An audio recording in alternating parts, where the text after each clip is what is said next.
Am I the prettiest? Pawn's drunk. Am I the baddest mofo low down around this town? Pawn's drunk.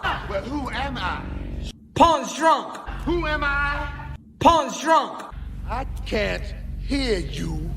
Pawn's drunk. AKA Mr. Moo won't shine himself.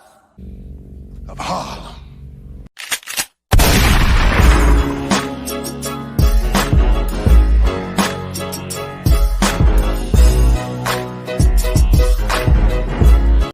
You already know this is Pawn's Run Boxing, aka Mr. Moo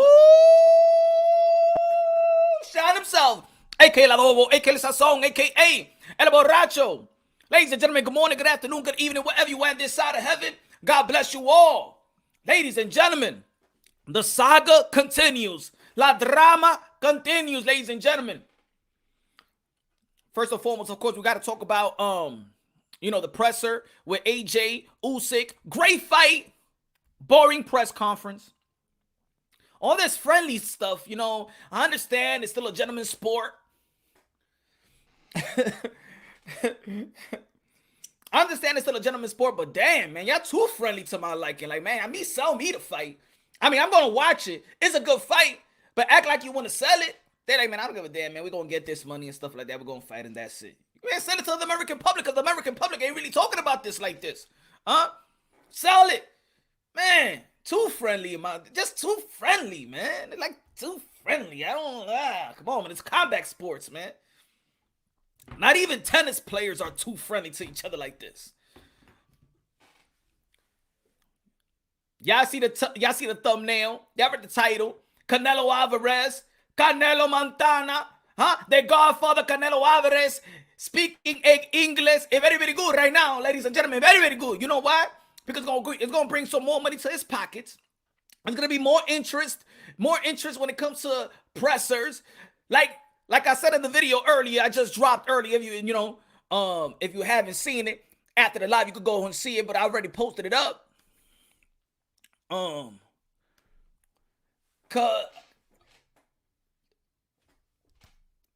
understand? Canelo Alvarez don't really need to speak English. This is a world sport.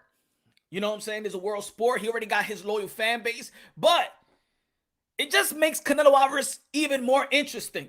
Before, I wasn't like, oh, yo, you're going to see the press conference with Canelo Alvarez and Billy Joel, Canelo Alvarez. I was like, okay, yeah, man, I'll catch the playback. But now I'm looking forward to a Canelo Alvarez. I'm looking forward to a presser. Entertainment-wise. I know what he could do in the ring. But now he is becoming this funny character that is needed in the sport of boxing. That is really, it actually has, I'm not going to say a drought, but we need some more, self-promoting dudes in the sport of boxing, And a lot of people just got not weak, but I don't care, some dry personality. But Canelo Alvarez is very funny. You know what I'm saying? Canelo-Plant, how you think you're gonna overcome this fight? Wrong, and wrong.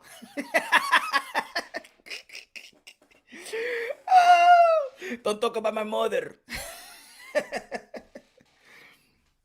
You know what? And you know what we're gonna do today too? You know what we're gonna do today, folks? We're gonna talk about the word motherfucker. We're gonna talk about that word.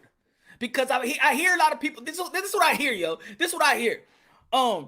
Yo, but he didn't mean like that. Come on, Canelo Alvarez knows that he's not talking about his mother, man. We're gonna be talking about words because I hear this contradiction. And look, just because it's not other people's dialect, some people curse differently. I'm gonna say it like this: if you use if you use the N-word as say, yo, that's my nig, that's my this, but that doesn't mean everybody. That doesn't mean everybody follows that type of dialect. An old person or African American person might be like, I don't like that word. Oh, you calling me what? Don't you use that word around me? And then you like, nah, but I don't mean that you're this. I don't care.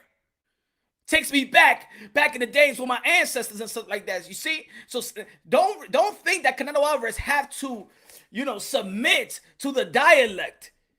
Regardless, if you feel like, oh, yo, but that's just a motherfucker. He don't mean like he's trying to F his mom and stuff like that. What the hell is Canelo Alvarez talking about? That doesn't mean Canelo Alvarez is taking it like that. He's seen motherfuckers. Mother, me, fucking me, mother. You crazy? Come on. You crazy?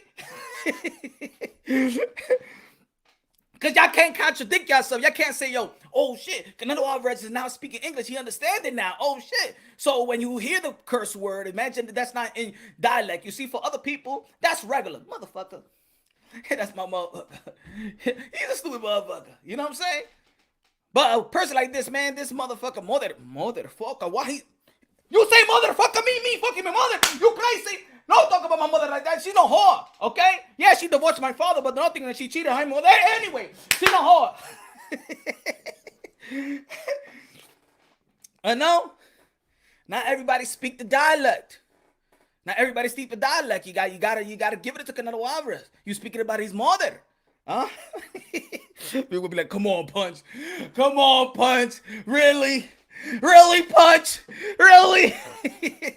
You talking about his mother, okay? You say motherfucker. I used to say motherfucker, fucking mother, me, you crazy. Oh man. But you know, and I really, this started with the Boo Boo Andre. Get the fuck out of here, man. You know what I'm saying? And just that little bit, everybody laughed and they'd be like, I like Canelo Alvarez. He got charisma. He's funny. And this is what happens. It's almost like Alexander Usyk, right? Alexander Usyk, he don't need to speak English. But even when he says, I feel. What is it? Is it that? I feel. He's funny. You could tell that he's funny, but he just doesn't speak the language. But even when he tries, it's funny. It's not. They funny, you know. But and shout out to Canelo-Plant, of course. I understand Canelo-Plant when he was talking about that. Man, I want to talk about his mother because, of course, Canelo-Plant, rest her soul, rest in peace. Canelo-Plant's mom, she did pass away a couple of years ago and stuff like that. So I know that Canelo-Plant didn't mean it that way, but also Canelo-Plant can't take it like he needs to, like he could understand the dialect. You understand? So miscommunications with people from different type of cultures, and that's what it is. I don't know why a lot of people like Canelo Alvarez knew what he's talking about. Why Canelo Alvarez has to know what y'all talking about? Huh? I very feel. I feel.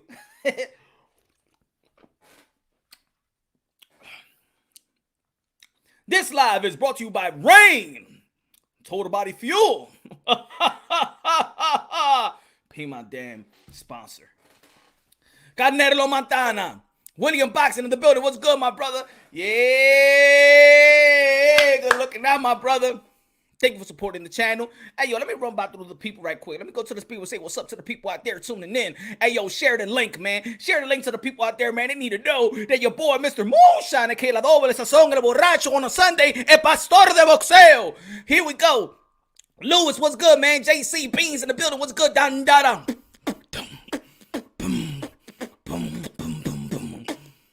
See, I already got something for you, Dandada. Here we go, Boxing Monk in the building. Viva Mexico, the best in the sports of boxing. Viva Mexico! Ha. Mikey Ray, he rescheduled too much, Moonshine. I know. Victor Ramirez. What's good, Vic? No Remorse Boxing. Cartelo, that's his name right now. Cartelo.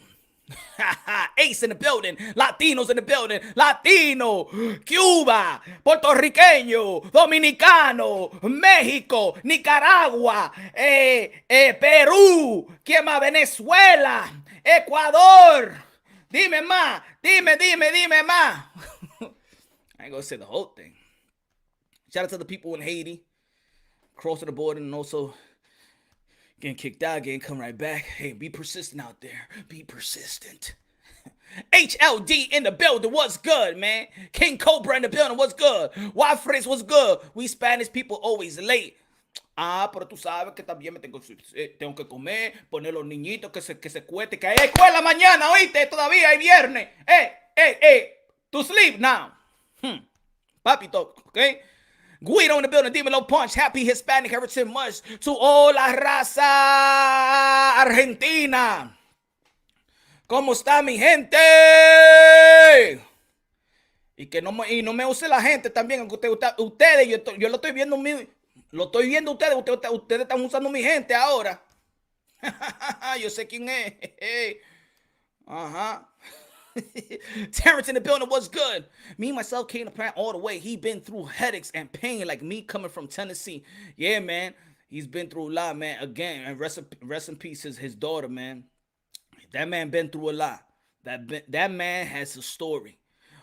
Today's boring presser was missing at least one motherfucking throne. Man, it's true, man. HLD in the building was good. Boxing learner was good. Yeah, I'm gonna say it like this, man. That presser was boring, man. I'm sorry, man. It's just boring, man. Come on, this is boxing. Come on, entertain me.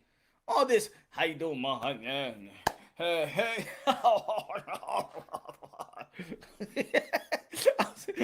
That's when you know. That's when you know American is toxic. Because when we see something so good and people getting along and people respecting one another, we like, ugh, y'all respecting each other? What is respect?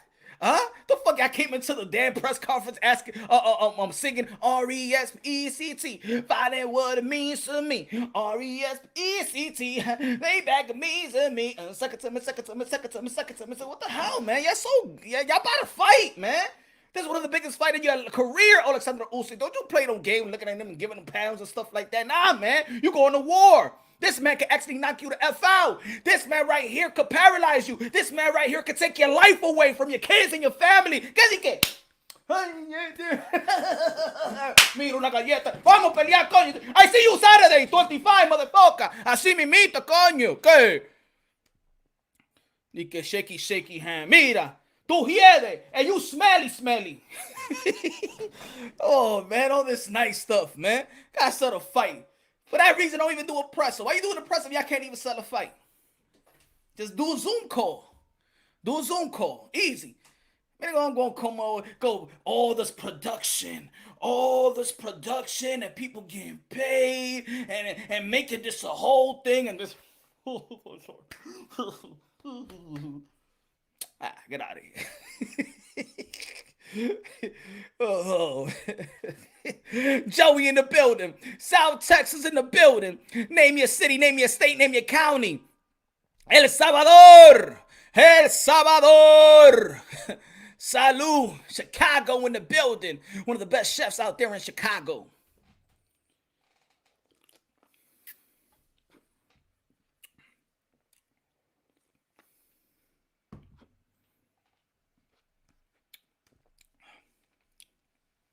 Miami, Florida. Where y'all from? Martin Ramos, what's good? Where y'all from? Fort Worth, Texas. 817, I was out there in Fort Worth. San Luis, I was out there, when was it? Monday. Honduran blood, Hondureño, Honduras. Hey, Honduras. California, NYC, New York City, Jason, dímelo, Colombiano, Pablo Escobar, Canelo Alvarez. No. The Pablo Escobar of PEDs, Evito Conte. Canada. Oh, Canada.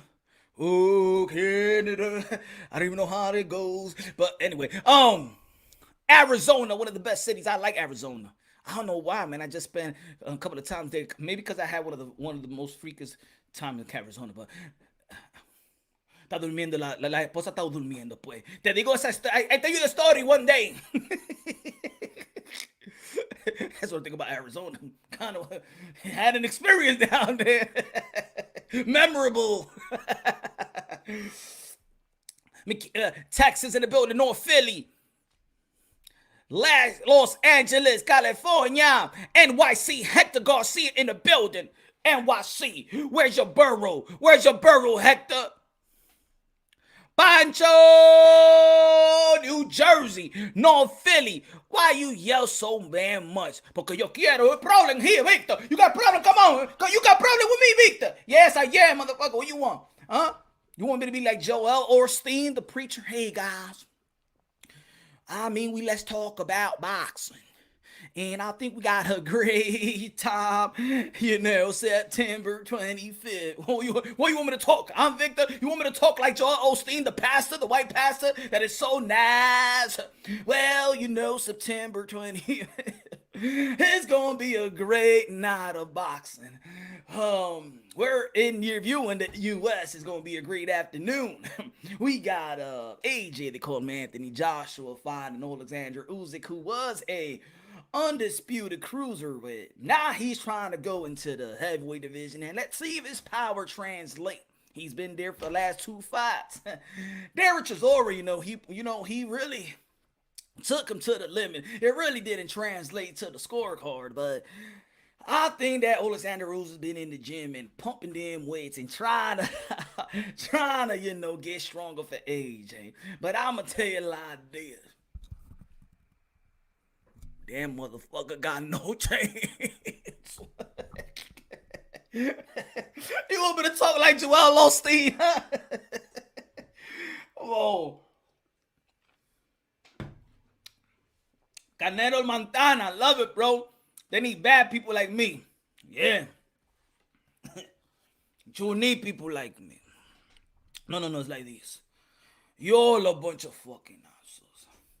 You know why? Because you don't got the guts to be who you want to be. You need people like me. You need people like me so you can point your fucking fingers and say that's the bad guy. So what that makes you? Good? You know good. You should know how to lie. Me? I always tell the truth. Even when I lie. So say good night to the bad guy. It's going to be a long time you see another bad guy like me. I'll tell you that. Canelo Alvarez. Canelo Montana. Canelo's playing already. Yeah, he won the first round. Canelo won the first round already. That cut ain't nothing. Playing was like, that cut ain't nothing. Yeah. That was a good old slap boxing right there, right? A lot of people ain't talking about the slap boxing. Yeah, I know. Come on, man. We grew up slap boxing. Dominicano de Brooklyn, but I wear socks.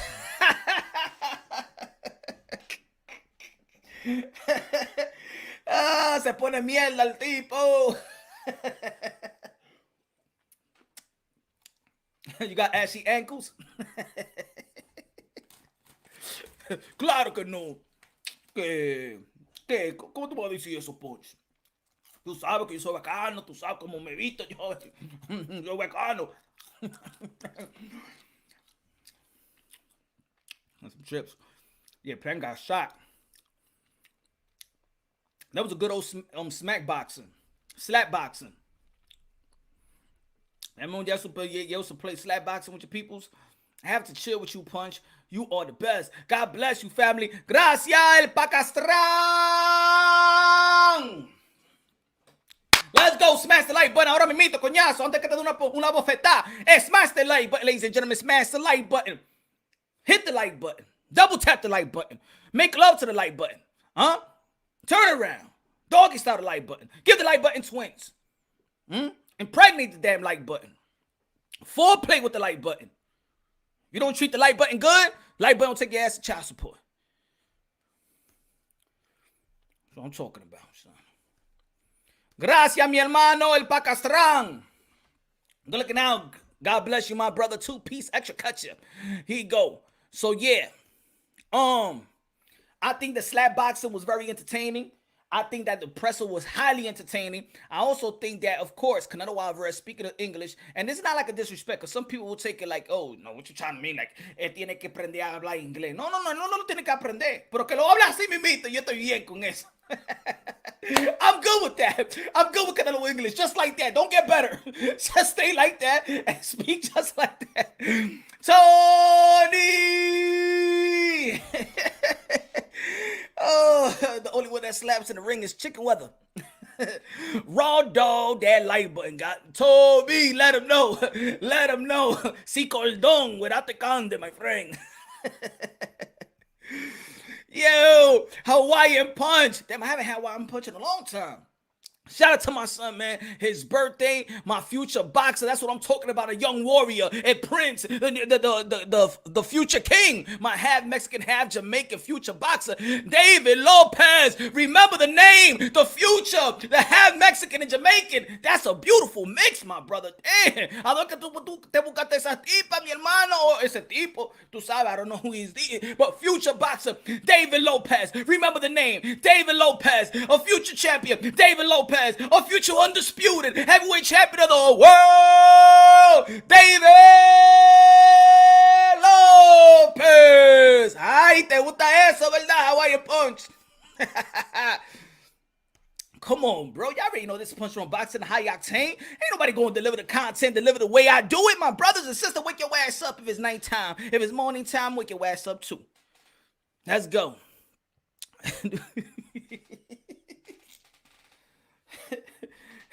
Like button the baby, like Baby Boy, the movie of the Baby Boy had a.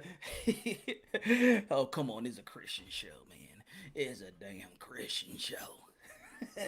So, yeah, man, I just think that, and like I said the other day, I think the day before yesterday when I went live, and I was talking about that, especially in the Northeast, we already know that the best.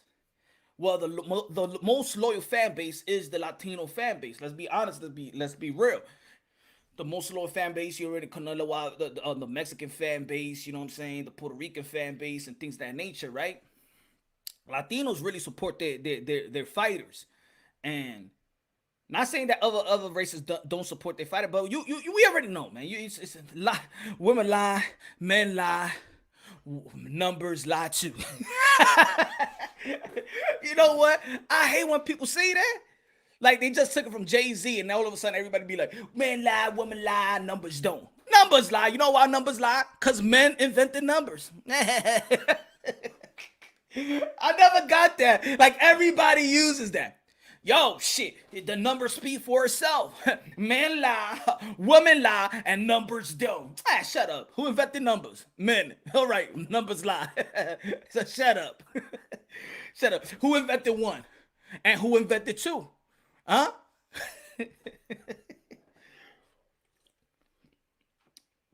Mm-hmm. Mm.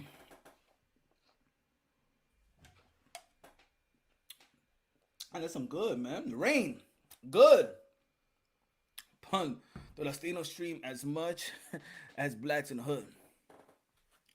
Probably, I think everybody, if you in the hood, everybody streams. You know what I'm saying? It doesn't even matter what race it is. You know, it's just the culture. But once you acknowledge and respect these fighters and actually respect what they're doing in that ring, it doesn't hurt me to pay. It doesn't hurt me to pay pay-per-view. I got the Zone. I got ESPN Plus. I got all of that. I got all of that, man. Even when I was searching for Tanaka and Ioka, when was it, like 6 o'clock in the morning, right? 6 o'clock in the morning, and they was fighting in Japan. That was New Year's Day, and I was looking everywhere for it. I was willing to pay anybody. You know how to crack this? You know how to give me the website or something? I'll pay you for it. I want to see the fight. Shout out to my boy Kalua. Kalua passed away, man. Shout out to Kalua. Shout out to his wife. Shout out to his beautiful son, man. Again, man, let's remember Kalua. One of the guys in the YTBC, man. Used to show great energy, great love.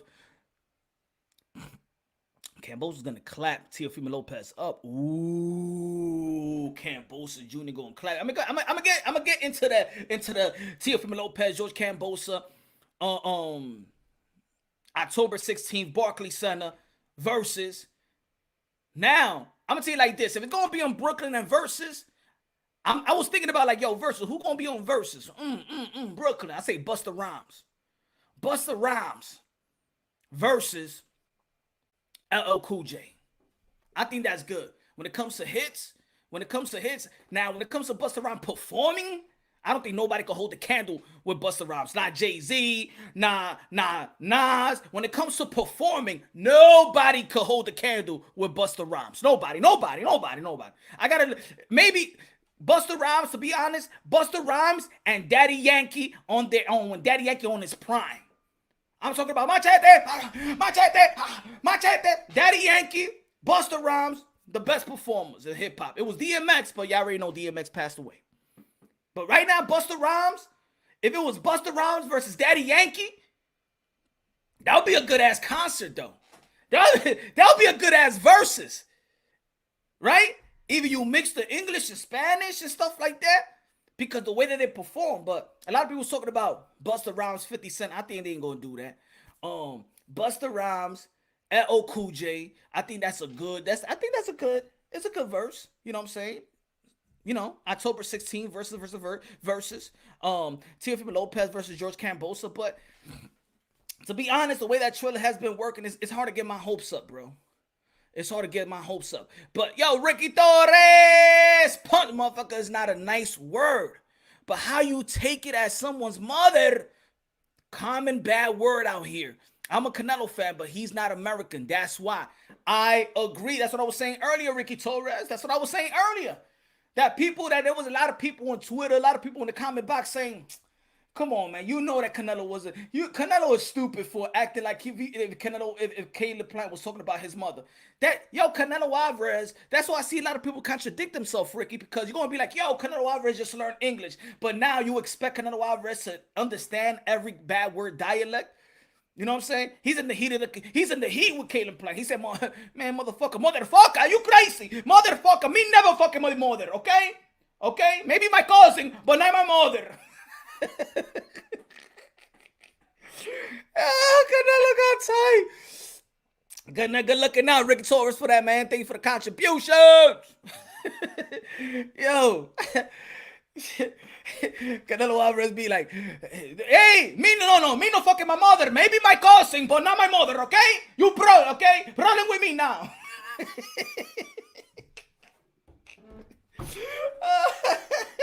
Oh shit! Look at you, dirty bastard. I know a lot of you right here used to play a little footsie with your little cousin or something like that with your cousins, huh? Like, mommy, can you let my cousin sleep over for the weekend? Yeah. Uh-huh. El Coto, dímelo, mi hermano. Salute, punch, Brooklynite in the building. AB, what's good? I bet Plant don't say it again. I dare him. Yo, Tony, we double dare Canelo-Plant to say motherfucker again. I wanna hear Canelo Alvarez. Say it again. Say motherfucker again. Say it again. Come on. Say it again. And you know what's funny also? And it's not, don't take it the wrong way, guys. But what's good, Ernie? What's good, Jimmy? Don't take it the wrong way. But Canelo Alvarez, the way that he speak English, to me, in my ear, it's not when I hear other Mexicans speak English. You feel like, yeah, like I could, I know when a Mexican, man, this guy is crazy, boy. Like, y'all sing when y'all talking, you feel me? You got a nice flow. But Canelo Alvarez actually speaks like this, like he speaks, his accent, his English accent sounds like a Caribbean Spanish speaking, trying to speak English. You understand what I'm trying to say? Am I wrong or right? Do you hear it that way, or what is it? It's just me. Just my opinion. Like Dominican, when he don't know English, but he tries to speak English, he always say you know. The thing what happened, what happened here, the thing that will happen the other day is on YouTube watching a post and drunk to speak about the boxeo, and then you know what I'm saying? So Canelo Alvarez, he got that type of, he got that type. You understand what I'm trying to say? I could be wrong. I was born ready. Plant is traumatized. You saw how Plant was looking after that? Shit. Plant swung with a left smack, a left hook / smack. Canelo Alvarez with great positioning, great reflex, backed up. A lot of people say that he smacked him up, but I put it on. Do I have it in slow motion right here? Yeah, I do have it in slow motion right here.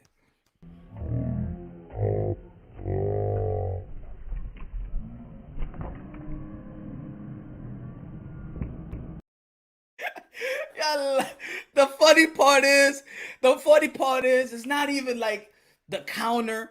It's not even the hook. It's and the counter when he punched him or smacked him with a nice left, with a nice straight left, right? It's how he came back and gave him a New York City gill. That's the funny part. That's what I saw, really. He went like this. Woo, burn the neck. Wow. It was just me. I don't know, man, because I don't know a lot of people's stuff, but I remember, you know what I'm saying, back in the days, you know what I'm saying, people used to play that game like Gil. They used to just, like, burn your neck. So when I saw that, I'm like, look at Canelo Alvarez. What the you was raised in New York City? Oh yeah, he used to play that game in Mexico. He gave him a gill. He burned his neck.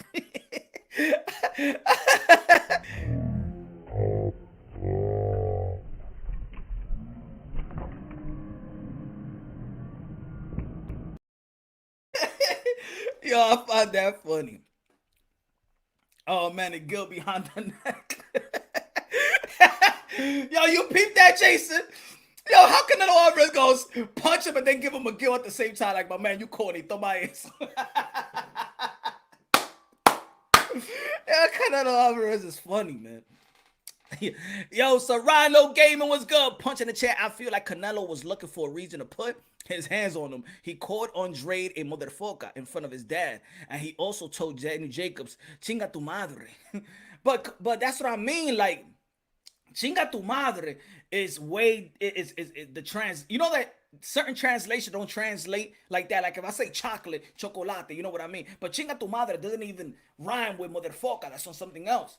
Chinga tu madre. You know, he could say that, but motherfucker, I'm saying that he doesn't know English. Like he knows English, but the dialect he might not get it. I don't know.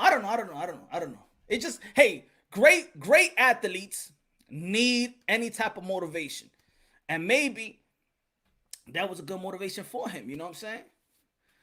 Million said, bro, motherfucker for Dominican means like hijo de tu maldita madre.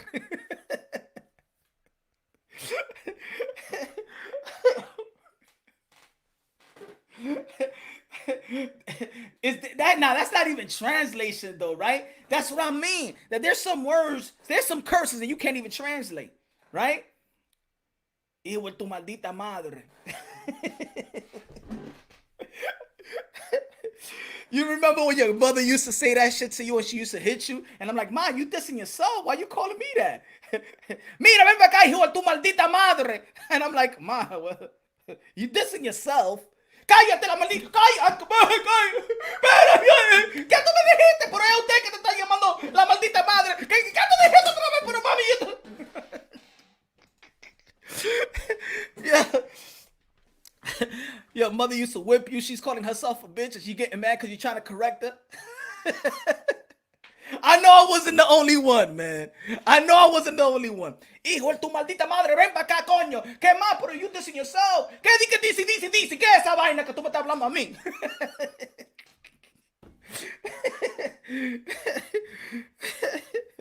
Yeah, you remember the movie Sacky Panky when the guy goes, yo, you want a piece of me? And the Dominican guy goes, pizza, huh? ¿Qué este tipo está hablando de que pizza? Man, I don't want no pizza. Because he said, yo, you want a piece of me? And he thought that and the Dominican guy said, why he's talking about pizza? Huh? I don't want to eat pizza. Oh, shit. Oh, man, you got to watch that movie, Sankey Panky. It's a Spanish movie. I don't know if y'all ever watched it. Watch number 1, because I think they got 3. Watch number 1, Sankey Panky. He goes, hey, you want a piece of me? ¿Qué? Ni pizza. You no quiero comer pizza. I don't want to eat pizza. What the guy are you talking about?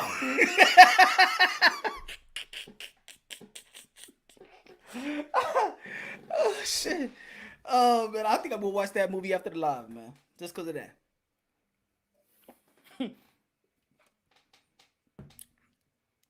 I motherfucker be like, yo, come on, punch already. That's it, right. So boxing already. I do what I do. Yo, Teo. Sankey Panky's a classic, right? Yo, anybody that speaks Spanish, because it's not in English, watch the movie Sankey Panky. That is one of the funniest Spanish movies, bro. Oh my God, man, this guy's funny. Boca Piano, that's his name, Boca Piano. Yo, Lopez, what's good, bro? Manolo y gran rica glock para la. Oh, remember the movie? What was the movie? The first one back in the days. Let me talk about boxing because we gonna be we gonna be talking about these movies and stuff like that. People gonna be like, come on, punch. But anyway, so I think Canelo Alvarez. Look, in boxing, we always try to talk about people, boxers that self promote, or the boxers that don't self promote. You know, and I think that boxing is lacking fighters, characters. You know, different characters, they know how to self-promote themselves. I mean, you got Rolly, right? A lot of people hate Rolly, but Rolly knows the art of self-promoting himself.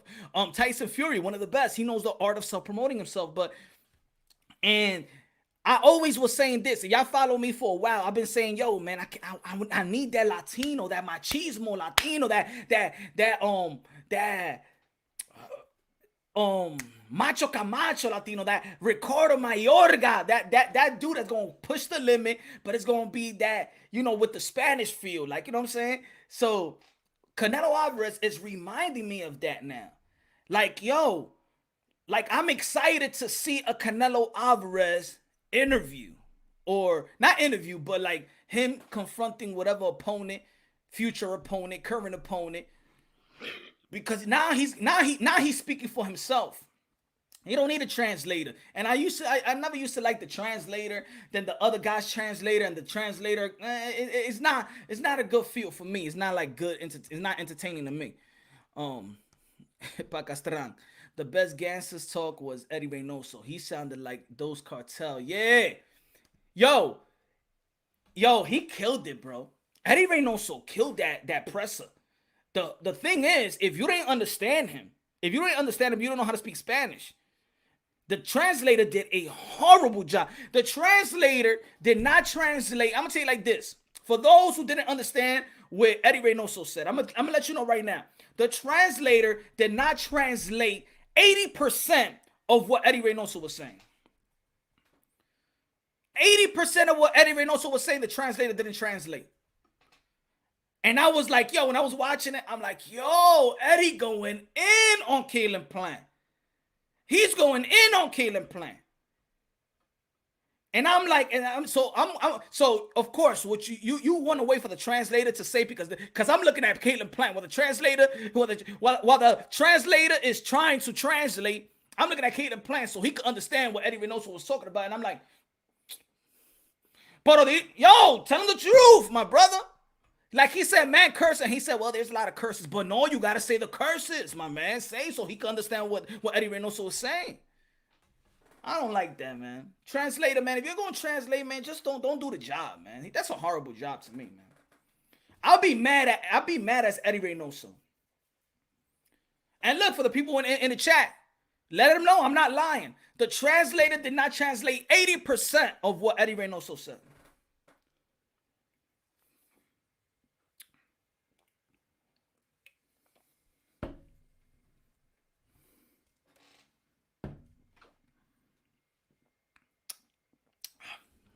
Toby, I'm definitely going to do it tomorrow. You know why I didn't want to do it in the beginning? When I did the live the day before yesterday, Toby, I didn't want to do it because I didn't want to get somebody else's video. And then, you know what I'm saying? Like, you know, you could be flagged and stuff like that. But put it this way. I'll probably hit up somebody that did it. Maybe Fight Hub, if I could use it. If I could use the video and like analyze in a certain way. And if he gives me the go, he gives me the go. I mean, I could do it, but this time I'll ask permission. He said, Ernie, translator has been trashed for Showtime for years now. Nah. Not even in Showtime, Ernie, but the Zone too. Because I was mad at the Chocolatito. Yo, I did a video of it. Ernie, I did a video when Chocolatito was doing the interview, the post-fight interview after Estrada, and that he was saying beautiful things. It was, yo, put it this way. And I said at the last live show, this is like a continuation, right? I said at the last live show, Chocolatito's post-fight interview almost got me a little watery eye, man. It was emotional like that. And I'm like, this translator is not translating what Chocolatito is saying. Come on, man. This is one of the best post-fight interviews. I thought he was going to retire right there. I thought he was gonna retire. And to be honest, I think he did retire there. You know what I'm saying? That's why he was so emotional when he said, "That's it. I'm gonna give all my I can't do the two things at the same time. I'm gonna give my whole life to Jesus Christ and stuff like that. Now it's time to give my whole life to Jesus Christ." You know, so true. I was like, "What the f?" I was telling my girlfriend I was mad as hell. Yeah, Nash. It's I'm telling you, Showtime, The Zone, everybody listen to your Spanish speaking audience. Your translator is suck. Suck. They don't translate 80% of what these guys and these gals are saying. They suck. And at least if you're gonna translate, you're gonna say, because to be honest, if I'm a translator, if I can't say the exact word, I'm gonna do my job to actually pump up the fight at the same time, right? I'm gonna pump up the fight. So if I don't understand it, Eddie Reynoso say this, and he goes, este tipo es cabrón and maricón. I'm gonna be like, you a straight up faggot. You know what I'm saying? You know what I'm saying? You was sleeping with your dad and stuff like that. That's what he said.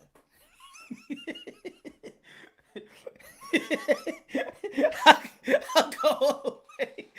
go all the way. Yo, you was sleeping with your dad and shit like that. Like for real.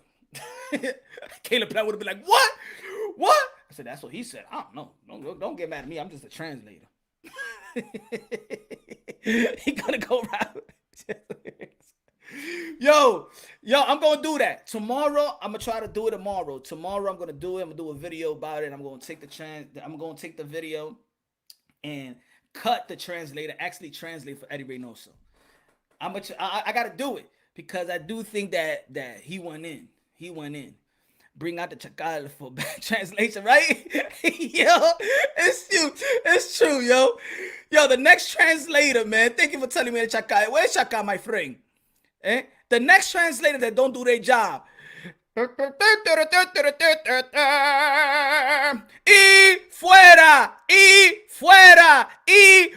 el translator de aquí que no sabe hablar español o inglés. Vete de aquí, maldito loquito. Y fuera.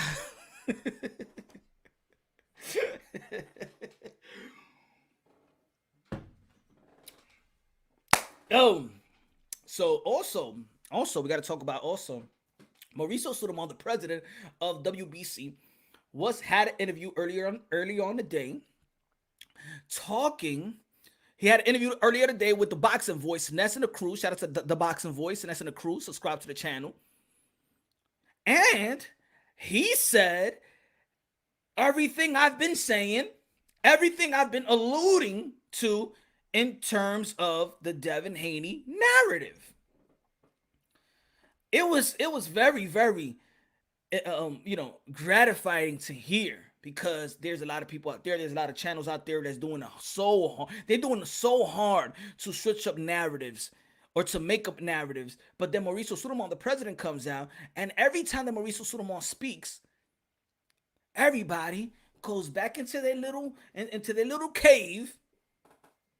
And then nothing is said. Why nobody's making a bunch of videos of Mauricio Sulaiman and the interview with the Boxing Voice? Why? I want to do a video about it, but I'm gonna let you know a couple of things that Mauricio Sulaiman says so y'all can understand what I'm saying. So let's just do this brief. And then we're gonna move back to the Canelo Alvarez and Canelo-Plant and the Teofimo Lopez and George Kambosos, which I want to talk about. But let me just say this right quick, right? So Mauricio Sulaiman did an interview with the Boxing Voice, right? And a lot of people are saying, the Haneys are saying that, oh, we're being ducked. Nobody want to fight us. So let's go fight Maxie Huge, right? And you got to understand that everything in the sport of boxing is all about petitioning. Everybody petition. If you're ranked number 17 and your people's got great investors, great promoters or whatever like that, they got a lot of money, they go and sign a petition. You can move up to the ranks. Sign a petition, get this trinket belt. Sign a petition, fight for title eliminator, final eliminator, interim, whatever, right? Everything is done with petitioning, right? So Mauricio Sulaiman, I've been trying to say for a long time that the WBC works with the Haneys. They're not mad that Teofimo Lopez is undisputed. Now they go over here and they go to the TBC and they try to fake the fans that may not know the rules they try to create narratives, and then they go to other channels and they create narratives for them. But all I've been saying is that the WBC, we may have rules, but they do their thing by case basis. Devin Haney was supposed to be he got a vacant title. He was supposed to be facing 1 voluntary and 2 back-to-back mandatories. He hasn't fought a mandatory yet. A lot of people want to justify the titles. Well, a real champion is a guy that has mandatories. Okay, we're about to see Teofimo Lopez fight a mandatory, so I know what a real champion does look like. But Devin Haney hasn't fought a mandatory.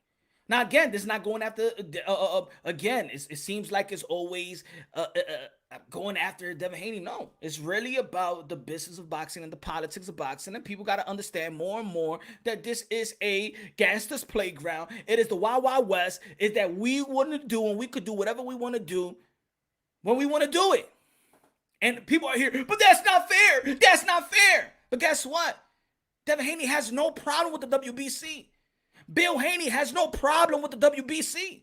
Yet, they cannot act like they are in business or agreeing with the moves of the WBC. They need to come out here to hook-wink you and say to the whole world that everybody is ducking me. So then they already have a petition signed to fight guys like Max Hughes or something like that, or Santiago, or Gamboa, or Linares. But then they'll come out here and be like, well, Loma's ducking, where Tio is ducking, where Javante Davis is ducking, where Ryan is ducking, and everybody is ducking. And then, so once you get when Devin Haney gets this fight with a Max Hughes, they use it as, well, we're only fighting Max Hughes because nobody want to fight us. Yet, they're already doing business, trying to do business to already get this fight, but needs to call out every other name and make them look like everybody is ducking. Ladies and gentlemen, I'm gonna say it like this. This is simple as possible. Devin Haney don't got the skills to be so people to be afraid of him.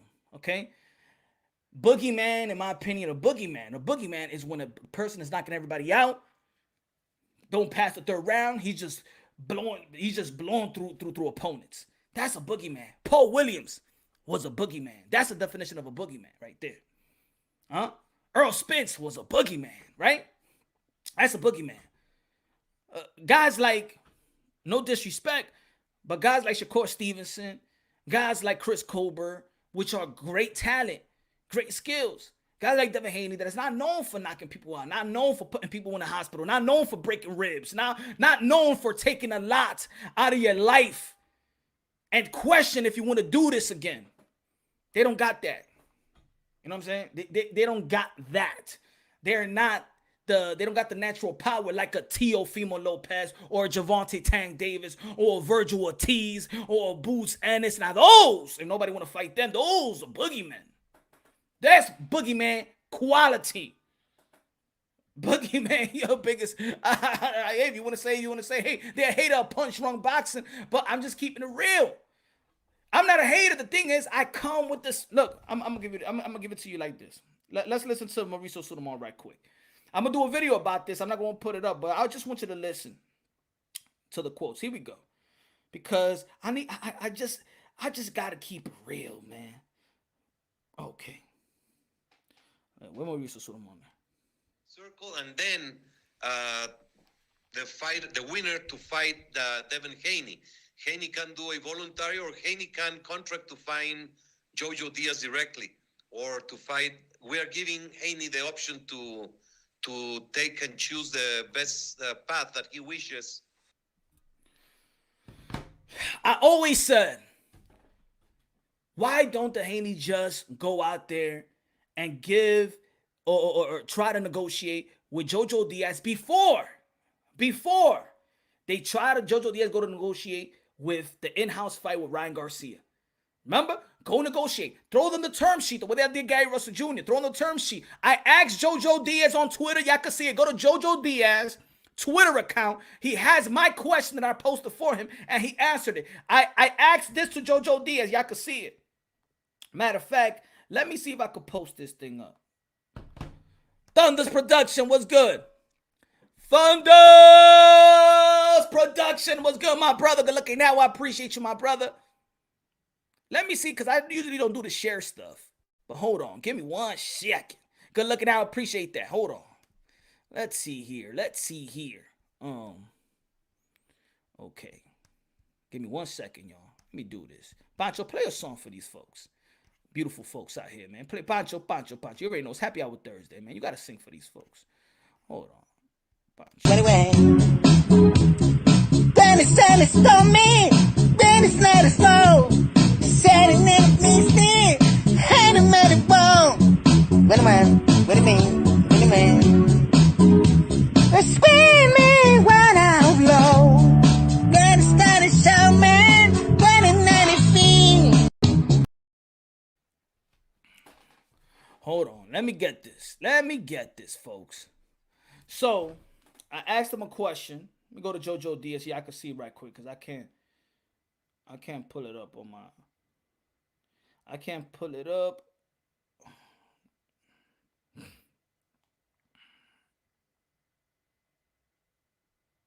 Come on, where's Joseph Diaz? Joseph. There you go.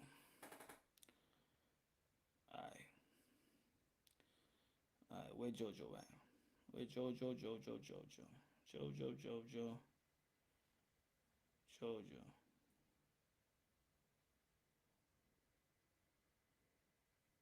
Damn. Hold on. There you go. Boom. I said, did Devin Haney, DHP, ever send you a term sheet to negotiate a fight, or did they just let you do your thing with Ryan Garcia? What's the truth and what's the cap, champ? They say you turned down a fight. What did JoJo Diaz said? I never got nothing. This is my question to JoJo Diaz. This is what he answered. He never got nothing, right? But they're willing to go and fight a Maxie Hughes, and probably they will approach them with some type of term sheet or something like that. Right? So this is what I'm saying, folks. And also, this is what Mauricio Sulaiman said in terms of Devin Haney and why didn't Devin Haney and Ryan Garcia didn't fight. I said this. I did it times before. I did a video about it. I've been talking about this for almost 2 years about the situation with the Haneys and WBC. But I hope, but every time Mauricio Sulaiman comes, he proves me right. He proves me right once again. So I told you I did a video. I did a video. Of course, Alex is all cap. That's all cap. I did a video again. I said that Devin Haney and Ryan Garcia both decided, it was in the Boxing Social, Mauricio Sulaiman, when he had the interview in the Boxing Social, said that both camp decided not to fight one another. And a lot of people wanted to figure out, yo, why don't they order the Ryan Garcia and Devin Haney? Because both camp decided that they wanted to fight when there's max money, right? Mauricio Sulaiman today on the Boxing Voice alluded to the same thing he'd been saying for quite some time. Let me play the audio right quick so you can see. Let me see if it's this one. All the camps to make a deal and Haney to make a deal with whoever he wanted. He has expressed countless times the fight he wants is Ryan Garcia with the public full arena so they can maximize the income for him and his opponent. So we have. So they want to fight each other when they could get the max dollars, right? When they could get the max amount of dollars. So around that time that he could have fought him was not going to be the max dollars. Because if everybody been following Ryan Garcia and Devin Haney, we all know that that fight is a potential pay-per-view because they are rivalries ever since the amateurs. But this is the business of boxing. I understand that. I'm not mad. I'm not mad that they want to wait on the fight. I'm not mad at that because I understand it's a business of boxing. There's fights that you marinate, you build, you keep on building. The only problem that you don't want in the sport of boxing is when you over-marinate something. And when you over-marinate, see, Anthony Joshua, Deontay Wilder, over-marinated. You see Manny Pacquiao versus Mayweather. To be honest, it was actually over-marinated. It's because people were so desperate for it that they had to see it. But then you saw the quality of product it showed us. It was boring. It was one of the worst high invested fights ever in the sport of boxing. Let's be honest. It was horrible. It was horrible. The entertainment and the money that we paid and the wait, it was horrible. Now, you see when Canelo fought Triple G, that was right there. Good.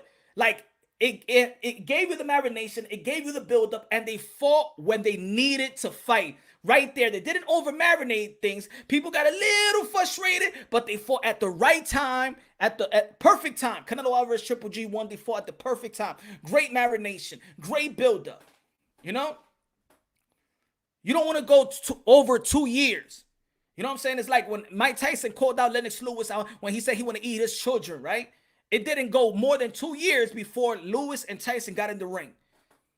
It was not over-marinated. It was not over-marinated. So that was it. So Ryan Garcia, Devin Haney, and DHP Promotions both agree. That's what the Mauricio Sulaiman is saying. That's what Mauricio Sulaiman, the president, the guy that they pay sanctioning fees to. Now, you can be mad at me all you want. I'm only saying what the president of the WBC is saying, the guys that they pay sanctioning fees to, the guy that they'll never call a liar. I mean, they could call me and you a liar, but they would never dare call Mauricio Sulaiman, WBC presidente, a liar. They won't smack the hand that feeds them. But to the little people like me, so they could create some type of narrative, of course, but they can't because me and my people right here in the chat, we're smarter than that. And there's one thing that I said a long time ago. I cannot be bought. And one of the worst things that you could do, that you could do to me or to people that probably have similar morals like me is don't you insult our intelligence. I think that's the most disrespectful thing. When you try to insult our intelligence. I mean, this is why there's a lot of craziness in the world. This is why what happened in Germany and in the Jew, because people try to insult the intelligence, trying to say that they're gonna be. You know the history. Insulting intelligence could be very, very, very bad. You know, they invested in insulting our intelligence, and I'm gonna call it out. No disrespect. I believe that Devin Haney and every fighter is modern day warriors, modern day gladiators. They put their life on the line for pure entertainment. But guess what? You don't pay my bills. You don't do shit for me. You know what I'm saying? So I'm not gonna say nothing that doesn't make any type of sense. You know? I give you the benefit of the doubt the most because I love fighters. I give all fighters the benefit of the doubt. But when they're directly trying to insult our intelligence, nah, ain't gonna work. Punch, you see the look on Eddie Reynoso's face after Canelo-Plant called him a fat beat. Callum Trainer looks fit, but Reynoso had a lot of piece of pies. Penir. Tú estás loco, Ricky Torres. Tú estás loco. Gracias, mi hermano. Yeah, man. It was a funny presser. So let's continue with what Mauricio Sulaiman also said. All right. Unifying. He could defend against him. We would have no issue. He's talking about Maxie Hughes. They asked him, the boxing voice asked him, what about a unification, the IBO champion with Maxie Hughes and Devin Haney, because my boy, the boxing voice, is pushing this fight for the Haney. Mi hermano, tú eres mi hermano, Ness. No problema. This is my brother. But don't cap for them. Don't cap. Don't do it. Don't do it. Because you're going to put yourself in a hole with them. Don't do it. Déjalo quieto a ese hombre. Que they don't make any sense because they're in the business of boxing. Don't create no narratives for them. Leave them alone. All right? Just Maxie Hughes and what's his name?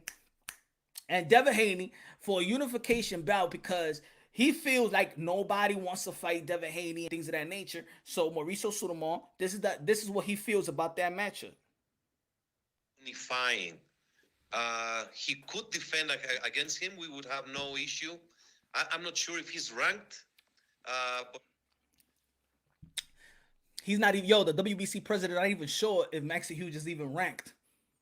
Meaning, Mauricio Sulaiman don't even know who Maxie Hughes is. He don't even know who Maxie Hughes is. Let's play it again. Of unifying. He could defend against him. We would have no issue. I'm not sure if he's ranked, but you have to understand that the WBC is not a promoter. Devin Haney has been very successful. He has made very good money by being the WBC champion. The last fight, he was criticized heavily, but he defeated Linares. So I'm very proud of Haney. He has the road open to do whatever he wants. We have been supporting him heavily. He got the road to do whatever he wants. Do you understand that? That's the WBC. You got the road to do whatever you want, and we support it. Thus, requesting for Santiago, we support you. Requesting for Gamboa, we support you. Petitioning for Linares when you had the mandatory with Javier Fortuna and the Ryan Garcia, in which we support that both y'all wanted to get the max dollars and wait on that fight, right? You don't want Javier Fortuna, right? I'm not saying that Linares fight was not good. It was good. It was good matchmaking. It was good. But they wanted the fight. We support the Haneys in whatever they want to do. Thus, ladies and gentlemen, all this mandatory and all this, the WBC, Mauricio Sulaiman also stated that I am best friends out of the fighters in the sport of boxing. Devin Haney is my best friend. This is the reason why you see Devin Haney, DHP, could do whatever they want to do because Mauricio Sulaiman has blessed them so they could do whatever they want to do. We're blessing you to do. You have made enough money with us. We're making money with you. Shut up. Do what you got to do. And this is why in the boxing conversation interview that they had with Mauricio Sulaiman and Bill Haney, in which Mauricio Sulaiman said, do you have any problems with how we treated you? And he goes, no. Yes, no. You will never see Mauricio Sulaiman, Devin Haney going back and forth about calling Teofimo Lopez undisputed. It's hush up. You got a belt. You're going to get this money that we provide for you. You're going to file some petitions because with petition, the more voluntaries, the more petition. I get money from you. I make you good money. Here we go. I will grant you the Maxi Hughes fight. We got to put him from rank 18 to rank 15 just in case so you could fight him. Because Maxi Hughes 3 weeks ago was ranked number 18 in the WBC and now ranked number 15. Ladies and gentlemen, Punch Drunk Boxing is just telling you the business of boxing. I'm just telling you what it is. I mean, it is what it is. Hey, don't shoot the messenger here.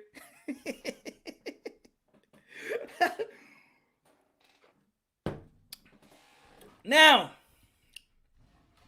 this is why when I go to somebody else's panel and I get in the panel and the guy jumps out the panel because he knows truth is about to bite you in the ass. I'm just here for the people. Feel me? Oh, Maxi Hughes is only ranked with the Box Rex, not with the WBC. I thought I saw it. The WBC put him on number 15. Let's see. Because I checked it. As soon as I checked, they were talking about Maxi Hughes. He was ranked number 18, I believe so. But let me see. Let's just double check. Let's double check. I know, yeah. I know. You know what? You know why they mad? You know why some people are mad at Punch? Because they be like, yo, fuck Punch, shut the F up, stop exposing shit, bro. You don't gotta expose it, man. We're trying to get this thing, man. Come on, Punch. I hate Punch, because he's always trying to expose, man. And he's keeping it real with his people, but damn, man. Let's just get this Maxi Hughes fight, man. Come on, we're not ready for no Teofimo, man. We're not ready for no Tank. We're not ready for no Loma. Let's get this Maxi Hughes and stop exposing us, man.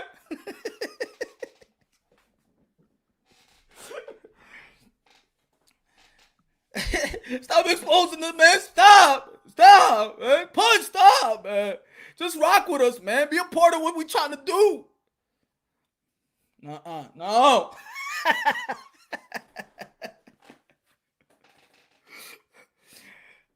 Loma's free. What happened to the Lomachenko talk? Oh shit! Now I know. There was no Lomachenko talk because back then Lomachenko already had his fight, his negotiation that he was trying to get with Nakatani. But now Lomachenko is free. Ain't nobody trying to talk about Lomachenko no more. As soon as Lomachenko signs a deal, then it's like, yo, I want to fight Lomachenko. Mauricio Sulaiman have stated that they could do whatever they want. Also, let's go back into into what people be like. A real champion faces mandatories. When's the last time Haney faced a mandatory? Now, I'm not saying that everything is all. I'm not saying that this side of WBC is not. They doing whatever they want to do. It's their company, regardless how we like it or not. It's their company. If they want to change the rules tonight, right now, 5 minutes from now, they could do it. They change the rules. If anybody has a problem, if you in the WBC ranking, if you're a WBC champion, and you have a problem with the WBC, even Mauricio Sulaiman stated, we're not breaking any rules. And Devin Haney's not breaking any rules either. We're following the rules. Right there. Oh, you following the rules? Okay, if you're not following the rules, if we're mad at Mauricio Sulaiman, the president of WBC, and their board, they will file a grievance. You know that. Have they ever filed the grievance? Have they ever filed the grievance with false advertising that Teofimo Lopez is undisputed? No, they never had a problem with that. So, ladies and gentlemen, I'm gonna say it again because, to be honest, I've exposed this enough. I expose it enough. There's too many videos of me exposing this. I don't need to keep on, But of course, they try very, very hard with the narrative. They train very, very hard. I understand the hustle. I respect a hustle. I can identify what a hustle is. You ain't gonna hustle me, though. That's what it is. You get mad. They get mad because they can't hustle your boy Punch Drunk Boxing. And then you out there may get mad because you're like, yo, Punch hate. No, I don't hate nothing. I said it once. I said it in my first video when they was in the WBC convention. I said, you're going to look bad out here in these streets. I said that belt don't mean nothing. I said that belt is going to be watered down. Nobody wants that belt. That's the thing. Nobody cares about the belt. It's watered down, man. It's watered down. Like loose leaf paper on a rainy day. It's watered down. It's nothing. That's not the belt that Muhammad Ali won. That's not the belt that Floyd Mayweather won. That shit is watered down like a loose piece of paper on a motherfucking storm. Water down to the mother effing core. That's not my fault. That's their own company's fault. And you let that happen to you. So when somebody calls you an email, shut the F up and you are an email. When somebody calls you a paper champion, shut the fuck up and eat it up. Because you are in business with the WBC. You let that shit rock. You let them diminish you. This is why I said, get away from them until they get their shit together. Now, people out there, the haters that be like, oh shit, yo, but you're hating on this and you're hating on that. No. Don't cap for nobody. Don't cap for them because they don't care. They don't care. They agree with Mauricio Sulaiman. So you can't get mad at Mauricio Sulaiman. You can't get mad. Stop with the narrative. All you boxing content creators, stop getting duped up the behind. Stop with no Vaseline by the fucking narrative, bro. Leave it alone, bro. Because at the end of the day, while they're jumping in your panel in your chat and try to convince you to spin narratives, they're best friends with the WBC and they're having a good drink or they're having a good cigar and a good conversation or family outing. Now, I said this as soon as I created my channel. One of the first things that we need to do as fans is learn the business of boxing. As much as and look, we're not going to know everything. Unless you know a person that is if you're a friend or your cousin or your girl, your man, whatever it is, they in the business of boxing as a fighter, as a manager, as a promoter or whatever, and they give you insight. You know what I'm saying? They're giving you the deals, how they make the deals, how they sign the petition and all of that. You might never know what goes on behind the scenes because boxing is like a secret society. That's why you never know what happens in boxing. Don't you get it? They're already running this the way they run it. Whatever you see in the surface in boxing is not what it is. Do you understand that? Whatever you see in the surface in boxing is not what it is. This is why you could call for a fight. Millions of fans around the world could call for a fight. And that fight, does it happen? Does it happen?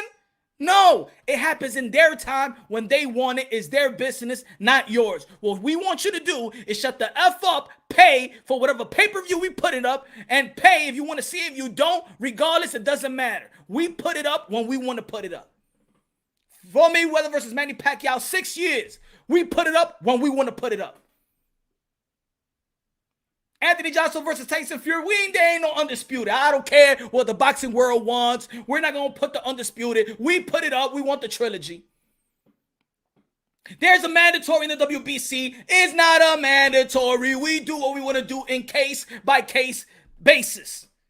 If you go watch the rules in the WBC, it's case by case basis. If it's a mandatory, they say after the Javier Fortuna versus Jojo Diaz fight, we got 90 days. They got 90 days to negotiate a contract. 90 days. Well, on top of the 90 days, they order Ryan Garcia and Jojo Diaz. Did the Haney say anything? Ask the right question, you get the right answer. Mr. DHP, have y'all ever sent a term sheet to Jojo Diaz or Ryan Garcia or Teofimo Lopez or Gervonta Tank Davis, all the fighters that they say is ducking them? Ask the right questions and you will get the right answers. Have you sent a term sheet to any of those fighters you said they ducking? If they say no, bing, move on to the next subject, folks. Move on to the next subject. Do you have a problem with Teofimo Lopez being undisputed lightweight, Mr. Devin Haney and DHP? I'm here with Mauricio Sulaiman. Tell him how you feel. Oh, no, I understand. No, don't talk to me. Don't talk to me, Punch Drunk. No Bill, no Devin Haney. Don't tell me how you feel about me. I want you to tell me, how do you feel about Teofimo Lopez being undisputed? Wait. Tell Mauricio Sulaiman right now. Tell how you feel. Tell him what you tell me. Tell him. Oh, Mauricio Sulaiman, I just want to thank you because, we've been with you since we was young and we got the WBC youth title and we have worked our way up the ranks and cállate la maldita boca, maldito estúpido, deja you capper. This is why, bro. So please, for the folks out there that like to say, yo, Punch Drunk, you be hating on Devin. No, I'm the only one that stood by his name. Put it that way. The archive says it by itself. Check out my archives. Check it out. You a trailblazer, Devin Haney. Drop that belt. You too young. It's going to mess up your brand. They're going to call you a paper champion. You ain't going to get the fights that you deserve. You telling me that you a champion of WBC and you got no power to get the fights that you claim you want and you ain't champion? What's good? What's good with the belt? What's good? What does it have power? But they do have power. The power to do whatever they want. And what they have done with that power is what NBA players have done when they have gained power when they got that TV deal. They made it easy for them. So now you see all these stacked up teams, right? I don't even watch the NBA like that no more. Now it's Anthony Davis going with LeBron James, and then Russell Westbrook is going. It's like the Houston when they had the James Harden and the Westbrook. It's like Brooklyn. You got when Durant went to Warriors. Curry and Durant. Now the power that they give you, what you want it easy. And you don't want to compete the way we feel, or you, or your legacy. Your legacy you should want it for your legacy. But no. The WBC has granted for them to do whatever they want to do. That's it. That's the answer. Move it along. Manny Truth, he says, stop crying, my boy. Stop crying. I don't know who he's talking to, because if crying is delivering the truth, then shit, let me cry me a river. Let me cry me a river.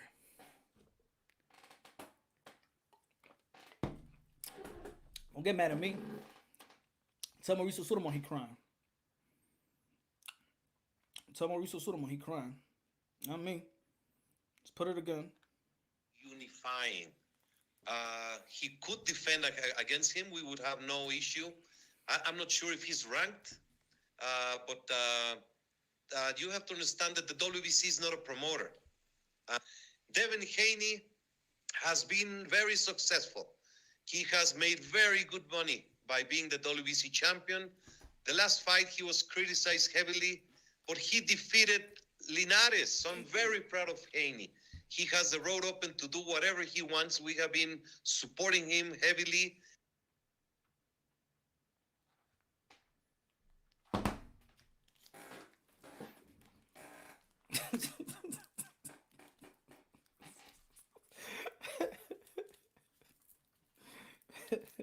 Oh, man. I mean, for my people that be like, yo, punch. Yo, talk about this. Look, I've been talking about it. There's going to be people out there that just... What I said before. People are comfortable with the lie. That's all. People are just comfortable with the lie. There's people that want the truth and nothing but the truth. That people that want to cater to the truth, and there's other people that want to cater to the lie. But then when they got credible channels out there that's promoting the narrative, then I understand it gets harder because those are credible channels. And then when the credible channels spin this narrative to you, then it is what it is. This is why I said a long time ago, not a long time ago, but a short while, I said at this point, boxing has forced the fans to recognize whatever the F we want to recognize. So, Teofimo Lopez is undisputed. Now let's go Teofimo Lopez and George Kambosos. October 16th, they changed the date once again. I didn't really want to do a video about it because I've done tons of video about it. It becomes like a month, and like every month it's gonna change, and then we're gonna report this news. We're gonna do a video. We're gonna do contents about it. Before it was the 5th. How you postpone the date for?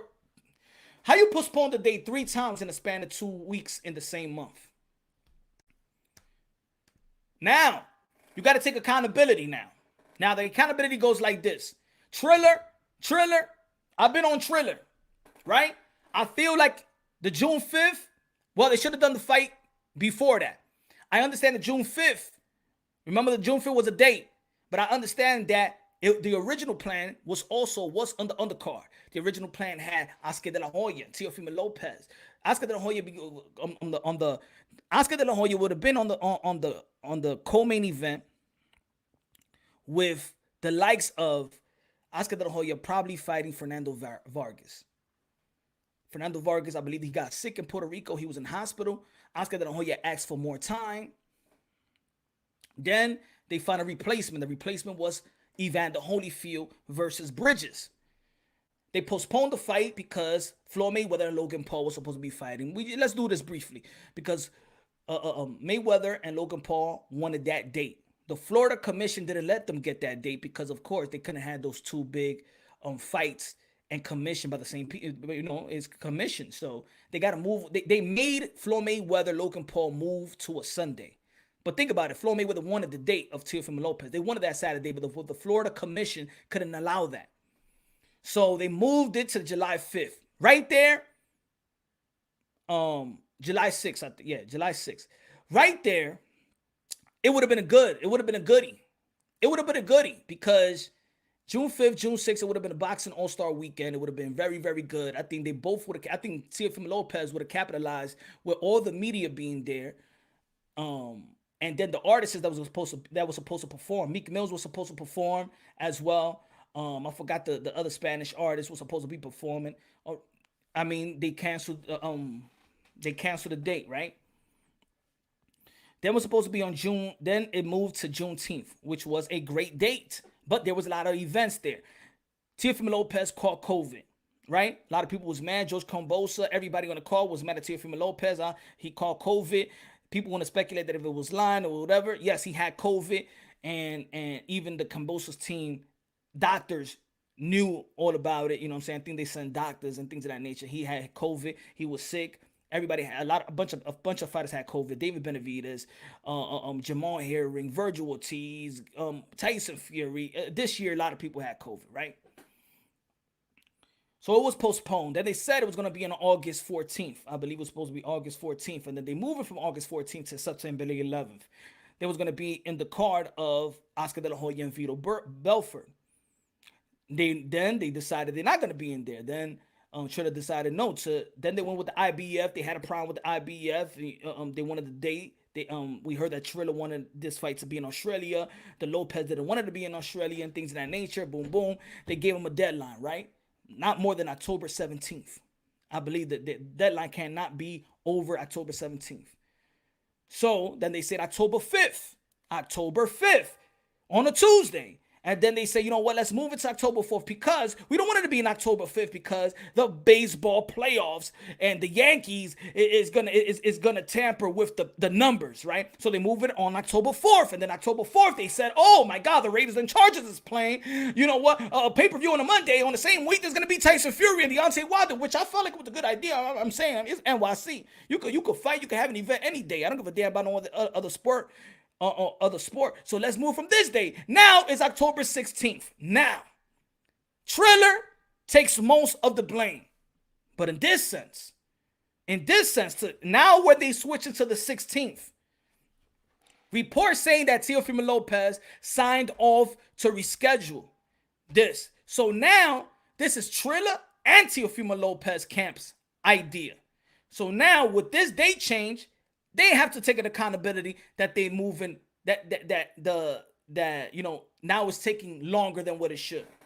Now it's going to be in Brooklyn, the Barclays Center, which is going to be better. To be honest, the event is going to be better. Also, Versuz, they're going to have the Versuz, in which we were saying earlier. Hey, I would like to see Busta Rhymes or Cool J. I think it's going to be a great event with the Versuz. Barclays Center. It's going to be a packed house. They're going back home to Brooklyn. Teofimo Lopez from Brooklyn. The parents from Brooklyn. Honduras stand up. Cool. But now with this date change, Teofimo Lopez and Triller together needs to take accountability. If this don't work out, this was on behalf of the TO team as well. Got to take 50-50 responsibility for this movement because there was reports that said that y'all not gonna move the October 4th date. Y'all not gonna sign off. Y'all signed off. So just like when somebody signs a contract, just like I keep it consistent when I say that business decisions speak louder than words. You signed off, and there was a report that it was waiting on Kambosos to sign off, that they didn't want to sign off. Now it's saying that they all signed off. It's going to be on October 16th. Now, remember, the deadline was October 17th. I don't trust what's going on right now. That's my opinion. I don't trust it. But it is what it is. It's boxing. It's the business of boxing. I think they have given I've given the benefit of the doubt to Triller. At this point, look, they're doing good in entertainment. I'm not gonna say that everything been solid throughout. So I don't have my hopes up on this one. It sounds good. The event sounds good. But y'all changed the day so much. What y'all want me to do? Like, be happy, promote it, be like, yo, this is gonna be the great event. I did that June 5th. I did that June 14th, 19th. I did that thinking it was gonna be October 5th. I did that October 4th. You think I'm gonna do it again October 16th? On the week of the fight, then I'll be like, hey, yo, this is gonna happen. As of now, I just gotta get, if you get I tell my homegirls, man, when you get, oh my God, my man cheated on me. Like, yo, he cheated on me 5 times, so why you still with the motherfucker? He cheated on me, and the next time he cheated on me, and the next time he cheated on me, and bitch, you're a dumb bitch. That's it. Don't come crying to me.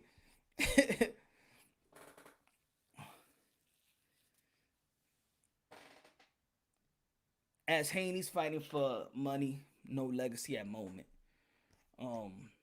Hey, yo, UK47. Everybody subscribe to UK47 Rap Star Boxing Knowledge. What's good? Tycho TV in the building. What's good, bro? Just drop it already. You ain't going to make him a star. It's not selling. Why? What is it with the it's not selling? well, I don't understand people like that. Like, stop. Why you sound like robots? It's not selling. The ticket, the to buy for the ticket, it just happened like this, like couple of days where you could buy the ticket. Already, you're like, it's not selling. Like my people, sometimes, even on my channel, if you go to my channel, you'll fact check me, challenge me. I don't care, but y'all be sounding like robots. Y'all be sounding just like the dudes that be giving you these information. That shit ain't selling. That shit ain't selling. That shit ain't selling. Did you buy the ticket? Do you want to go to the fight? Or you wanted to buy the pay-per-view? So if you're saying that the shit ain't selling, it's because you ain't buying it. That's on you. Guess what? There's a lot of people that was talking the same shit about Gervonta Tank Davis. And that shit was a packed house. It doesn't matter what you think. Doesn't matter what you think. Oh shit, he's gonna fight Mario Barrios. I'm not going to buy the pay-per-view. That shit ain't gonna sell. Well, it was a packed house. Because y'all gotta understand this, folks. Y'all gotta understand this. Some people buy the fight. Some people buy because they want to see their favorite fighter fight. You see the difference? Do you see the difference? Some people buy a fight because they want to see that fight, and other people's buy because they want to see their favorite fighters fight. Two types of way you could buy an event. See, I got it all. You know I got the zone because I like to see all the fights. I didn't get the zone just to see if Canelo Alvarez is going to fight this fight, or Anthony Joshua is going to fight this fight, or Ryan Garcia this fight. I bought a monthly, it's a year subscription, and I'm going to watch all the fight, regardless if it's a great fight, if it's a low budget fight, or whatever. You guys complain like y'all fucking cheap or something. Y'all cheap. It's not selling. What the fuck you care? You buying it? You not buying it? You talking about it though? It's not selling. It's not selling. Oh my God. It's like you go to a grocery store and you see a bunch of chips, right? A bunch of chips, and you go to the grocery store and you tell the deli, hey, Mr. Deli Man, your chips is not selling. Your chips, yeah, the garlic and onion chips is not selling. And then you walk out the door. That's how dumb y'all sound, bro. Everybody that be like, yo, it's not selling. Yo, it's not selling. You remind me of a bum, bro. You remind me of a person that goes into a damn grocery store and checks y'all checking to see what's full, and be like, hey, deli man, that potato, too many potato chips right there. You know, it's not selling. Huh? It's not selling. And then you walk out the door. What type of people is that? I don't understand. Can you explain to me? Huh? Can you explain to me how dumb that sounds? He's not selling. And they do narratives and they talk all day in Twitter about it. And they talk all day and, oh my God, it's not selling. Teofimo Lopez, George Kambosos, nobody wants to buy it. Who cares? Do you want to buy it? Yes or no? So shut the F up and get out of here, man. Change the channel. Don't get the fight app. Simple. It's very, very simple. It's not going to sell. I'm telling you, man, there's some weirdos in the boxing community. I'm telling you, folks, some weirdo. But now you know what's a legit argument or legit, opinion, in my opinion, because everybody has an opinion. You know how everybody always say, everybody got an opinion, like everybody got an asshole, right? But not everybody got an asshole to be fucked, right? So everybody got an opinion, and everybody got an asshole, right? Just like everybody got an asshole. That's saying whatever you want to call it, right? But that doesn't mean everybody's opinion is a valid opinion. You understand that, right? Yeah, everybody got an opinion, but that doesn't mean it's a valid opinion.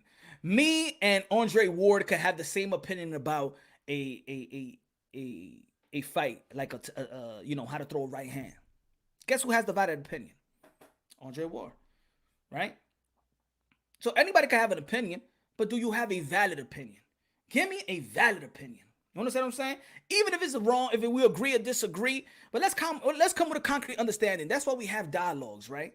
Let's come with a concrete understanding and give me an opinion, right? Now, this is why I say this is a valid opinion. I'm not happy as a fan, right? I'm a fan of Teofimo Lopez. I'm not happy how he's been out the ring for almost a year dealing with this situation. That's a valid opinion. I believe so. Right? I mean, we always not argue, but people's always frustrated about fighters not fighting enough. But this situation, which I believe that Teofimo Lopez wanted to be back in the ring in March. A lot of people said he could have had 2 fights, 3 fights up to date. Nobody had 2-3 fights but Canelo Alvarez. So let's quit that narrative already. Quit that narrative. Yo, but Teofimo Lopez, if he would have stood with Top Rank and never would have been, and this is the stupid shit about it too. See, Teofimo Lopez is stupid for going to purse bid. So Teofimo Lopez is stupid for going to purse bid and then getting the higher bidder bid $6.2 million. But he's stupid. That was a bad move. It was a bad move, right? Yeah, right. Everybody, including his haters, gave him props. Everybody, including the channels that hate Teofimo Lopez to death, gave props about that move. Go back. Anybody go back when you got time to the purse bid. Go back. Check out everybody's channel. Oh, so now when shit don't fuck up, everybody be like, I told you so. I mean, he should have gone back to Top Rank. Everybody was dissing Top Rank. Everybody was dissing Bob Arum. The question is, why didn't Bob Arum pay him the type of money which he deserved and earned to get paid? Then he would have never gone to purse bid, and maybe he would have stood with Top Rank's plans. How about that one? Oh, he's stupid. Check out the Triller. He's stupid. He's the one that did this himself. Yeah, right. He ain't do this himself. Yo, Punch, yeah, you funny on H20 channel. The guy wanted you to fly him and his team. Yeah, man.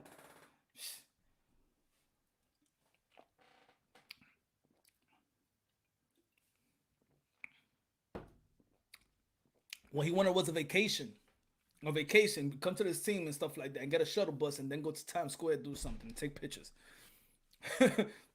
Hey, yo, my man, we got free tickets. Yo, you want a vacation? Dude wanted 8 tickets.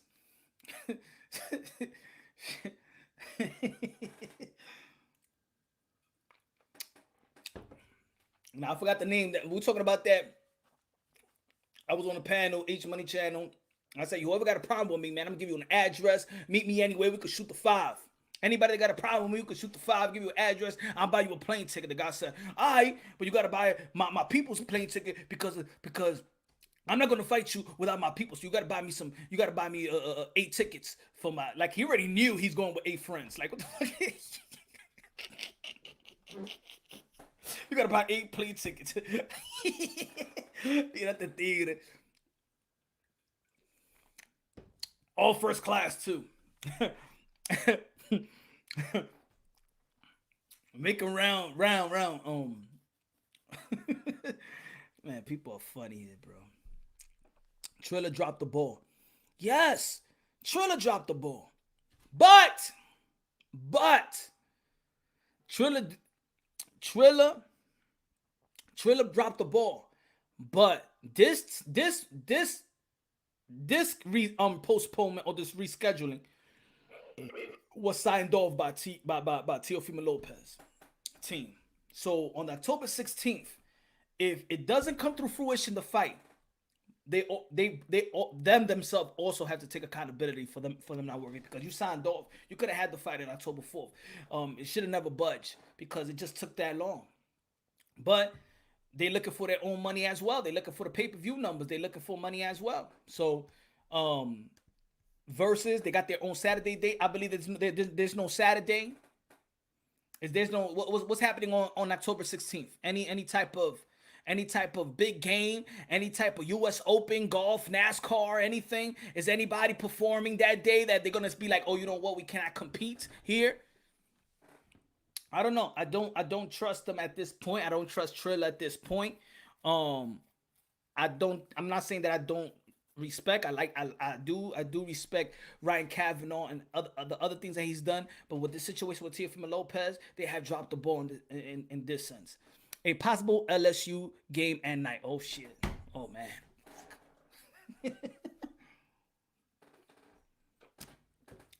If Jay-Z going to Marcy Projects, he's going to be signing autographs and shit. They're going to postpone the fight.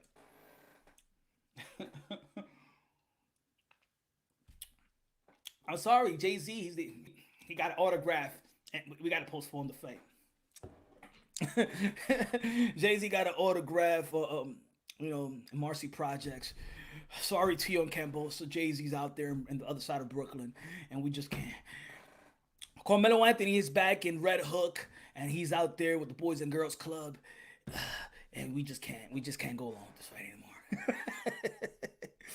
Pound for pound sports entertainment. Salute. Y'all hit the like button. Let's go. Let's go. Good looking out, my brother. Good looking out. Appreciate that, bro.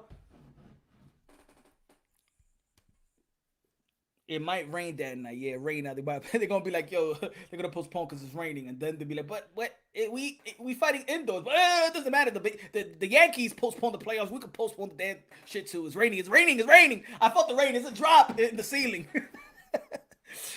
What the fight day for Tio versus Cambo now? October 16th. October 16th on a Saturday is gonna be now a year because he fought Lomachenko October 17th. So it's really just gonna be a straight year since Teofimo Lopez got back in the ring. And for the first time, I hated it.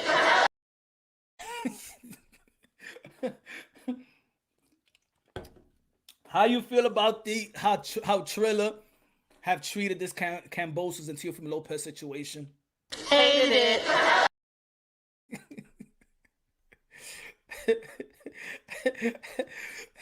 Pancho, take it away. Then it's stormy. Then it's not a slow. Setting it needs me. Hand him at the bone. What do you mean? Screaming right out low. Then it started showing. When it not a fiend.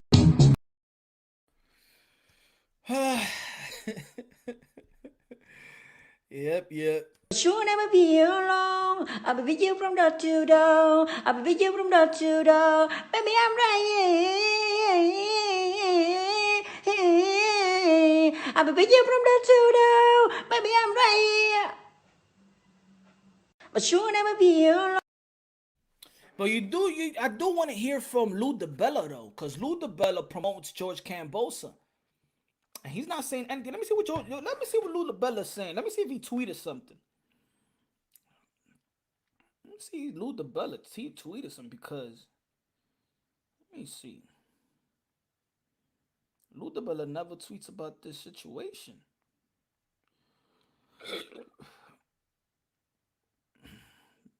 Knowing Joe the way we know. Nah, Lou DiBella do not tweet about this situation.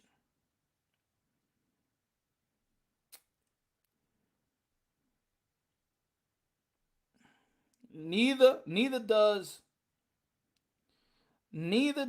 George Kambosos. They don't tweet about the situation. They don't let the people know what's really going on, how they feel. And this is why I don't understand why a lot of people have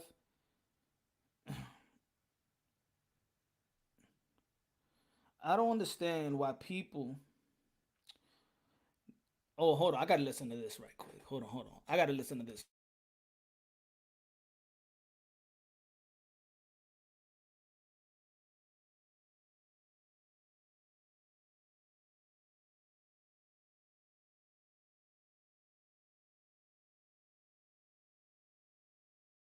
So, what's the new narrative too? That Canelo-Plant is not white anymore. That he's black.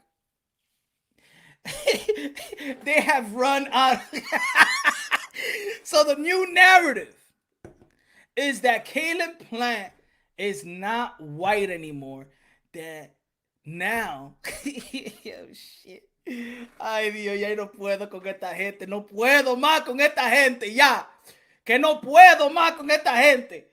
So the new narrative is that Caleb-Plant is not white. That the only thing about Caleb-Plant is that is his white skin, but he's really not. Oh, Dios.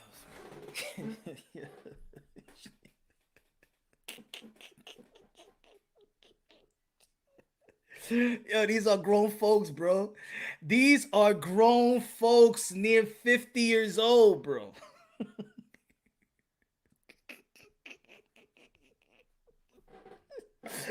Yo, I'll tell you, man.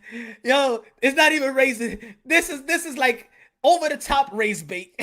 Yeah. They hate Canelo so much. They don't want to go for Plant, but now they have to mind f themselves and say Plant. No, Plant is just light skin. You know, he got a sister. He got schooled like a black guy. Because we just want to win. We just want to win. We just want one win. Oh my God. Yo, Magic, what's good, bro? Uruguay. Oh my Lord, have mercy, man. What's going on, bro? I said, yo, good looking out, bro. Yo, you know what it is, man? I know that a lot of people have sentimental about mental illness, right? And at first, you know what I'm saying, when this trend of everybody saying I got mental illness and all that stuff, you know, at first it's like, you know, damn. But now it's unfortunate, but it's becoming like, I'm stone cold to it now. I'm so stone cold to it right now. I believe a lot of people does got problems and people got issues and I'm praying for people to work on their issues. I could have had issues myself, but at this point, people want to have it. It's crazy. It's crazy in this boxing community. It's like, even when there's a situation that's not racism and people be like, oh, this is racist. It's like they miss race. If somebody's missing racism, okay, they got to create racism. They have to create being mentally ill, right? And then you oppose it to other people, right? You have a content about it. You want people to be mentally ill and crazy just like you. So Caleb-Plant is not black anymore. I mean, it's not white anymore because they hate Canelo so much. I don't know Canelo. I don't know if Canelo ever you know, date their mom, gave them a stepbrother or stepsister. The hate with Canelo Alvarez. It's very interesting at this point. It's very interesting at this point. Magic, my brother, mi hermano, we have you playing on a gym speaker. Yo, we love your talk point. They're conversation starters. Good looking out, man. I appreciate it, my brother. Oh, good looking out. That's what I'm talking about, Magic. Yeah, man. Yo, everybody. What the hell is happening, man? Let me speak a little louder. People can hear me out. Good looking out, man. With that 5-0. 5-0, good looking out. I appreciate it, Magic. God bless, man. God bless everybody in the gym as well, man. Yo, now Caleb-Plant is not white. They hate Canelo Alvarez so much that they have to have Caleb-Plant not as a white guy, because if Caleb-Plant beats Canelo Alvarez, then the white man wins. So we have to say that Caleb-Plant is black, because when he does win, then we feel like we won. We feel like the race won. It's getting sick, folks. It's getting real sick, man. And now I understand why Bellevue Hospital is getting bigger. You know, every time Bellevue Hospital was like this size, and then they reconstruct the hospital and it gets bigger and bigger and bigger. Ladies and gentlemen, they have built more mental illness places than I ever seen in my life, because I do think that is needed.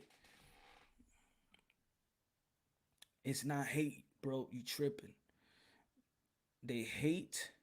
Everyone runs into issues where they break down mentally. It's due to economic hardship.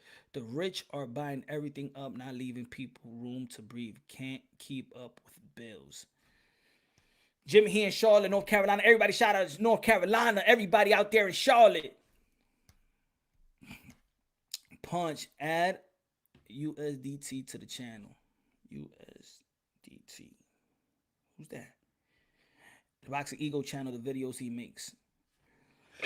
I don't even know the dude where he talks. Yo, shout out to the Weigh In, man. Subscribe to the Weigh In, my brother. What's good, man?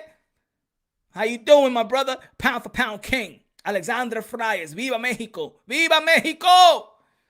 The Twilight Zone. Yo, I'm telling you, folks. There's people in this boxing community, yo, it's crazy. I think that, to be honest, the YTBC has become a nut house. It has become a nut house.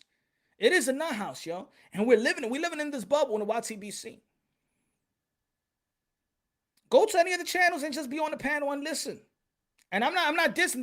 There's people that do have legitimate and they know they're boxing and they genuine about the sport. But there's other people that just come through and you know they got problems, bro. You know they got problems. And I'm not just saying people that be on panels. I'm talking about boxing content creators. I don't know, bro. It's crazy.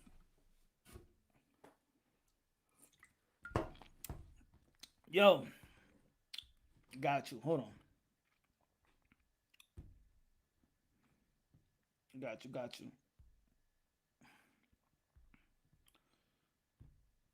Give me a second.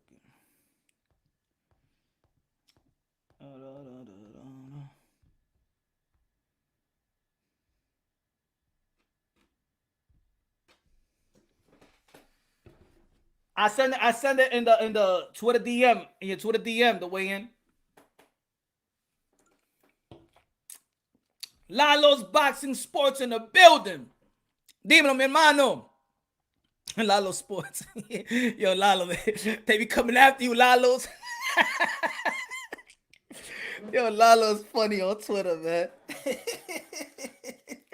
Yo, shout out to Lalo Sports. Shout out to Lalo Boxing, man. Subscribe to him and follow him on Instagram, YouTube as well, and Twitter. They hate that we're united, that we're prideful.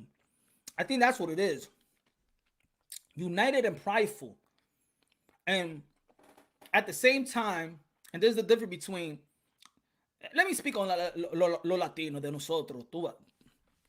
We're prideful and we're united, but we don't shit on anybody else while we're prideful and united. That's the difference between Latinos and maybe other cultures. That we're prideful Latinos, but we don't shit. We're so prideful being Latinos that we don't shit on anybody else because anybody else no le dan mete. Even with some things deemed racist towards, if you call, you know what I'm saying, be like, go eat your tacos. A Mexican be like, eso es lo que yo quiero. Eso es lo que yo quiero comer hoy. You can call me a platanero. Yo me como plátano, me busco los 3 golpes, yo me lo como. Eso es lo que yo quiero. Yo tengo hambre. Instead to a black person, eat some chicken, they be like, yo, he racist. He told me to eat some chicken. But dame el chicken, yo me lo como yo mismo. No quiero eso. No. What they say. See, Canelo-Plant, he could have tacos emojis, right? On his tweets. Ain't nobody on, oh my God, Canelo-Plant is having a racial overtone on his tweets, directed to Mexicans. They don't say that.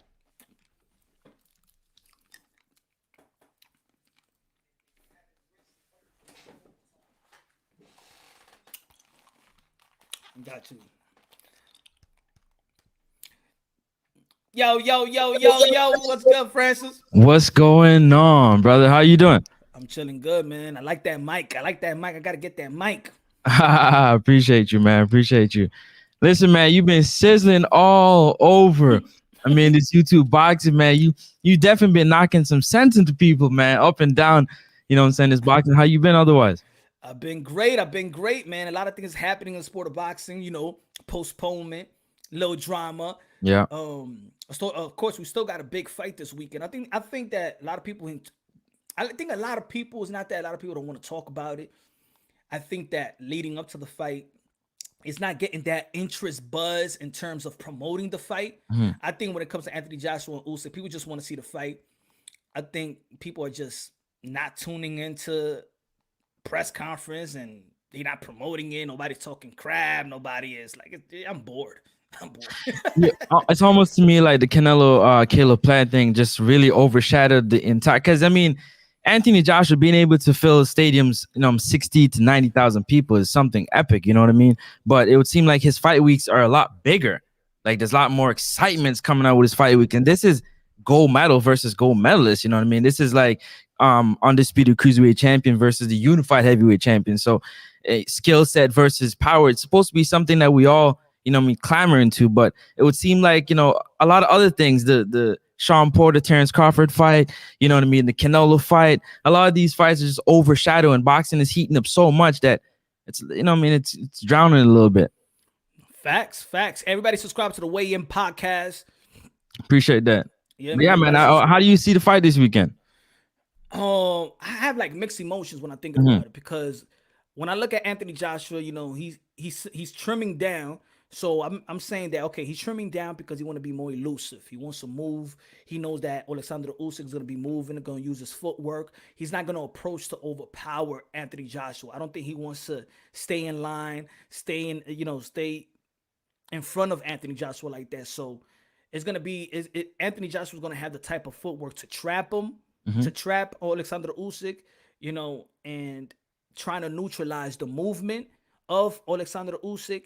And I think this is why he's trimming down. Now I like the fight that I like to see, that I see to study what Anthony Joshua could possibly do, is when he was fighting against Povetkin, mixing his punches. He was actually fighting on the outside. He was using his footwork. He was jabbing to the body, throwing combinations after combinations. He wasn't just sticking to one punch at a time. And I think that Anthony Joshua, if that Anthony Joshua comes out, I think it's gonna be an easier fight for him. Right. If he stays in front of Alexander Usyk and he's robotic, he don't have good movement, he can't trap him, and Alexander Usyk is just baiting him and catching him coming forward, then if it goes to the scorecard, Alexander Usyk could win this fight. If it goes to the scorecard, if Anthony Joshua doesn't be the first, he got to set the tone. So, but I do think that Alexander Usyk is going to set the tone. So for me, I think Anthony Joshua will win by stoppage, but if it goes to the scorecard, I think Usyk will win. You think he'll get you think Usyk will get a decision over AJ in the UK in front of 60 to 70,000? Yep. I can't see it. Yep. I can't see it. I mean, I know the powers no that. Way. He just signed a new deal, Matt. There is no way they're making that happen. Now, we're talking about the politics then. It always comes in a little bit. Always, because you got to remember something, man. He's almost heating up boxing in the UK again with this big stadium fight. I mean, they've had fights before with fans, but nothing to this magnitude. Matter of fact, boxing, with fans, I haven't really seen this in a little bit. So it's something special. Now, when you add that to the opponent, the resume of the opponent, it all kind of stacks up to it. You know what I mean? So for them to rob Usyk a gold medal, it would have to be a close enough fight for them to be like, nah, we got to give AJ. It can't be too much. It can't be too wide, in my opinion. You know what I mean? But that's the sad part about it. See, because I'm looking at it because I'm just looking at it technically wise. I'm not looking at the politics. But now, of course, this is boxing. Now, when we talk about politics, it's really a whole different type of conversation. Not even a different type of conversation. You add a lot into the conversation when it comes to the politics. Because now, when we're looking at every other fight, it's so sad that we look at it like that. Who's going to win? Who's going to lose? Or who's going to get robbed?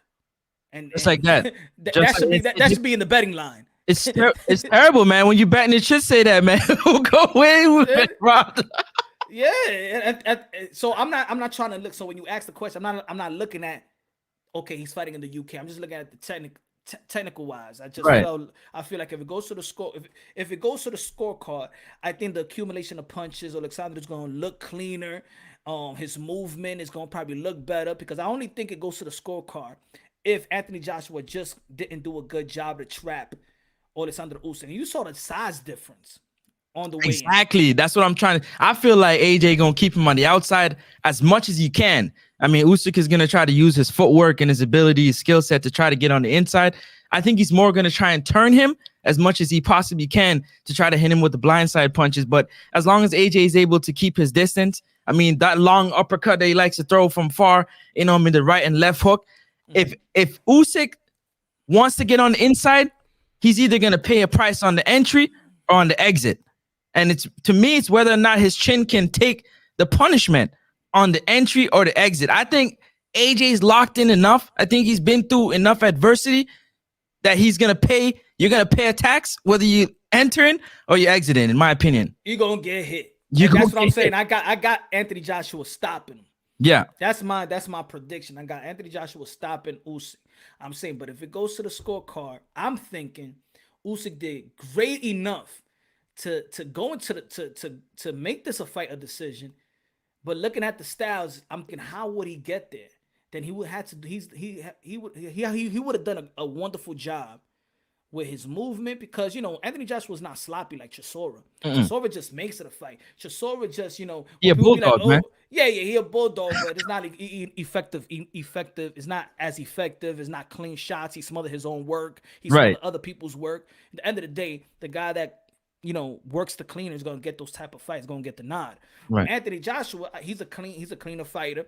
He could mix his punches real well, and this is why I'm seeing the Povetkin fight, because if that Anthony Joshua shows up, the elusive Anthony Joshua, the guy could throw combination punches, the guy could set the tone with jabs and stuff like that, I think that Anthony Joshua is going to be easy for Anthony Joshua. So I got a question to ask you. Do you think for 1 second that the stoppage might not come, it might come from a referee stoppage? In other words, accumulation of punches. Usyk is taking too much clean shots. You know, the UK, at times, the referee, they jump in when they feel like you're taking too much unanswered punches. They try to end it. You know, I mean, did it with Takam a little bit. You know, a few other fighters, it happened. Do you think there's a possibility of that happening? He might not be able to land clean enough to really knock him, like switch his lights out, but just by accumulation of punches, either against the ropes or in the corner, you can kind of get him out of there. They do stop fights too premature out there. That's one. It could happen, but you think it could happen to Anthony Joshua though? You say? No, I mean that he's doing it to Usyk, given that the skill set. Oh yeah, then yeah, it will be stopped. Instead of an actual, like, instead of him flattening him on the back, like a ref, just by accumulation, the referee's like, yo, you just took 3 or 4 big shots from this big guy, man. It's good. Yeah, I think they'll stop it. Yeah. I think they'll stop it. But would that stoppage be part of the robbery? Right. Now we talking, right? Would that stoppage be part of the robbery too, man?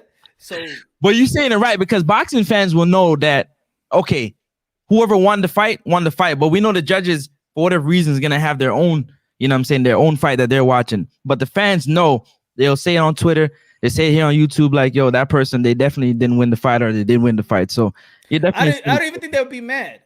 Nah. Because if Anthony Joshua, let's say this dude stopped the fight premature, right? I think people are still watching this fight, but their mind is still Anthony Joshua and Tyson Fury. So they will be like, oh man, Usyk, man, they stopped it premature. But now let's see what's gonna happen with Deontay Wilder and Tyson Fury, and then let's see Tyson Fury beat Deontay Wilder, and we get that undisputed matchup in the UK. That I think that's even if Alexander Usyk does get premature stopped, I think people will be looking at the future and you know, like I said, that undisputed fight.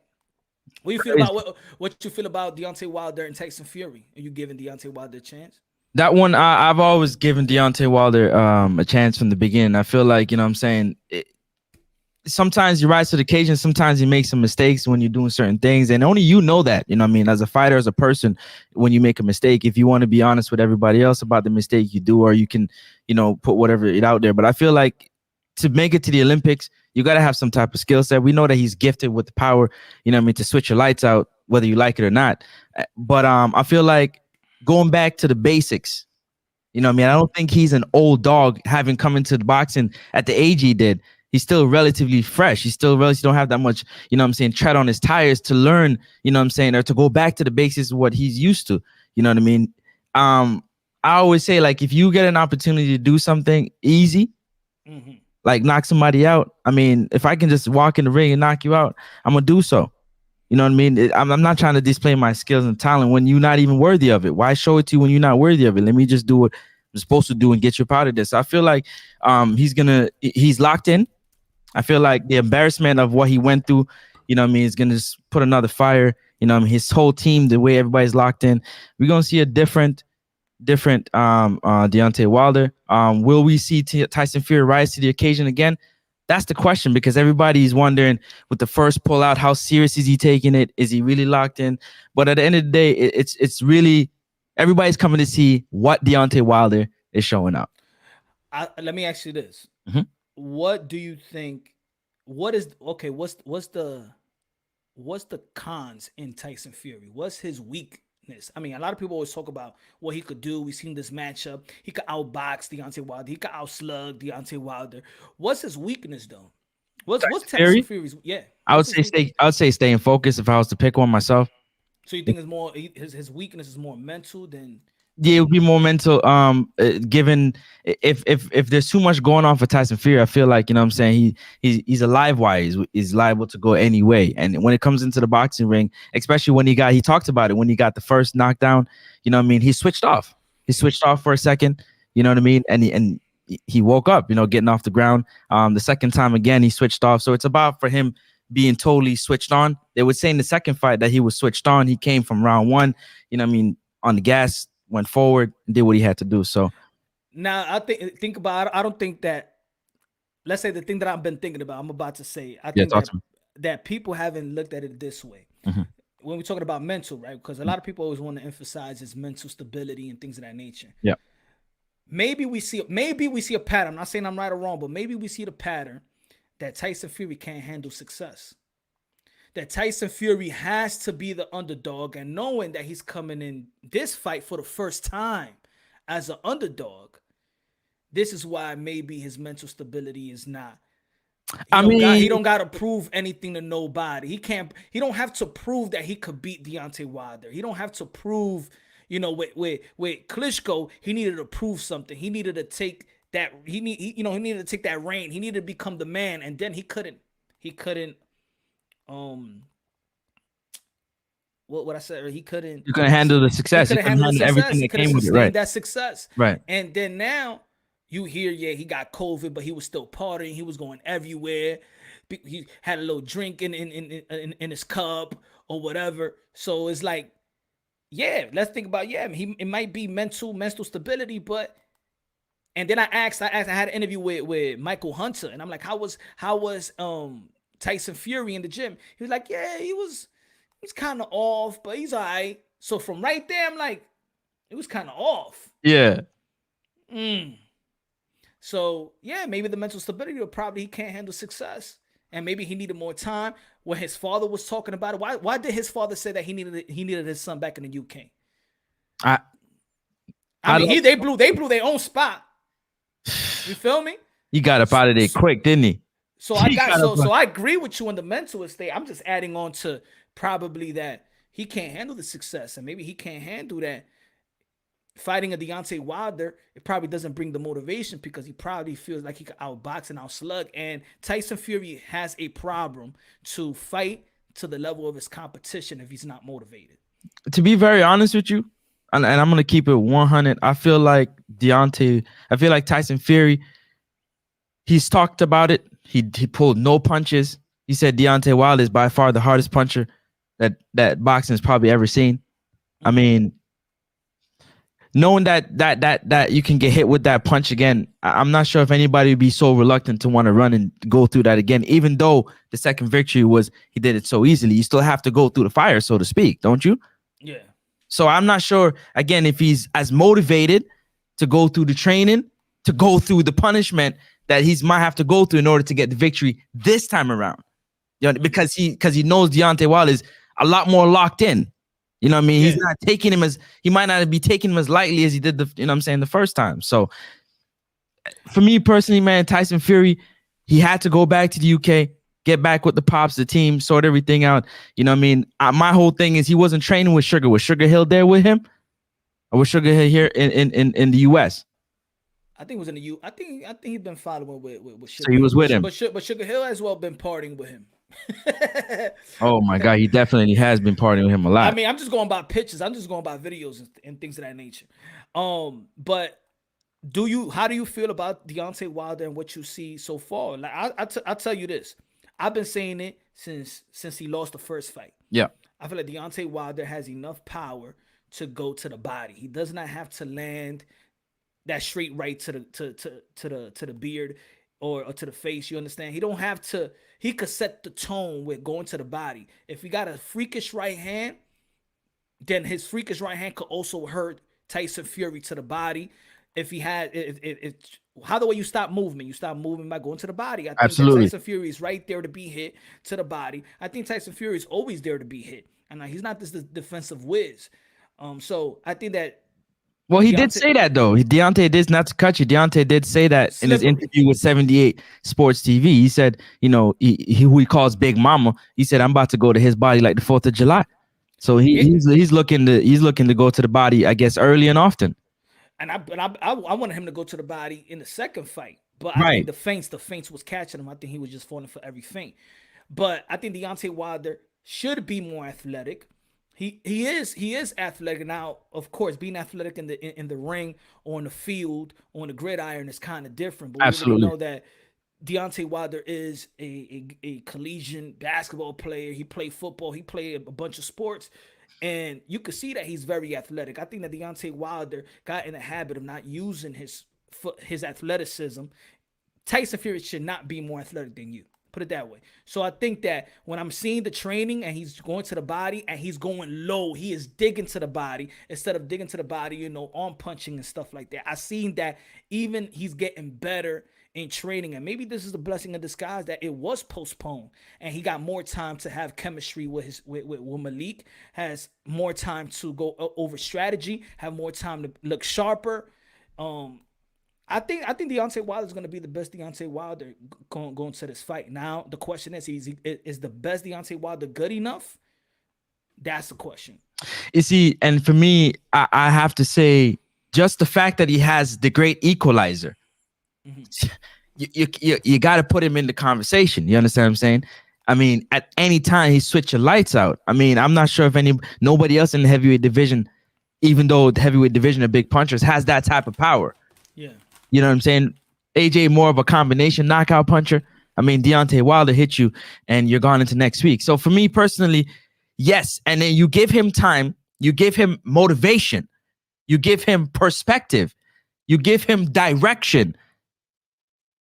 And then now he's talking about he wants it in blood. I mean, the mindset you could tell is there. He's locked in, and he's locked in so much that he's putting in the work that he knows he has to do in order to execute what he wants. You know what I mean? So it's going to be scary, man. It's going to be scary. I'm looking forward to it. I'm gonna wait. Get me back. I'm gonna come back and let you know, but I'm gonna wait. But no, to be very honest with you, man, it's Bomb Squad all day long. It's been that since from as long as from before he won his world title. It's always been Bomb Squad, and I'm a little guy. I ride with who I ride with. You know what I'm saying? I'm going for Deontay Wilder, baby. I'm going for Deontay Wilder to upset Tyson Fury. I'm going for Deontay Wilder. Deontay Wilder's going to do his thing. Deontay Wilder's going to do his thing. And listen, man, if y'all expecting this to be a 12-round fight, Deontay Wilder is a knockout artist, man. You don't do 12 rounds, man. Unless he's done it before, but you get the point what I'm saying. You know what I'm saying? The highlight of his career in terms of when he got champion was, and this is what it is with Deontay. This is what it is with Deontay Wilder and the people that don't like Deontay Wilder. I'm gonna say it like, again for people to understand, because people are like, you're a Deontay Wilder hater. Me? Yeah, please, man. You gotta go back into the archives of Punch Run Boxing. The only thing I didn't like was how he took the loss. That's it. That's the only thing I didn't like about Deontay Wilder is how he took the loss, because I gave him respect. He's the baddest man on the planet. I don't need the baddest man on the planet taking excuses. This is boxing. You could win or lose. This is the heavyweight division. If we're gonna say that in the heavyweight division, one punch could change everything, right?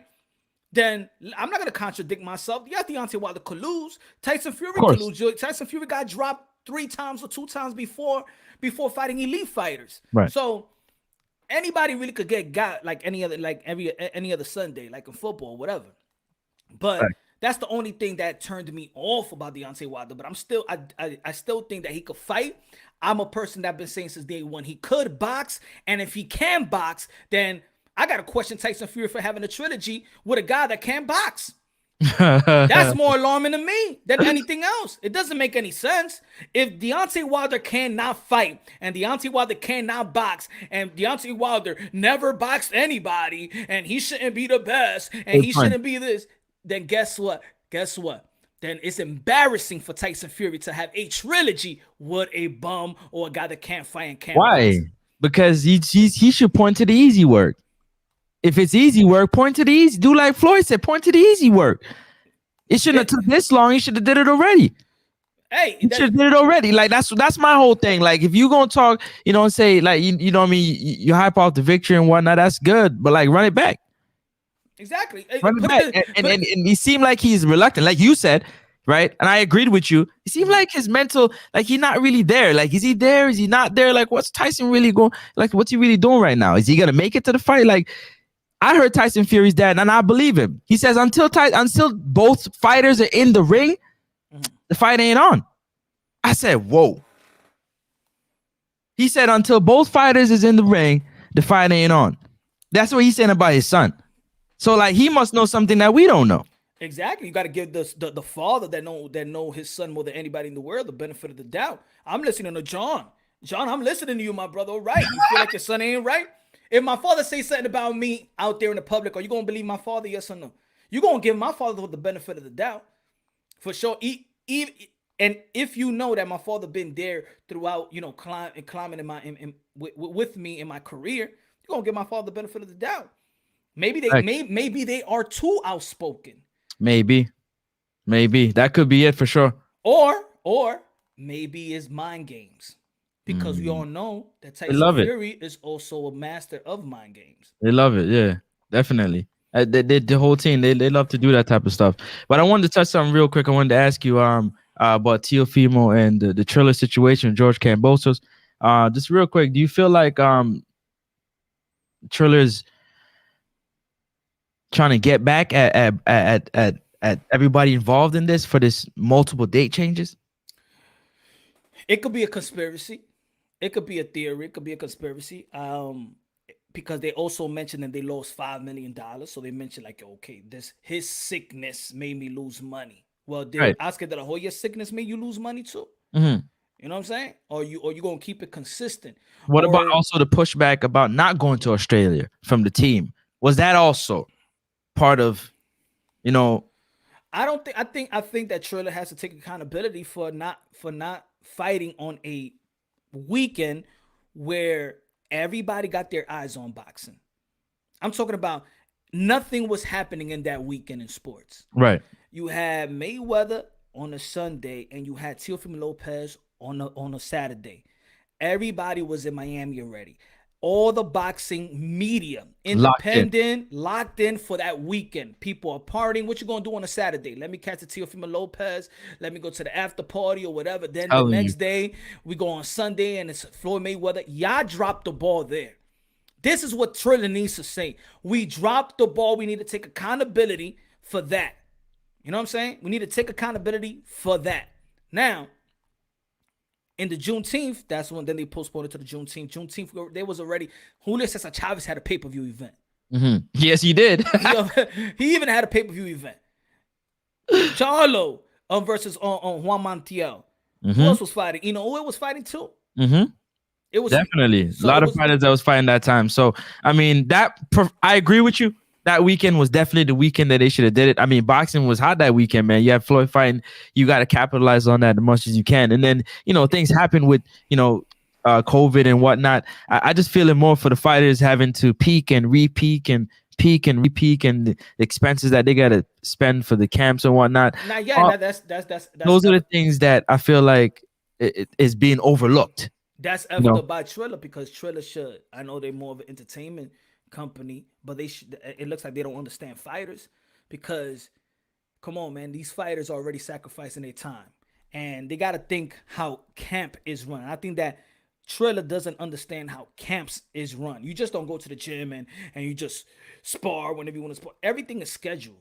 spar, how to eat, when the time to really push down on the weight and things of that nature. So if a fighter is going on a 10 to 8 week training camp, there is a schedule.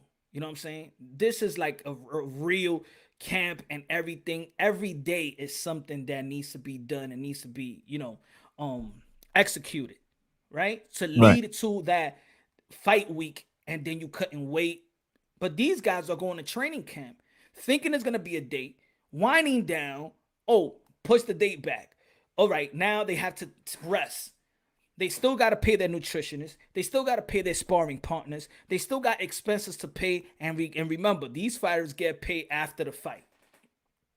Yep. So these guys or these sparring partners, they'll be like, all right, man, but I want my money. I got to get paid, man. But these guys are getting paid, but the fighters are not getting paid. Nah. So everybody is compromised. Right? Everybody wants that check. Even managers, even everybody in the hands of the cookie jar is waiting to get paid. So, boom. It's being pushed back. It was supposed to be August 14th. It wasn't August 14th. Then there was rumor it was going to be on September 11th with the Oscar De La Hoya and Victor Belfort. It didn't happen. Right? IBF stuff, situation back and forth. I already alluded to that earlier. And then October 5th. They moved it because baseball playoffs.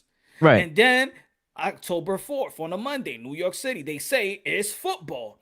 Now, they wanted to move it to October 16th on their Saturday. Nobody's performing. Cool, right? But Teofimo Lopez and his team signed off on it. So in my opinion, now Triller, I blamed it all on Triller, right? Leading up to October 16th. But now you didn't have to sign. Exactly. You didn't have to sign. Exactly. So now on this one, you also got to take accountability. Teofimo Lopez has to take accountability. But what accountability though, Punch? What accountability? If the fight don't happen in October 16th, don't happen. You signed off. You already had a fight on October 4th. And the lawyers have. Were they agreeance with the October 4th then? Was it Triller or was it? No, they both signed. Lopez team. That's what I'm saying. Was it Lopez team and Triller that decided Monday wasn't the right date, and then they informed Kambosos, or was it just Triller that said, you know what, we got to move this date to the 16th? No, it was Triller that felt it's a good idea. We could have this on October 16th in Brooklyn, and then we end alongside with the Versuz, which the Versuz is highly successful. I mean, the Versuz has been the most successful show in America. Facts. So think about business wise, it makes a lot of sense for Teofimo Lopez to go back home in Brooklyn, where they from, where it all started. He could use this as a homecoming fight. Nobody's fighting. No, there's no real big event on the 16th, Brooklyn, Barclays Center with Versuz. Right. I mean, that's the initial plan on June 5th. Not really with the Versuz, but with entertainers, where Meek Mills was supposed to be performing, right? Right. And so now it got Versuz. Now you got a successful where people are paying to see Versuz. Regardless who it is, they haven't done a bad job with Versuz Brooklyn. Probably could get Busta Rhymes there, hopefully, right? And then you got Teofimo Lopez from Brooklyn, got his fans. A lot of people from New York is going to turn out anyway. Right. So that is going to be a successful, regardless if people just going to buy for Versuz or Teofimo Lopez, is going to be successful, right? So, but the thing is, people are just tired of the postponement. I think that we're all going to be frustrated. And then if it goes down come fight week, we all going to forget about it. Yeah. And it is what it is. It's boxing, bro. We never get what we want anyway. I think that people need to stop acting like if we got whatever we wanted in any other fight. Tell me, now let me ask you a question. Tell me what fight that the fans ever pushed in the YTBC, or any other platform, that mass fans pushed for a fight, and then we finally got what we want when we wanted it. Tell me one fight. Like I can't put my finger on. Y'all tell us in the chat, man. Tell us in the chat if y'all got a fight, because I can't think of one. Like, for real, it's usually like we mad. As fans, we mad. Like that didn't happen that way. That didn't happen that way. Like, there's a lot of things going on, man. There's a lot of things that's going on in boxing right now. I just feel it personally. Oh, the question I want to ask you also is, do you think that the amazing victory that Teofimo Lopez had over Vasily Lomachenko, do you think that sizzle has died down for Teo with all these pushbacks and postponements, in your personal opinion? I think him just not fighting for a whole year's loss of momentum. Now, I don't think the win over Vasyl Lomachenko lose it because he still got the belts. He's still pound for pound. It's not like they say, you know what, man, Teofimo Lopez haven't fought in a while, man. We got to take him at the pound for pound because we haven't seen him in we haven't seen him in almost a year. Right. We know what he did, but also since everybody got an opinion now, and it's so easy for, you know, channels to create narratives and they got a lot of followers, I think that Teofimo Lopez does got a lot of hate. Not only that we all want to see him back in the ring, we want to see all these fighters fight more than often, but I do think that there's a lot of haters of Teofimo Lopez, and, you know, they create these narratives, and, you know, I think it does persuade the people, because think about it. Right, Teofimo Lopez hasn't fought in almost a year, but all the fighters, when are they fighting? The only guy that's actually that's being active is Canelo Alvarez. When's the last time did Canelo-Plant fought? How many times did the Charlos fight? When's the last time the Earl Spence fought? When's the last time that Tyson Fury and Deontay Wilder fought? Right. I mean, Lomachenko only fought one time. Devin Haney only fought one time. When's the last time that Ryan Garcia fought this year? So in reality, yes, it's frustrating that Teofimo Lopez is going to fight one time this year. But it's different. The reason why it's different because those fighters, apart from Tyson Fury and Deontay Wilder, they didn't have dates that was pushed back or postponed. So they didn't give us nothing for us to talk about. That's right? That's like teasing you. And you ain't gonna get it. You know what I'm saying? The boxing world, the boxing world is giving the fan blue balls. You know what I'm saying? I understand it. You ain't gonna get this punani. Gonna be tough because of the girl. You're gonna be full playing with the girl right before you're about to get in. She said she got her period. Facts, man. Like, so but, yeah, for them to do, like, that's the problem. Like, and then you got to account it too with the whole controversy that the boxing community is having with whether or not they feel Teo is unified versus undisputed, and then with the pushbacks and whatnot, so he doesn't get an opportunity to get this fight out the way and take care of all the other fights that they want him to. It also gives another talking point. Do you feel that way? Yeah, of course. People gonna take advantage of it. It's like me right now. Earlier, when Mauricio Sulaiman had that interview with the Boxing Voice, right? The talking point, the narrative was that Devin Haney is calling everybody out and everybody's ducking him, and nobody want to fight him. And then Mauricio Sulaiman, they asked him the question. Let's ask him the question. He goes, "Oh, because nobody want to fight Devin Haney." And he goes, "I'm not too sure about that." WBC is telling you, "I'm not too sure about that." Right. Meaning, I don't know what you're talking about, man. No, he could fight whatever he want to fight because we have given him the power to do whatever he wants to do. Right. Now, whatever he's been doing, what has he been doing? He's been petitioning and requesting for the fights that he want to fight. You know what I'm saying? But me as a promoter, if I have a fighter, it's my job to make my fighter look like nobody want to fight him. He is the best of the world. Yeah, and everybody else is scared. Everybody else is scared. That's my job. So the DHP, Bill Haney, is going to go to every other channel. He understands the YTBC. He understands how to smooth a lot of these boxing channels up. You know what I'm saying?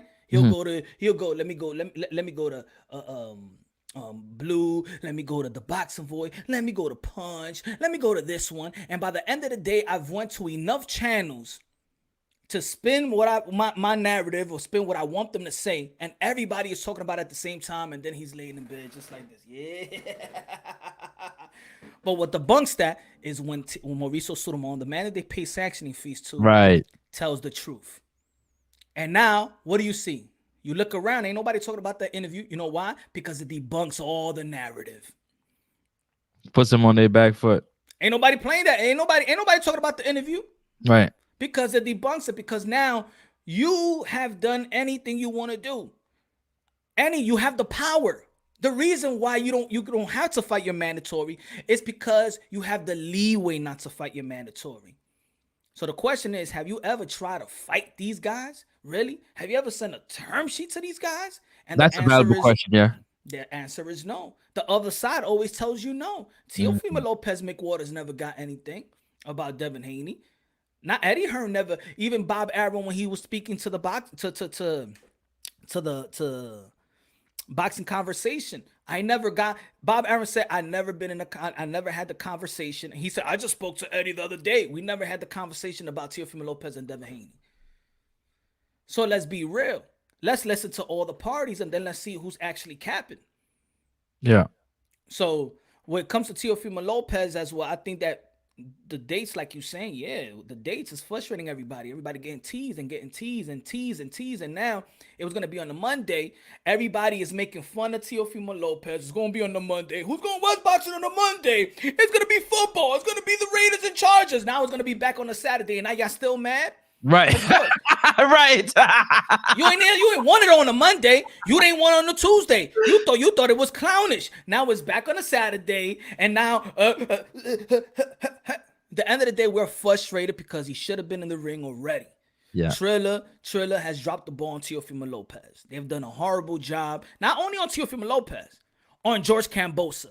And put it this way, instead of George Kambosos talking about Teofimo Lopez, how about you talk about that $2 million that you're supposed to be owed to? Because you're going to get the most money that you ever made in your career, even close. You still haven't hit a mil. You probably still haven't hit more than 500,000. So we want to see if Kambosos is outspoken about Triller. Don't leave this in Teofimo Lopez, because if Teofimo Lopez would have never taken a purse bid, you were still making 200,000. Well, he's been having interviews. He being Kambosos been having interviews saying that this ball's pretty much proverbially is in the court of Teofimo Lopez because of all these, all these postponements and pushbacks. They have nothing to do with his side. Everybody over here is doing what they got to do. These are some of the interviews he's had with Australian media. You know what I mean? You got to, search for it a little bit. But he was saying all these things, and I found it to be quite amazing that all these postponements, he says, has nothing to do with him. He's just been training, getting ready. Him and Triller have had great open communication back and forth. He knows everything that's going on with them and everything that's going on here. He's not sure about Teo's side. So, it makes it a bit confusing, because for him to not sign and Teo already signed, it's like, what's really going on? Yeah, I want to know what's really going on. Because before the purse bid, I remember y'all colluded with one of those. So y'all been talking before any Triller came to play. Kambosos' team and Teofimo Lopez team been talking to each other before there was no Triller in play, before there was going to be any type of purse bid to get this fight done. It was supposed to be in Australia. So all of a sudden, y'all can't come together and be like, hey, yo, what's going on here, man? We got to take control of this Triller stuff, because they playing with both our money. Yeah. So I think for me, it's kind of cringy when Kambosos is just saying, oh, this guy Teofimo Lopez, but Kambosos, he's still a little bit salty though from the last time, saying that it was irresponsible of Teo to have caught COVID. When he said that, you can kind of see that he's like, he doesn't really, he puts that all on him. Like he should have taken the necessary precautions in order to let this fight happen. So everything that happens after that is on him. Yeah, that's pretty much what he said. Yeah, he stopped when everybody found out that he ain't had the COVID shot too. The vaccine. There you go. When people found out that he wasn't vaccinated as well, he stood quiet. And then he had to, exactly. Even though he didn't catch it or whatnot, he still had to stay quiet. So those are the type of things that I feel like he's still kind of holding on to, I guess, help him through training camp. You know what I'm saying? As they peak and as they come down, because the dates change and then have to rev it back up again. I think those are some of the things that he's holding on to. No, but I feel George Kambosos on that, because they was already in fight week. That's it. They was in Miami. Mm-hmm. So it was, once it's fight week, and fight week with fighters, they already got an attitude. They can't eat. They cutting weight. Yep. They got to cut the 7 pounds water weight that they got left. They already chippy. So I understand the frustration, because you like, yo, I'm about to get this bag. All right, after the fight, I'm getting my $2 million. And now, since June, I'm still waiting on this paper. Yeah. I'm still waiting on this paper. And I told the contractor in my house that he's fixing my house, and I'm going to get you this paper on a Saturday, and then I say it on a Tuesday. Yo, can you imagine that shit? If you made so much plans, oh yeah, don't worry, I got your money on October 5th. All right, I'm gonna call you up and then be like, yo, I'm sorry, we're gonna make it on October 4th. Oh no, it's gonna be October 16th. Man, you gotta give me your money, bro. You I'm gonna hold somebody hostage. pull up to the crib like, yo, I need the bread, man. Where the money at? So You told me 2 months ago that you're gonna pay me on Tuesday. yeah, you've been saying the same shit since June, motherfucker. Huh? Since before the summer. You've been saying that shit in the spring. You're gonna get my money. That's crazy, man. That's crazy. So I feel it for all of them, everybody involved. Most of the fighters and whatnot, because I mean, Triller and them, they lost money, but they're gonna continue to make money as they put on events. These fighters, if they don't fight, they don't make money, man. So I feel it for them. You know what I'm saying? They got to get in there and get busy, so to speak. That, you know what I mean, the purses and whatnot, not their outside business, but the boxing business. I wanted to ask you. Well, I wanted to tell you. For me, I felt like this. Just jumping real quick. This AJ-Usyk press conference was like, that shit put me to sleep, man. I don't even need to get sleeping pills no more. That shit put me to sleep. Like, come on. And I know somebody tweeted. Who tweeted at me? He said, that not everybody wants to have it like the Canelo, paraphrasing like the Canelo and Canelo-Plant. It's a gentleman's sport. What I'm saying is that this is a combat sport, bro. It's different. I mean, this whole friend, when they too friendly, it makes me feel like you robbing me. Like, it makes me like, what's going on? Yeah. Like, don't worry, we're gonna be touching. You know what I'm saying? You're gonna hit me in the first round. When y'all too friendly, see, I can't see that. And I understand people. I understand that not everybody got to be the same. I'm not asking for Anthony Joshua and Usyk to be Canelo, be like Canelo-Plant, or be Mayweather. I'm not asking that. I know there's a lot of different characters out there, and it makes boxing intriguing. Right. It's like a buffet. It makes everybody, it does. But I also look at the sport like, yo, you could paralyze me, bro. You could kill me in the ring. You could actually put me out, and I could never speak to my kids ever again. I could be dead. I could be this. I'm not your friend, bro. Yep. Don't give me a pound. And to me as a fan, I don't know. Maybe I have a different character, and not everybody have it. But I'm just looking at it like, yo, it's war, bro. It's war. So what I'm gonna see is good boxing match. It's gonna be a good boxing match and a jab by Anthony Joshua, and then a good jab and a good movement. But I'm not seeing Phantom of the Opera. I'm seeing a damn fight. So damn promoter like it's gonna be a damn fight. It used to annoy me because I'm like, yo, when you were at school, back in school, I never seen somebody said, hey, 3 o'clock, I'll meet you outside. We're gonna fight at 3 o'clock, okay? No, I heard 3 o'clock, I'm gonna whoop your ass over here, man. Fuck you up. You gonna meet me, man. You better not duck me, all right? Don't duck me. After 8 period, that's it, son. After that, can you imagine? That's funny. Can you imagine in school? Hey, yo, Francis, we're gonna fight after after 8th period, after gym. I'm gonna take a shower. I'm gonna take a shower and stuff like that after gym, and then we could just throw down. You could have a fight. Where you want to have it, in front of the school, in the schoolyard. And then we just hug, handshake it out like, all right, man, I'll see you then, okay? You be safe, okay? Yeah. Don't worry, guys. We cool about it. We're gonna fight, and whoever wants to show up. But yeah, man. Or and say what's up to your peoples and your moms and your dad and stuff like that. Everybody, all your friends and stuff. Shout out, man. See you later on.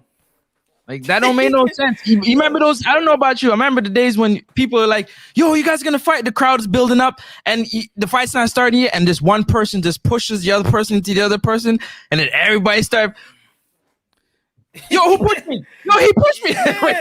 Punches. I want to see. And then you always know in those type of fights, a girl got to come out of it got to be your girl, my girl. Got to be like, yeah, you gonna be my man. And then she get in the bed, you got to pull the back. Yo, baby, chill now, because my man gonna fuck you up. And come on, we want to say, come on, man. That's why at least Marco, you know what I'm saying? Exactly. And look what they did to him. They put him out. No, you leave him there. Let him promote his damn fight. Let him promote the way he want to promote it. You saw Eddie Hearn trying to. Let's go to the next question. You have no respect, bro. None. That's what we need, man. We need some of that grit, man. This is a fight business, man. This is boxing, man. You gotta get in there and fight. We don't want this. You putting us to sleep. We're not sure if y'all friends what's really gonna happen. Are you really gonna punch him hard enough? Are you sure you want to knock him out? Like, what is going on? You know what I mean? You guys are clinching too much. I'm starting to wonder, like, hold on, man. I paid for this shit. What's going on? That's how, to be honest, that's why I'm looking at it. I'm be like, yo, yeah, y'all gonna go for the knockout, or y'all just gonna like even Sean Porter, who's friends with Bud Crawford. What did he say? Exactly. We're not friends, and after the fight, we're probably never gonna be cool. That's the way it is. That's it. We just fought, man. Yeah, we just fought, man. And talking about that, how do you see that fight real quick for all the Porter fans and Crawford fans in the chat, man, that's rocking the building? How do you see that early prediction? How do you see that fight? Not how it's going to go right away, but just give me your thoughts on the whole fight. 50-50 fight. I see that 50. You know why I always said 50-50 fight? Because you know what you know why? Because I feel like every fight that Sean Porter is in, he makes the division humble. You know, he humbles everybody. If you feel so much about a typical if you thought that Earl Spence was head and shoulders above anybody, Sean Porter humbled it. If you thought Keith Thurman was head and shoulders above anybody, he humbled it. He beat Danny Silva Garcia in a close fight. He beat Ugas in a close fight. And I don't think it's gonna be any different with Bud Crawford. Bud Crawford hasn't faced anybody really for me to say, okay, he's going to wash Sean Porter. Right. Like I don't think nobody could wash Sean Porter. I don't care if you have more boxing skills than Sean Porter. I don't care if you're cleaner or more effective, than Sean Porter. You're not gonna wash Sean Porter. He is gonna bring the best out of you. Now, has other people have overcame Sean Porter like Keith and Earl Spence? Yeah, because they adjusted in the later rounds and they landed a cleaner shots. You did those who beat Sean Porter didn't compromise the judges. So yeah, it was close fights, but those fighters were cleaner. Now, Bud Crawford is a cleaner fighter, but he's really a smaller fighter. He might have the height, but he's really a smaller fighter. Facts. And he does one thing about Bud Crawford. He's a master of adjusting, timely adjustment in fights. And he could switch. He's unorthodox. He could be awkward. He got superb movement. He got everything in the toolbox to adjust to anything that Sean Porter may be bringing. But I never seen anybody. I haven't seen Crawford fight anything like a Sean Porter pressure. So, in my opinion, is can he weather a Sean Porter storm? That's going to be the question. Does he have the tools to adjust to it? Yeah, but it's not going to be easy. Crawford, to beat Porter, you have to be perfect. That's it. Here's my opinion. I'm going to tell y'all my opinion real quick. Personally, when Crawford fought Jose Benavidez, the one-legged Jose Benavidez, I felt like his footwork wasn't the greatest.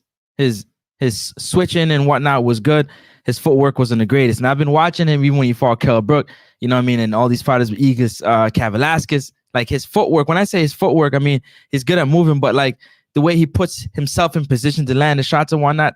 Sean Porter with the hesitation steps and the quick side-to-side movements. I feel like those are going to be the key in the fight that's going to give Sean Porter a better opportunity at beating Crawford. I never said he's going to beat him. I said he's going to give him a better opportunity to beat him with his, I feel like has a better footwork inside the boxing ring than Terrence Crawford. My only thing is I'm not sure if Crawford will continue his 8-fight knockout streak.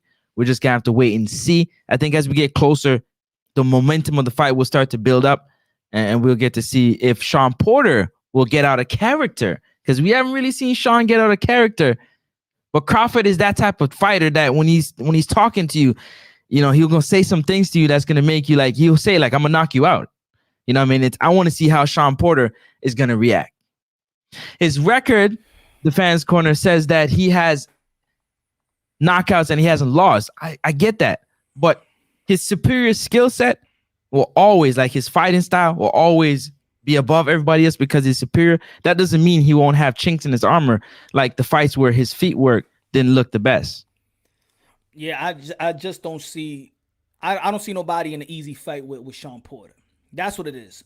Again, I do think that. But That's because the pressure is movement, like we're talking about. His movement, you got to look after his punches. You got to look after his angles. You got to look after his elbow. You got to look after his headbutt. You got to look after. You got to defend more than just his fist when it comes to Sean Porter, and that's what it is. You know, does Bud Crawford? He does have the skills. If anybody in boxing have the skills and the tools to adjust to anyone's style, is Bud Crawford. And this is why a lot of people, regardless of his resume, considers Bud Crawford pound for pound. 1, 2, 3, you can flip it around. Of course, I do have Canelo Alvarez number 1 by far, the pound for pound number 1. But Bud Crawford's skills and talent, I can understand why people see him as that number 1. You know, because you could see his skills and talent could adjust to anything. We've seen Bud Crawford needs to adjust, like when versus the Mean Machine. It wasn't really his boxing skills that beat him. No, he had to turn into Bud Crawford. Terrence Crawford needed to turn to Bud Crawford to beat Mean Machine. That's why his name is Bud. I like that one. He had to turn the Bud. He didn't want to hit that Bud. I tell you that. Yeah, exactly. And that's what Bud, and that's what Terrence Crawford does when he adjusts. Bud Crawford, you know, there's boxers, but they don't street fight. They're not really fighters outside the ring. Then you got that dog in him. Bud is a fighter. Oh yeah. So that's the difference. Bud could fight. He has a history. This is why he's Bud Crawford in the streets. He ain't no clean cut dude. People forget. You know what I'm saying? Bud is thorough. So if the boxing ain't working, he will go out there and fight you and slug you. He gonna fight you. Yeah. So you're gonna see parts in this fight where they're gonna throw down. I agree. Because, I mean, yeah, that's going to be the exciting part. Because, I mean, Porter does get clipped from time to time when he is not focused. But I feel like them going toe-to-toe is going to make it for an exciting fight. This might be fight of the year. Yo, he got dropped by Broner. He got clipped, yeah, right? He got clipped by Thurman. Mm-hmm.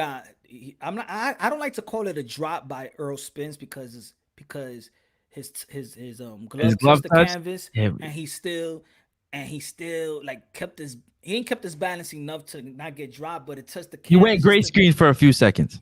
Yeah, but then you seen that round? Yeah, like I know. I said for a few seconds. That was a tough round. I gotta see the scorecard again, because did they still count it a 10-8 round? Or this, because he came back and still was that's right, yeah, because he got the knockdown, yeah.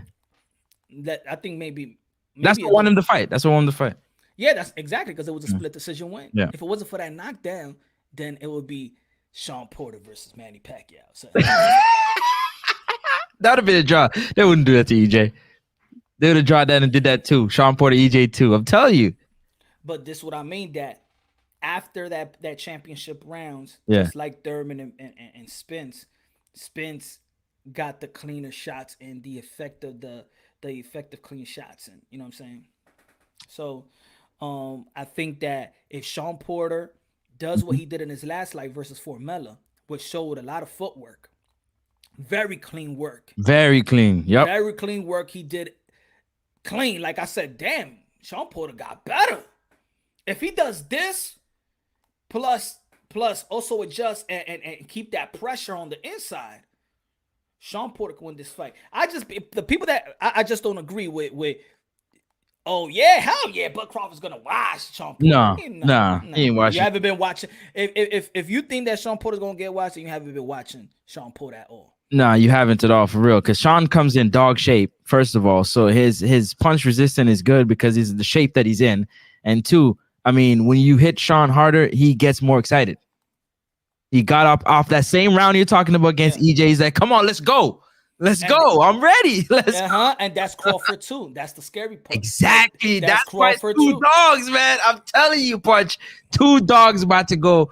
Yo, it's about to. I'm telling you, I'm calling the fight of the year already, man. Yeah, it could be the fight of the year. Could be. It's going to be highly entertaining. For as long as it lasts. Do you think it's going 12? Yeah. If you had to put your money today, you think it's going 12? 12. Yeah. So his 8-fight knockout streak is over. It's over. He ain't gonna knock out. He's not. Yo, put it this. I said it. I used to say it again. Whoever stops Sean Porter, whoever knocks out Sean Porter, stop Sean Porter. You count referee stoppage? I'm looking at you with a different light, huh? Do you count referee stoppage? I don't even think it's gonna be a referee stoppage, because I do think whoever's gonna ref the fight understand both of these fighters. Okay. Because it's also like that thing. Ref. They try to be unbiased as much as possible. But there's refs at this point of their career, championship fights, and these refs know who Sean Porter is. These refs know who Bud Crawford is. They're going to give them the benefit of the doubt. I think like that. When you see premature stoppage, and you be like, "Yo, why they stop the fight?" Because these referees don't know these guys. You know what I'm saying? They're not sure. This is why Jack Reese gave Tyson Fury the benefit of the doubt. Because if you was somebody else, and Deontay Wilder would have landed that same shot, and you would have landed flat on your back with your eyes closed for 4 seconds, they would have stopped the fight. But because it was a championship fight and it was Tyson Fury, they let it rock. Yo, get back up. Walk this way. Walk that way. Walk this way, but walk front again. How many seconds you have given the guy? You know what I'm saying? Help him regroup. Do some jumping jacks. Do some jumpy jacks. Go to Brooklyn. Go to Brooklyn like Puffy did to these kids and bring me back a cheesecake. You know what I'm saying? Cheesecake. You know, so if it's just almost like Tyson Fury, right? Tyson Fury when he was fighting Otto Wallin and he got cut. Right. They could have stopped that fight and Otto Wallin would be the winner. They should have stopped that fight. They should have stopped that fight, but what they were saying? Oh, wait. Too much money involved. Wait.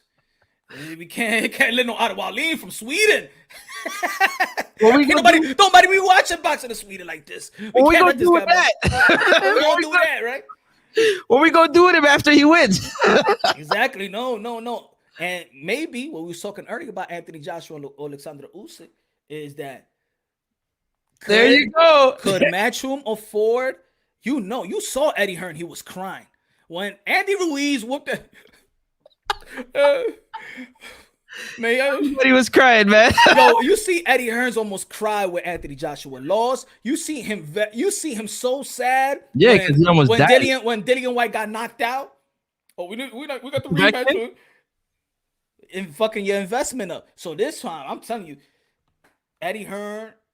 See, yo, when Anthony Joshua gets hit with a clean shot, when Anthony Joshua get hit with a clean shot, I'm like, he's gonna go down. It's just like Anthony Joshua just doesn't respond well with a clean shot. All I say is when Anthony Joshua get hit with a clean shot, I said Eddie Hearn needs to change his pants. I know he just shit himself. I know he just shit himself. Yo, every time Anthony Joshua get hit with a clean shot, is he gonna go down? Is he gonna get hurt? Because Anthony, there's other boxers that have that poker face when they get hit with a nice clean shot. Anthony Joshua don't get no poker face, man. He let you know he was rock. He let you know it hurt. He'll smile. And let you know. Facts. But what is your take on the lifetime contract that he signed with Matchroom Boxing? For me personally, I'm gonna say like this before I get your take. On the fence. I like it. And I don't like it. I like it for the fact that if he's happy with it, I'm happy with it. Because that means that he's done enough to take care of his family, make sure all the particulars are right in the contract, because we're not going to know those details. But from an outsider looking in, like for you to give somebody like total, complete hold over your career forever, your boxing career, is absurd to me. Well, remember, to me, go ahead. No, well, people forget also, man. They're great friends.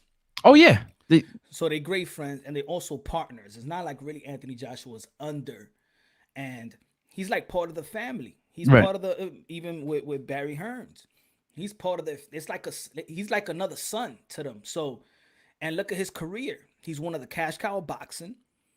They got him his rematch. They're doing great moves for Anthony Joshua. His resume is up to par. His stardom is up to par. His endorsement is there. He really didn't even have to come to Madison Square Garden and fight. They was trying to expand him. Right. You know what I'm saying? His reach, yeah. Pause. That ain't even sound good. They try to. Yeah, you definitely got pause. Pause. Excuse me, ladies and gentlemen. You know it's not June. It's not rainbow season. No, but, definitely. Yeah. but Yeah, that shit was a little fair. But no, Eddie Hearn trying to expand. Anthony Joshua. That's a little weird. Hey yo, we need a timeout for that one. come on, bloody mate. he trying to expand me. But but when you say like, you know what I'm saying, you try to make him more of a global star, I feel like I hear everything that you're saying. I just feel like he said something that was pivotal. He being Eddie Hearn. He said, if Anthony Joshua retires tomorrow and he decides to come back and fight like Evander Holyfield did, he'll be under contract to Matchroom Boxing. So I'm thinking that if somebody approaches them and says, like Showtime said to Floyd, like, we're going to give you $300 million to fight McGregor. Or I said to fight somebody. Let me give you an example. Like Matchroom Boxing is going to get a piece of the pie, obviously, and they're going to be a part of the dealings with the contract. So that's where it went sour for me. I just think that when somebody's been doing right by you and loyalty you've been winning, right? Yeah. It's maybe this contract is also not paying back because you're the fighter, but also looking out for the guy that's been looking out for you. So now you really gonna abandon me? I'm like, we just partners, man. I'm not telling you to, you don't gotta be under me, whatever, but keep that ball rolling. You feel me? And there's genuine people out there. There's genuine wealthy people out there. Eddie Hearn relationship with Anthony Joshua is great. Look at Allen Iverson with Reebok. Right. If it wasn't for Reebok, Allen Iverson would be flat out broke. And he signed that contract before even being in the NBA.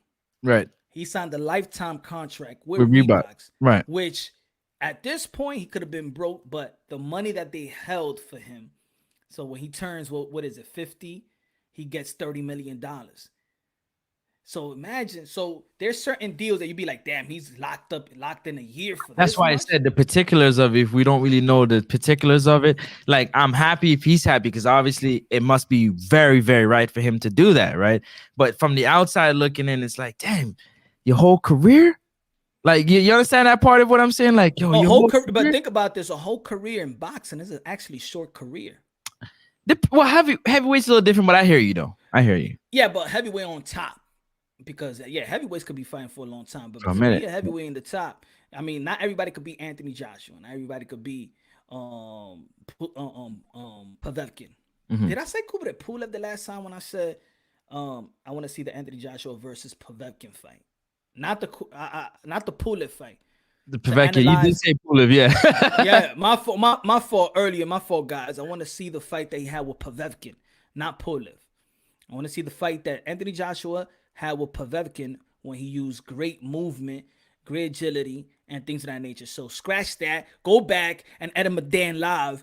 I didn't mean Pulev, I meant Povetkin. Anthony Joshua, I like to see the Anthony Joshua and Povetkin fight to analyze what Anthony Joshua could potentially be doing and approaching the fight with Alexander Usyk. So I gotta clean that up, bro. For sure. Hey, listen, I want to ask you one more thing real quick. Whose push do you think was bigger? Canelo Alvarez and Caleb-Plant or Big Baby Miller and AJ? Canelo Alvarez, man. Canelo Alvarez. On my show, we were counting the steps with people pushing. We went back and we were looking at all the pushes. Like, whose push was bigger in boxing? Canelo Alvarez, man. You pushed him out the frame. you almost, because then it followed up with, they were slap boxing. So but he came back with the slap box. I did, man, I like that press conference, man. I'm still talking about the press conference. I think I'm watching it again after this because I like it. I need that. We don't get that enough in boxing. Do you know why? Because it reminds you of, oh my God, he glossed me. He glossed me. Or Derek Chisora flipping over the table, Tyson and Lennox Lewis throwing punches. Like, yes, those are memorable things. You remember those things. Like, yo, I remember when Canelo pushed the shit out of Caleb-Plant. Boy, he almost pushed him into space. He pushed him so hard. Let me play that.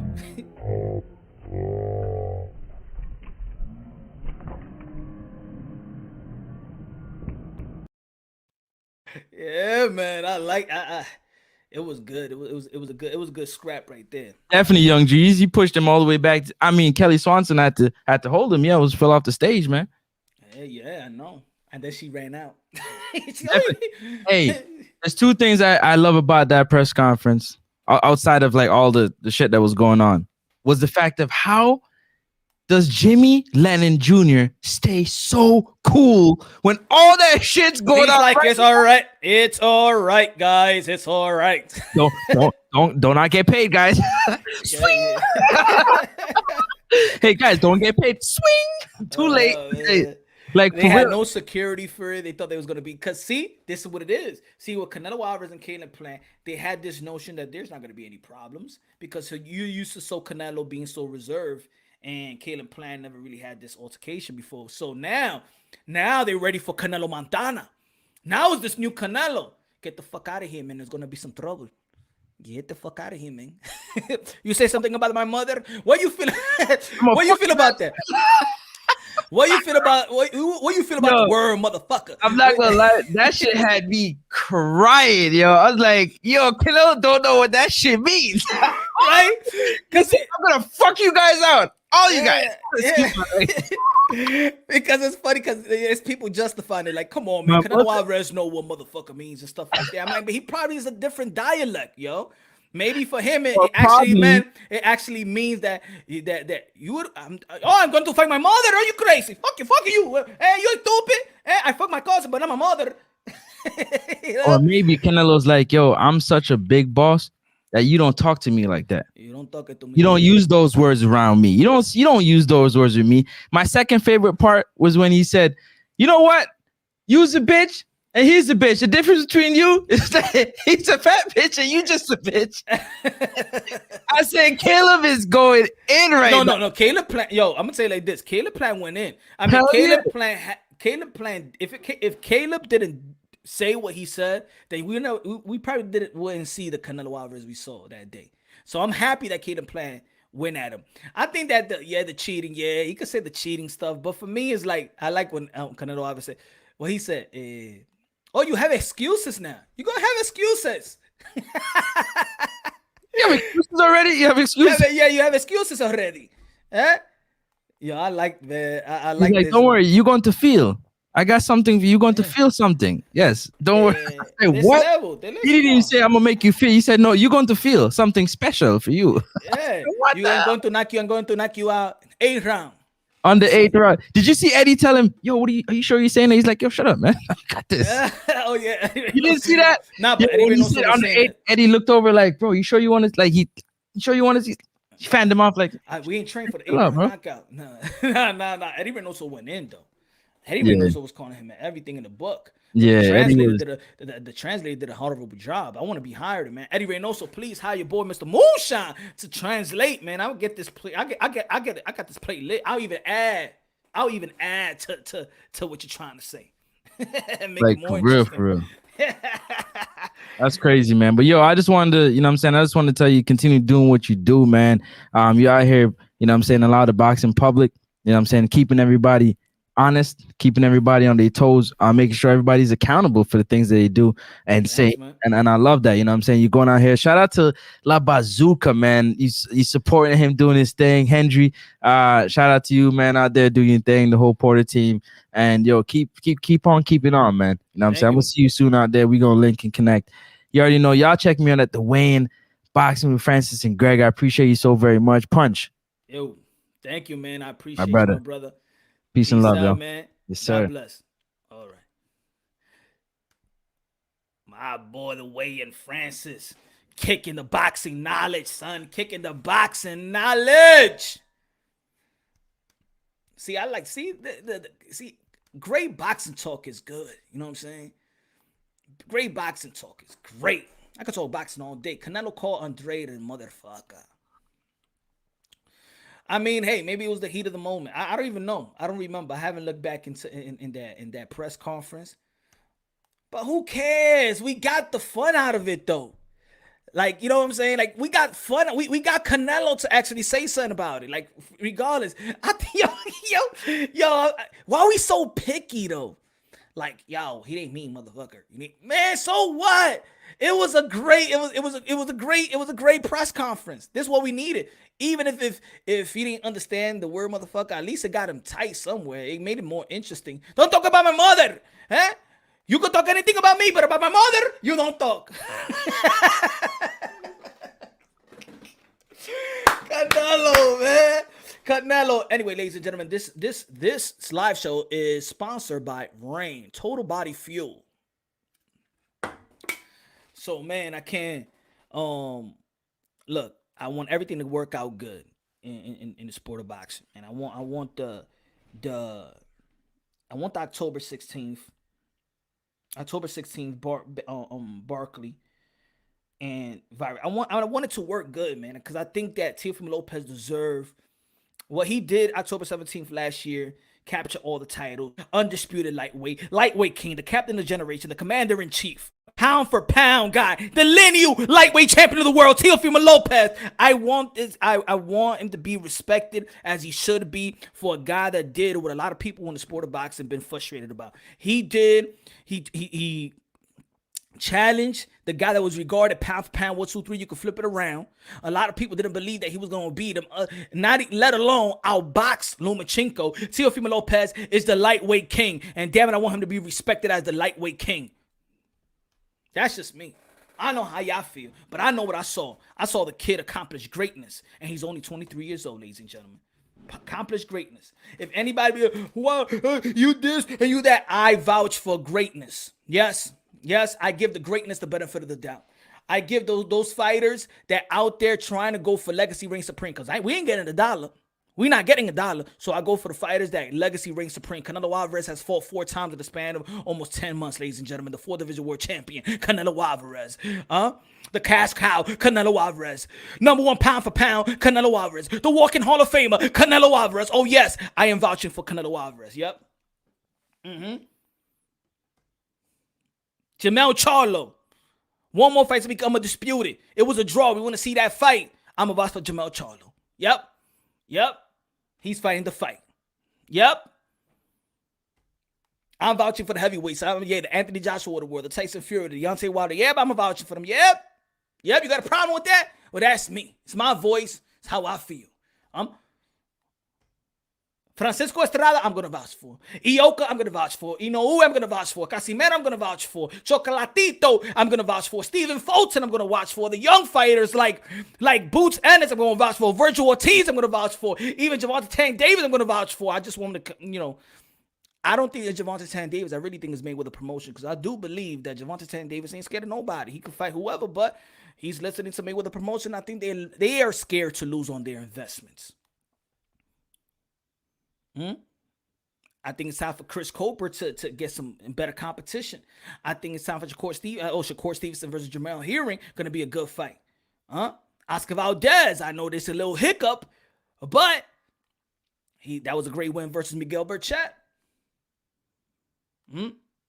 I want to see Boo Boo Andrade. I don't know. They said that Boo Boo Andrade going to be fighting. I don't know who. I think that Eddie Hearn needs to take responsibility. He's doing a horrible job in getting Boo Boo Andrade some opponents. I think it lands on Boo Boo Andrade. Everybody want to blame it on Boo Boo Andrade. I blame Eddie Hearn. Eddie Hearn, wake the F up. You have abandoned the American fans. You have not done your job to Boo Boo Andrade. You have failed. You have dropped the ball. A lot of people talking about Triller and Teofimo Lopez. Matchroom Boxing has done one of the most horrible job of any fighter I've seen with Boo Boo Andrade. You have done a horrible job. A horrible job. You have wasted his career, his prime career. You can't get him a fight on the zone with people in the zone that he could get these easy fights. You couldn't get him the Daniel Jacobs fight. You can't give him a Triple G fight. You can't even get the Charlo fight, and you give him $7 million. You're doing a horrible job with Boo Boo Andrade. You're doing a horrible job with Boo Boo Andrade, and you should take accountability and responsibility. Everybody's giving Eddie Hearn a pass, yo. Everybody's giving Eddie Hearn a pass. I like Eddie Hearn. I think he's one of the most prestige promoters out there. He actually knows how to promote. But maybe you got to pay more attention to Boo Boo Andrade than already. Anthony Joshua already is a made man. You don't do shit for Boo Boo. Fuck that. I'm going to say it like that. You don't do nothing for Boo Boo Andrade. Nothing. I don't barely hear you talk about Boo Andre. You don't promote him. I'll be having him, yo, Boo Andre, right now, if I was promoter, I would challenge myself and be like, yo, I got to get Boo Andre out there. I got to. There's no way. There's no way I can't get him this fight. There is no excuse. You have the fighters in your street, so to say. Sorry, Punch. I like Hearn. I like Hearn too. But he's doing a horrible job with Boo Boo, man. See, that's what I mean. Like people hate Boo Boo so much, so it's Boo Boo's fault. This is what I mean. Like with certain fighters, what is it? Because you may be a Canelo fan and you didn't like what Boo Boo Andre said to Canelo, so y'all saying now it's Canelo, it's Boo Boo's fault. This is what I mean. With other fighters, it's the fighter's fault. But with other fighters, it's like, yo, top rank, yo, Bob Arum is effed up. And yo, Triller is effed up with Tio. Oscar De La Hoya is effed up with Canelo. Yo. But when it comes to Boo Boo, it's Boo Boo's fault. It's Boo Boo's fault. He takes everything all by himself. It's Boo Boo's fault. Nothing like he's not signed to a promotional company. Like, we're not talking about, no. Right? Come on, man. Eddie Hearn got to take responsibility. Junior Lopez in the building. Trainer of the year. We got to get that fight done, man. October 16th. Tio, we got to get that fight done. No more pushback. It got to be a chant. No more pushback. Man. Shit, the boxing world is giving the fans blue balls, man. Y'all teasing us all the time. They teasing us, Lopez. They teasing us, man. They teasing us, man. But I do think, you see, you know what it is? Junior?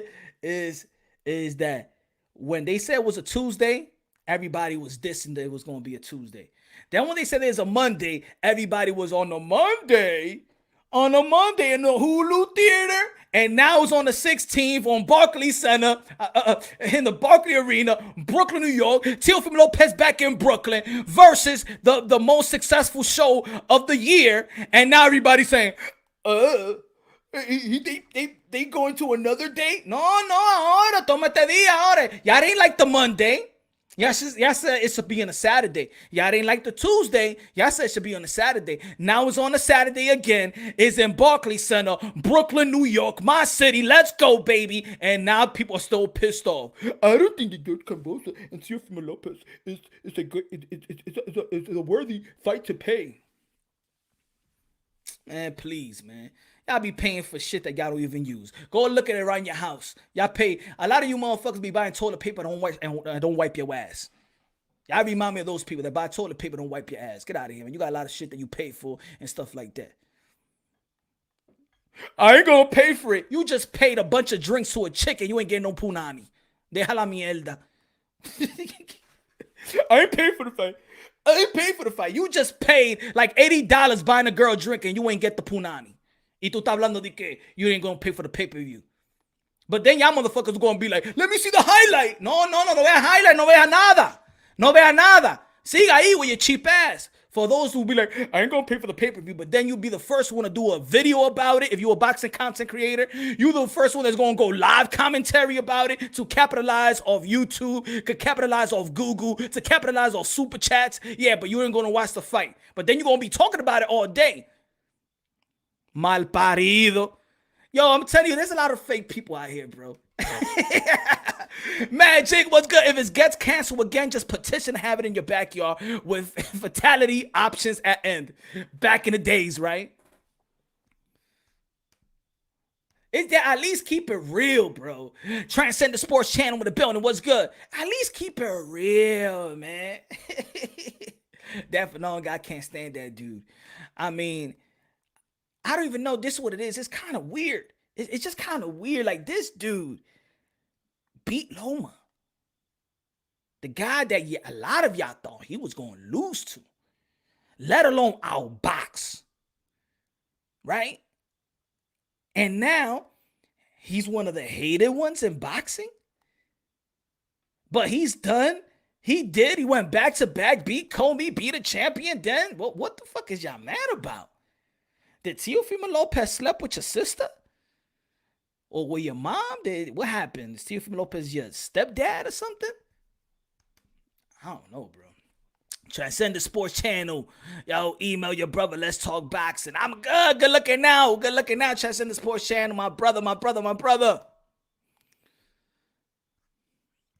Charlo and Andrade have fought combined total 7-9 champions, Euro bums. I don't call nobody bums, you know what I'm saying? Maybe low-level opposition, you could say, but I don't call nobody that step inside that ring bums, man. That's what the you know what? I'm gonna keep on saying it. Maybe there's gonna be people that, you know, start respecting fighters even more. I let the trainers, because the trainers and fighters do all that talking, because I know that they're promoting. But anybody that understands this sport, you know, whoever gets inside that ring ain't no bum, bro. I think that maybe you watch too much Rocky movies, and when Mickey says he a bum, ain't no fighter no bum. Ain't no fighter no bum, man. I've seen fighters get on the ambulance. I've seen fighters barely could walk out the ring, but then can't even stand up when they sit down. That nobody's around to help them. I've seen fighters get effed up, get knocked out on low level shows, and then they got to take themselves. I seen a fighter wait after a fight, waiting for a bus to go to the hospital. Yeah, because when you lose, nobody gives a fuck. Nobody gives a damn. But he's still making money, still fighting to take care of their family. I know when it's the host. I know sarcasm. I know. I'm not coming at you like that. But I understand the lingo. I'm just saying that even with it, gotta have some type. I mean, they fall from that. They fall from bums, pussy, fear, scared. I think with fighters, they're afraid to lose the O, but not afraid to fight. You understand what I'm saying? They're not afraid to fight. They're afraid to lose the O. That's my opinion about it. Or the highly invested fighters, you know, the investors, the promoters, is actually trying to, you know, they don't want to lose on their investment. You feel me? That's just my opinion, man. That's my opinion. Yo, Pancho, take it away, man. Take it away, Pancho. Give these people some type of. Anyway. Then it's on me. Then it's not a soul. Said it never please me. Had a made it bone. Wait a minute. What do you mean? Spin me when I'm low. Then it started show man. When it 90 feet. Pancho, cántale a esa gente. You'll never be alone. I'll be with you from door to door. I'll be with you from door to door. Baby, I'm right here. I'll be with you from door to door. Baby, I'm right here. But you'll never be alone. Que cante ese tipo. Ese tipo tiene una voz de ángeles. Ese tipo tiene un voz de ángeles. Esa voz de la trompeta when we go to the kingdom of heaven. But let me play back again the interview that Mauricio Sulaiman had. If y'all didn't catch it earlier during the show, that tells you everything that you need to know when you hear these narratives about fighters or like Devin Haney saying that all these fighters are ducking me, or the mandatory, I'm in position to get these fights and these fights don't want to fight me. You have the power. Your team have the power to negotiate a fight. Your team has the power to send a term sheet, just like Keith Thurman did to Top Rank. I want to fight Keith Thurman, Bud Crawford. All right, Keith Thurman was like, man, y'all don't want to fight me. Y'all don't know. Bob Arum don't do good business. All right. Keith Thurman sent 2 term sheets. His representative sent 2 term sheets. Bob Arum didn't say anything. Now, if you don't want to deal with it and you denied it, then you denied. But at least you said something so y'all could start the conversation. So a lot of people gonna be like, yo, but Jojo Diaz is the mandatory. You fought for the mandatory way. He's not. It's a business. It's a business. WBC is ordering it, right? And look what he said again. I'm gonna tell you like this. This is what Mauricio Sulaiman said today.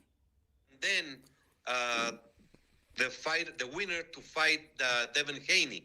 Haney can do a voluntary, or Haney can contract to fight Jojo Diaz directly, or to fight. We are giving Haney the option to take and choose the best path that he wishes. One more do y'all want to hear, bro? One more do y'all want to hear? We're giving you the opportunity. We're supporting you to go do what you do. True, I saw the interview. Haney sluttered through the whole interview. No, this is the interview of today. Bob, Mauricio Sulaiman had the interview today. The other ones, you already know I've been exposing this for quite some time. But this interview, that comment, was today in the Boxing Voice. You're not withheld to fight anybody.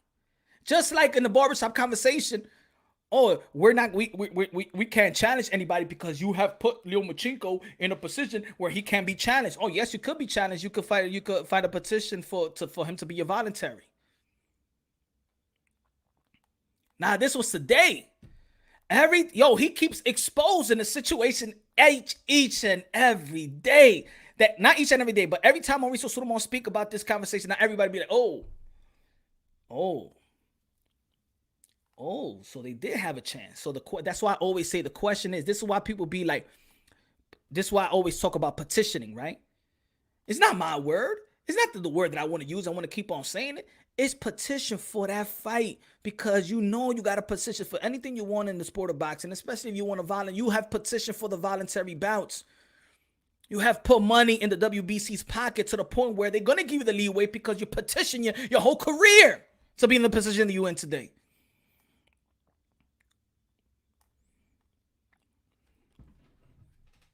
In reality, Devin Haney is getting franchise treatment. Think about it. You don't have to face mandatory.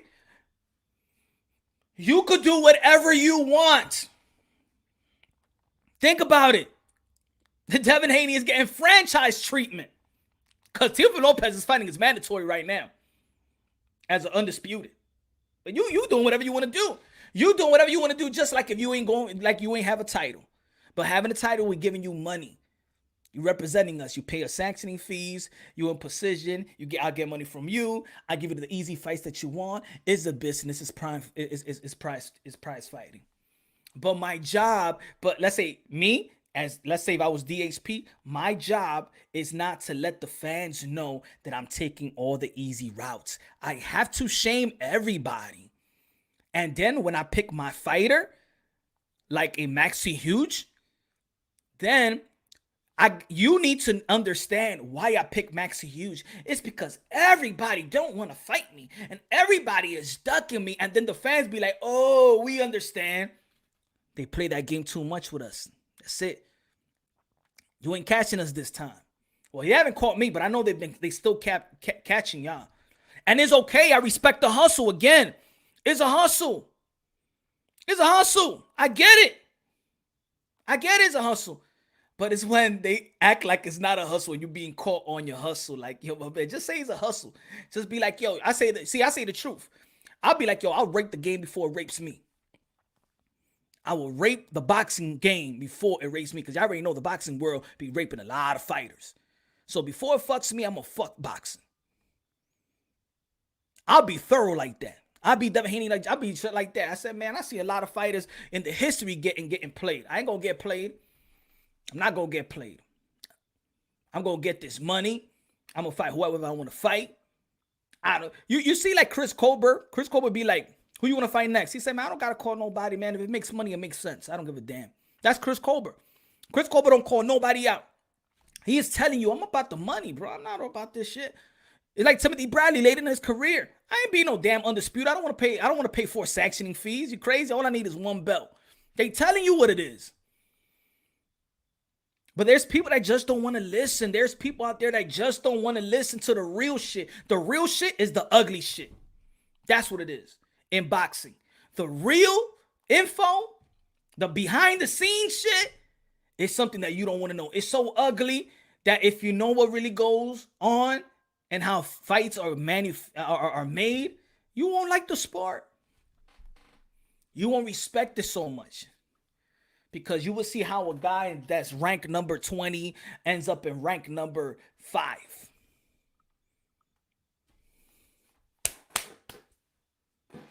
Also, that guy is really not that good. Or, see, this is me. This is why I always look at the amateur. Ladies and gentlemen, look at their amateur career. If they got a good amateur career, then you understand their skills in tandem when they become professional.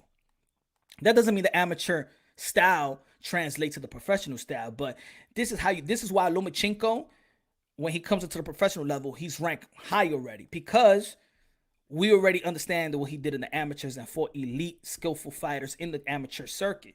Same thing with Alexander Usyk. Same thing with Teofimo Lopez, that was an Olympian. Same with Shakur Stevenson. They move quicker, you know what I'm saying? Because they had a good amateur background. They won national titles. They won and things of that nature. You understand what I'm trying to say? It's a hustle at the end of the day. So I give the fighters the benefit of the doubt. Hustle them before they hustle you. Because at the end of the day, whether we like it or not, they're risking their lives, not us. And this is why we got to learn the business of boxing. As the little that they give us, when they go out there and having these interviews, they're telling you, like Mauricio Sulaiman on WBC is so gully. He is telling you what it is. He's telling you, hey, they made good money being a WBC champion. That's it. Like, why y'all mad? They not mad. Why are y'all mad? That's why Mauricio Sulaiman looks at these questions and when he goes to these interviews and be like, why are you mad? Look at how Mauricio Sulaiman, let me see if it's this part. Hold on. Because it was funny when he said this. Let me see. Hold on. It has to be the interim champion against the champion, and then try to finalize that all the mayhem that went. Hold on, let me see. I'm gonna say 2 years now, and not ever having a mandatory is starting to look like almost Look what next asked, and look at the response that Mauricio Sulaiman gave right away. Starting to look like almost Hold on. years now, and not Hold on. Devin Haney being champion for, I'm gonna say 2 years now, and not ever having a mandatory is starting to look like almost shameful. Shameful to whom? That's the first response that Mauricio. I had to stop it right there so you can understand what I'm trying to say. Shameful to who? Because it's not shameful. So if it's Devin Haney's not shameful of this move, because Devin Haney is my best friend. Devin Haney knows what's going on. Mr. Bill Haney knows what's going on. So shame of the who? And then look what he responds. To the sanctioning body, he's been there and he's not fighting any mandatory since he won the title. Like, that's the natural process. The number one challenger fights an interim or an eliminator for his shot at the champion, and there's no mandatory since he's won that title. I mean, I have addressed this countless times of what happened at all times. And there's a reason. I need to look at my notes, but every step on Haney, he won the title and then he got injured. And then the pandemic hit. And then he recovered. And it is very common to give a fighter that is coming back from injury the benefit that he can have another fight. That's the last title defense he did. He did Gamboa, I believe. And this year he fought Linares. while the process of the Fortuna, Ryan Garcia, all those things were happening. So I can give you a good timeline, structured timeline, so you can see we have not in any way broken any rule. And it is not that he has not done any mandatory. It has been the WBC's line of fights that have been structured. So I'm very confident that we have not done any wrong on the rules, and Haney has not broken any rules as well.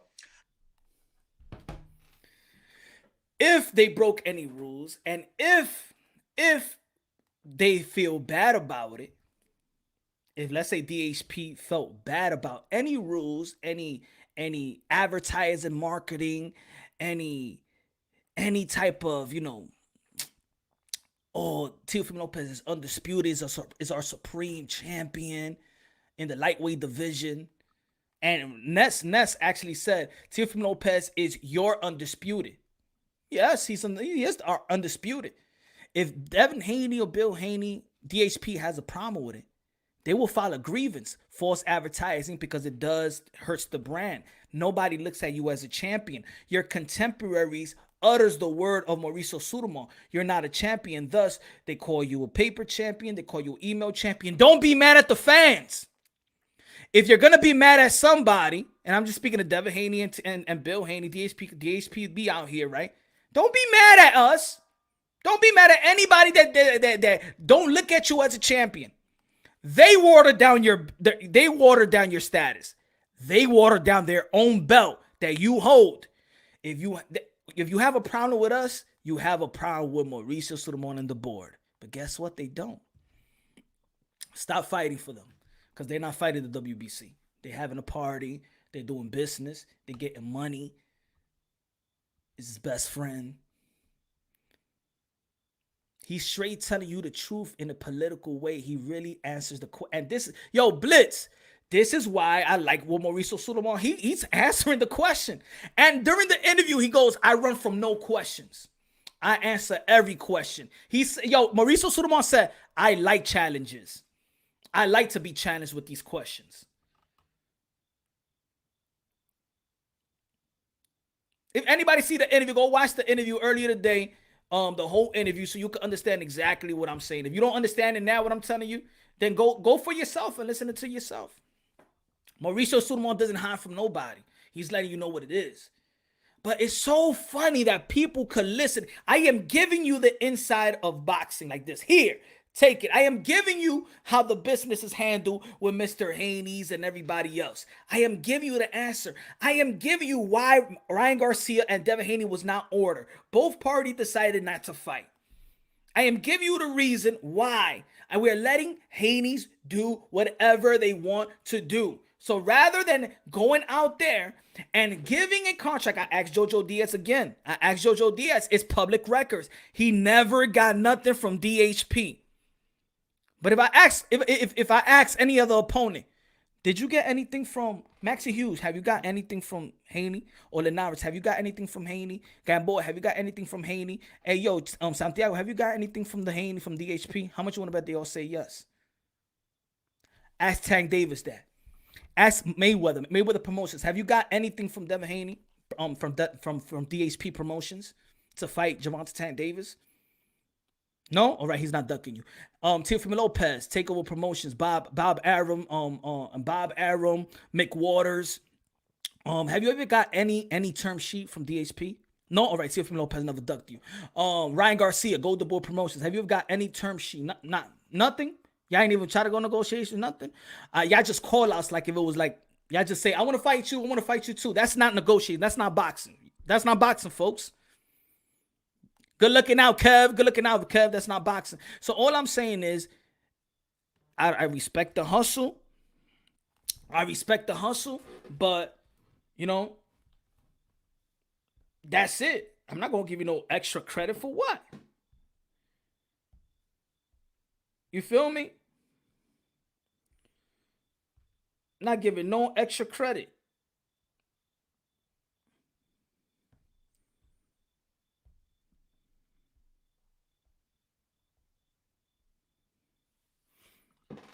I'm giving no extra credit, and that's all I'm saying, folks. That's all I'm saying. Don't get duped. Don't get duped. That's it. I'm here for you. Mr. Moonshine, aka La Doble, el Sazón, el Borracho. Don't get duped. That's all. That's all I'm saying. And Mauricio Sulaiman is telling you too. He's telling you the truth. That's it. They can't get mad at me. They be like, damn, Punch. You was looking out for me since day one. Damn. You was looking out for the brain, not for the pocket, because they get in their pockets. Danny Garcia versus Keith Thurman too. What, they said that? They ain't say that. Let me see. Who said that? Who said that?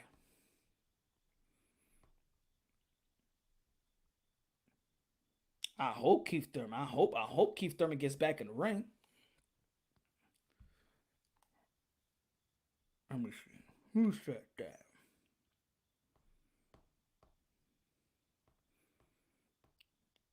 I want to know if that's gonna be the last. I think that Fox could get more shows for PBC, or PBC gonna do some more shows. David Benavidez is back. Is gonna be back in the ring in November.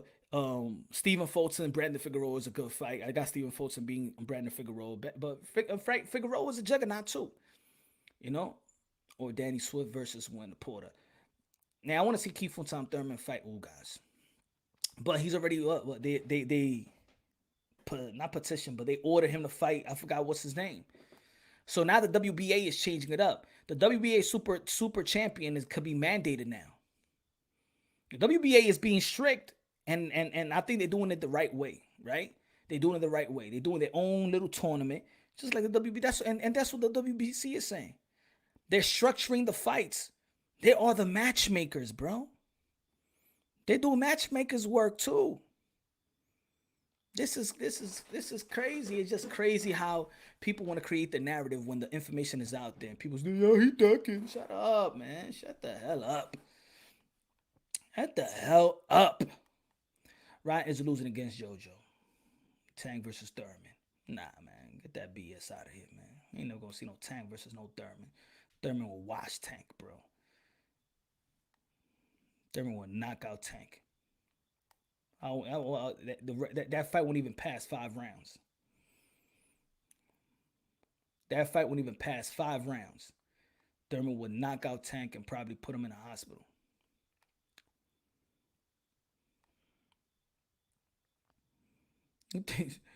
He gets hit by Leo Santa Cruz with 2 straight rights. Think like you're going to get hit by Thurman with 2 straight rights. I think y'all forget who Thurman is. That's what it is. You said, what? Yeah, what? Yeah, what? He won't pass 5 rounds with no Keith Thurman. People got to stop disrespecting Thurman like he's some pillow puncher. Get the hell out of here. Who the hell put that in your head? He said, first disagreement we had, brother. I'm upset. Hey, if you you think that's a good fight? Yourself, Jose, you think that's a good fight? Who made you believe that that's a good fight? Tell me. I want to know. Who made you believe that? I mean, we good for disagreement. We could disagree, but I disagree with anybody that think that Tank and Thurman is a good fight. It's a good fight for who? Good money fight. Let's get the money. But for me, that's a slap in the face to Thurman. I think that's a spit in the face for Thurman to even mention a Tank to Thurman. That's a spit in the face, in my opinion. That's just my opinion. I think it's a spit in the face. A Tank versus Thurman. Thurman will end that kid's career. If Thurman is, if his hands is where it was, man, he put that kid in retirement. He'll hurt him so bad, he'll put him in retirement like he did Carlos Ocampo. He partially retire him like he did Luis Collazo, and he'll retire him like Julio Diaz. Thurman retired 3 guys, have broken 2 ribs. Carlos Quintana, who beat Paul Williams. Julio Diaz, who went a draw with Sean Porter. Luis Collazo retired after the fight. They say that. Tank is doing more numbers than Thurman. And what numbers is he doing better than Thurman? Which pay-per-view he did better than Thurman? Thurman only did one pay-per-view.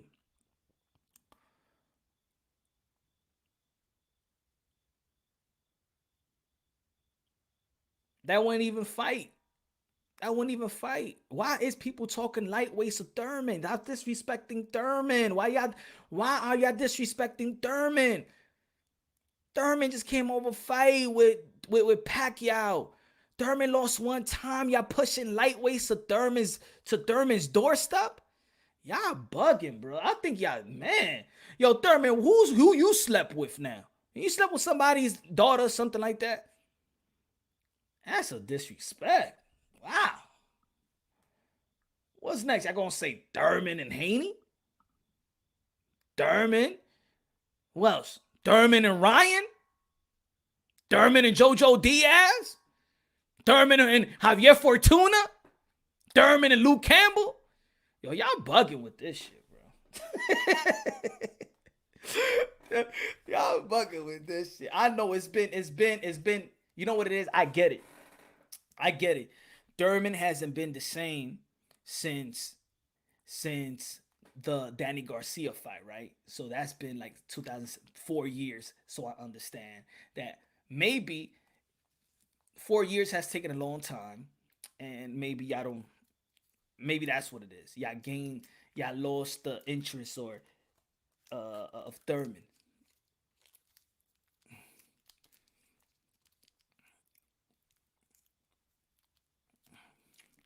People think Bud is going to stop Porter. I don't think so. I don't think so either. But you can't compare Tank to the Garcia Campbell.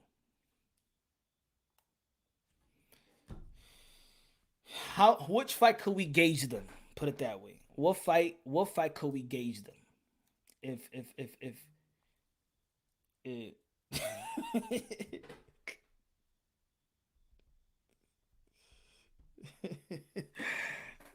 what fight could we gauge them? False narrative pushes really had me believing everyone ducked Haney. Come on. You see? That's why I'm here for you, Abe. I'm here for you, Abe. Thurman versus Boots. Thank you, Danny Medina. Thurman versus Boots. Thurman versus Virgil Ortiz. Now we're talking here. Thurman versus Ugas. Now we're talking. Thurman versus Spence. Thurman versus Bud Crawford. Now we're talking here. Now we're acting like boxing fans here. DK fucking Thurman Tank. Come on, man. That's a disrespect, bro. The same way that I felt when this guy was going to fight Earl Spence, Mikey Garcia. Mikey Garcia already went to 140. Mikey Garcia was a pound-for-pound fighter. We're talking about people that's not even in the pound-for-pound list, bro. Thurman versus Charlo. That's one round. Yeah. Thurman versus Charlo. Tank Davis is not even on the pound-for-pound list, bro. Tank Davis on no credible pound-for-pound list. And I like Davis. But Thurman, Davis, that's a disrespect. I think it's either y'all want to see Tank lose bad.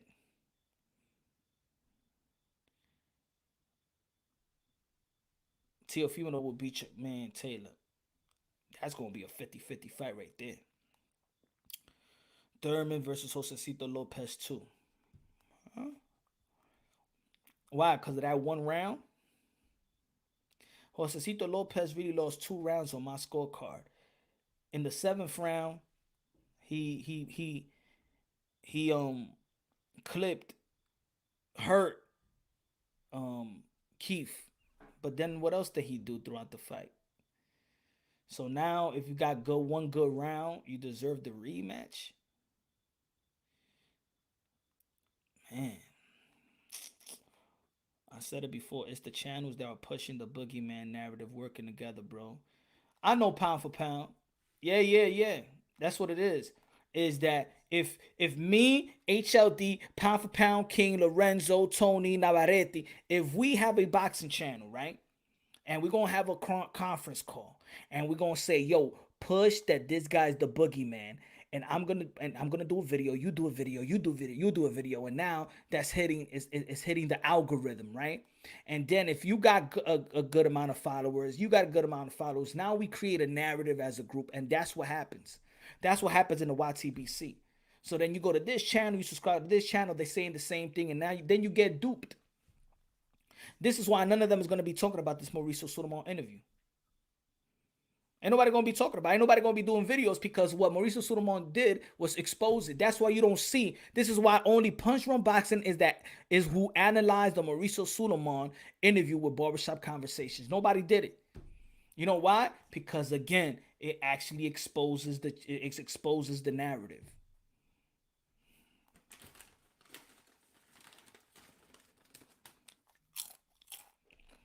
Mad Dog, Demon.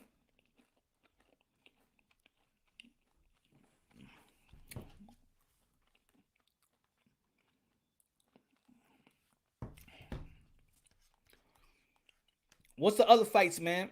What's a fantasy fight? What's the fight that I want to see that hasn't even been talked about, y'all? What's the fantasy fights out there? What's the fights? Mi hermano, te vi ayer en el canal de H-Mo. Sí, sí.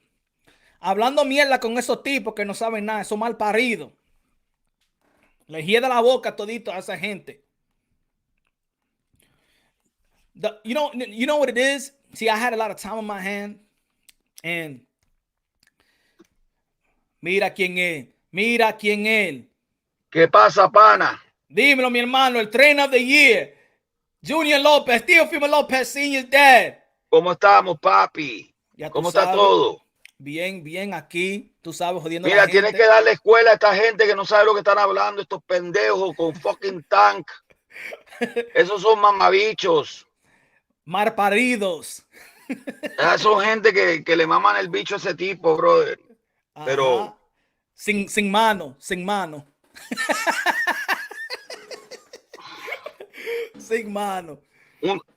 A guy that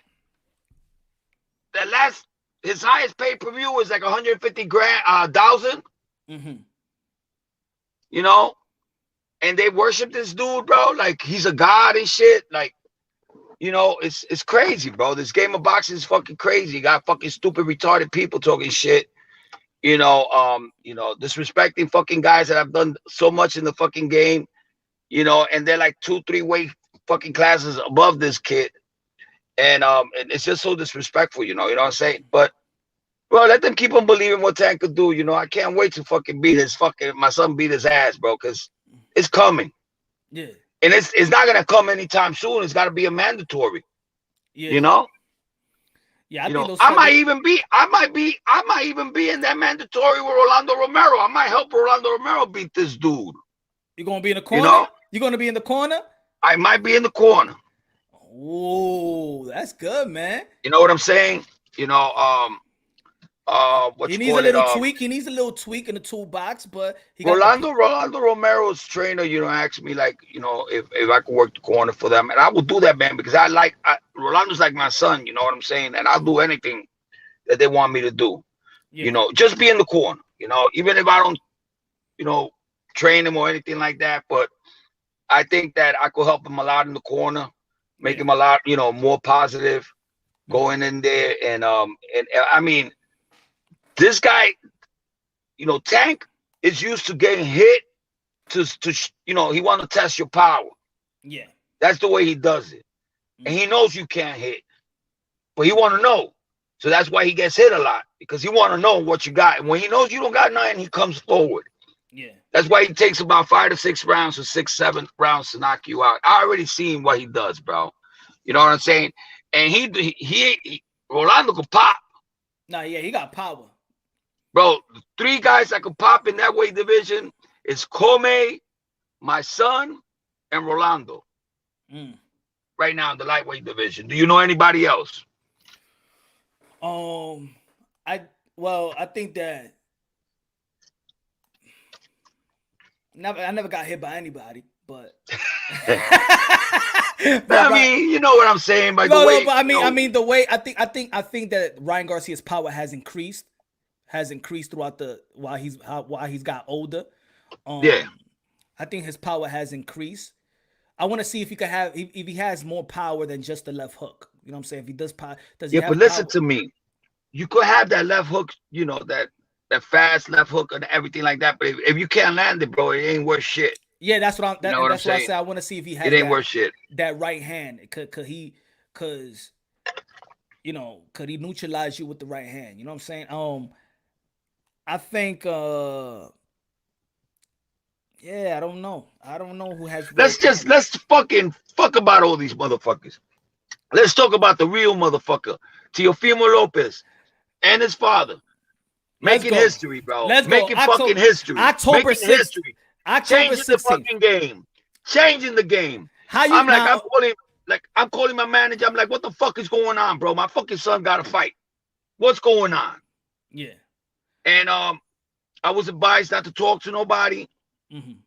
But Ryan is calling me off the fucking hook.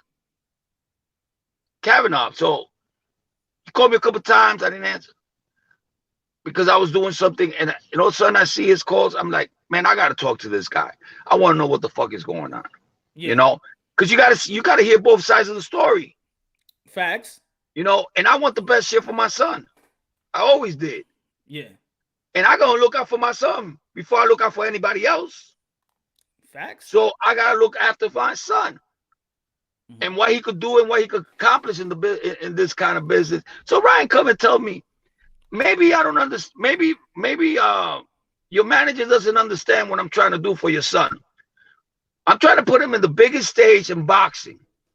I think this fight could create over 4 million pay-per-view buys. Because we're gonna do over 4 million pay-per-view buys because we're gonna do the show with Versuz. Okay. So it's gonna be at the Barclays Center. I believe the tickets are gonna be sold out. It's gonna be like maybe around, I think, how many people fit in there? 20,000, 25? Almost 17,000 plus. No. You got those numbers wrong. Yeah, because the most, because Danny Garcia and Thurman was the most. I heard it was like 20,000 and more. That's what I heard. And I'm getting this information. I'm getting this information straight from the Barclays Center. So they're telling me that they already sold over 20,000 tickets. You know, because these people have been buying the tickets for to see Versuz. And this one is a big one because I think T.I. is on it. And Timbaland. You know, so it's the first time they're gonna put two DJs battling what the other two rappers are battling to each other. You know what I'm saying? So it's gonna be huge. All right. You know, I heard they did over 25 million views in the last episode. No, Versuz is the most successful show in this whole year. Versuz has been the most successful. There you go. Show.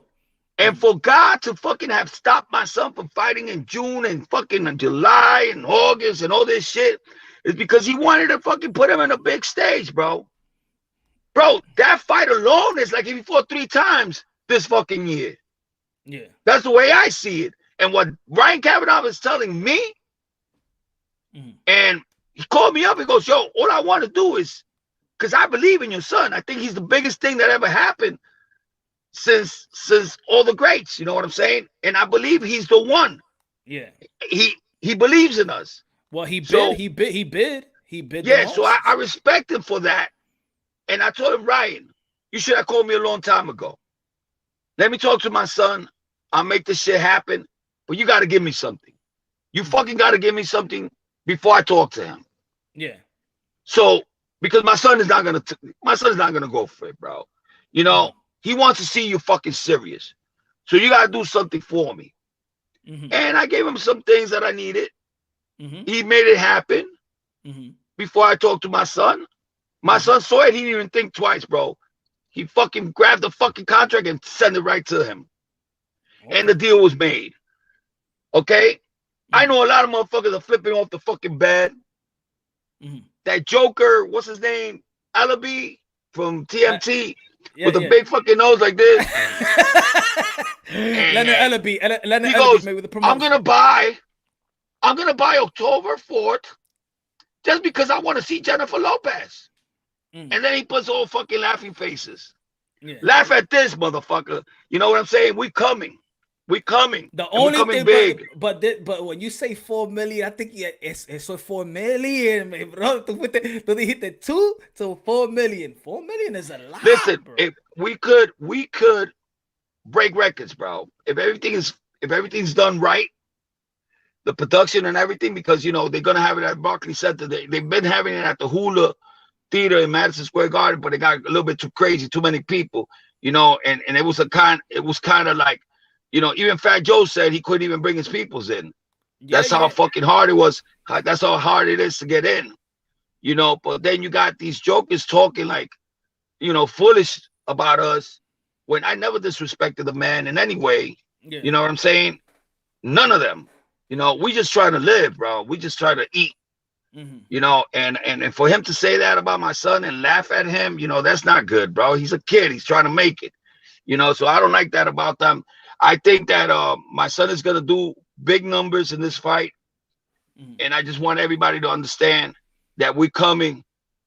This kid is so close to being so perfect in boxing. You know what I'm saying? He's still got a couple more years to learn the craft, because you never stop learning boxing. You know, and we're working on that. But I'm telling you something: when you take big fights like my son has been taking, yeah, you don't stay in the bottom. You learn. You know, it's like when I used to play soccer, and we used to play with a bad team. I used to play horrible. But when we used to play with a good team, when we used to play with a good team, we play good. So that's what I'm trying to tell you. We're getting to where we got to go. I can't wait. We made this big deal, just me and Ryan, for my son, and I'm happy. I'm happy with Triller right now. They're gonna put my son on the biggest stage. You know, I don't know how they're gonna do it. I don't know if we go first. I don't know if we go after. But I think they're gonna have the battle, you know, first, and then my son is gonna come out and close the show. You know what I'm saying? Yeah. And it's only gonna take us one round, bro, to knock this fool out. Well, people would, what do you say about the people that feel that they're not looking at the money, but as a fan, just looking at that your son has been out the ring for a year, and they feel like, damn, it took a whole year. Listen, no matter what happens, even if people say, but as a trainer, as a trainer, listen, guarantee you, even if the people say, oh, I don't even want to watch that fight anymore, you know. They got a picture of my son old, and they got a picture of Kambosos old, like saying that this fight is gonna happen like 30 years from now. Yeah. Listen, the fight is gonna happen on October 16 at the Barclays Center. I don't think there's gonna be any tickets left. That shit's gonna be sold out. You know, we're gonna get like 20 plus more, you know, people coming in, and it's gonna be the biggest show of the year. You know. And we're gonna do it big. We're gonna do it real big, you know. And after that, you know, we go back to Top Rank and handle business over there. We got a contract with them, 2 pay-per-views and 1 ESPN, all main events. How does it feel going back to Brooklyn? You know what I'm saying? Everything is like I said, people could be mad, but now that it's in Brooklyn, hometown where he's born. Everybody wanted to see a homecoming fight after the Lomachenko. So you already got the homecoming fight, and it's in Brooklyn, of all places. You got the biggest, the most successful show in Versuz, joining in with your son. Maybe it is a blessing in disguise. It's just the fans been teased by y'all fighting for so long since June. It's just people are so frustrated with how's the tease. Let me know what you feel. I got my Nostradamus hat on. Nostradamus, let's go. One thing I got to tell you right now is this fight is going to be the biggest fight in boxing history, because nobody has ever done that. And you know what's so good about this shit? They got Timberland battling. I forgot the other guy's name, but it's going to be 2 DJs battling what the other 2 guys are battling, T.I. and somebody else. I forgot the other guy's name. If they do that P. Diddy and Jermaine Dupri shit, I don't know what they're gonna do, but I know that T.I.'s in it, I think, and I know for sure Timberland is in it, because they want to do the DJ battling. That's a new thing. That's a new concept in the Versuz production. No, they did it before the pandemic, but man, they did 2 DJs. Yeah, they done that before, but during the pandemic when they wasn't going nowhere, they did it like Okay. IG Live. Oh, I didn't know. I thought this was the first time, but so I'm wrong. So it's the second time. It doesn't matter. They always bring a crowd, and yo, the last show they did 25 million viewers. See, now This, if you say the viewers is different yeah, from y'all gonna get a lot of views. Y'all gonna get a lot of views. that's what I'm trying to tell you. Okay. So, bro, we're gonna blow away all of these young dudes, bro. Devin Haney, Tank, Ryan Garcia, all these dudes. We're gonna blow them away with what Ryan Kavanaugh is doing. You know why? Because Ryan Kavanaugh has an eye for a real person. We are real. Mm-hmm. We didn't have Floyd Mayweather. We didn't have Bernard Hopkins. We didn't have none of these boxers. Y'all didn't get co-signed by everybody like all the young fighters had. Of course not, bro. That's all fucking fake. All these guys are big because they're hanging around with Floyd. Come on. Since they were little kids. Mm-hmm. Hanging out with Bernard Hopkins. Sab Judah. Mm-hmm. So, bro, if my son was like that, forget about it, bro. It would be huge. We didn't need none of that. It was only me and him. True. And look how far we got. Because we real fighters. And the real fighters last long. Undisputed. They last long. Pound for pound, motherfucker. Lineal. Pound for pound. Number 5. We're in the pound for pound list. Yeah. You know what I'm saying? You can't fake that. You gotta earn it. And we earned it. We have earned it. You know what I'm saying? And we're just gonna take the world by storm, bro. I cannot wait. I feel it on my fucking gut, bro. I just feel it.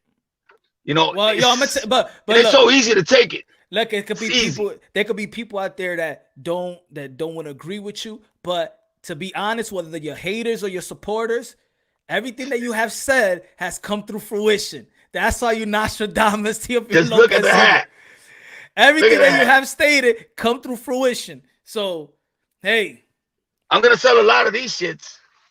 Hey, I'll buy one.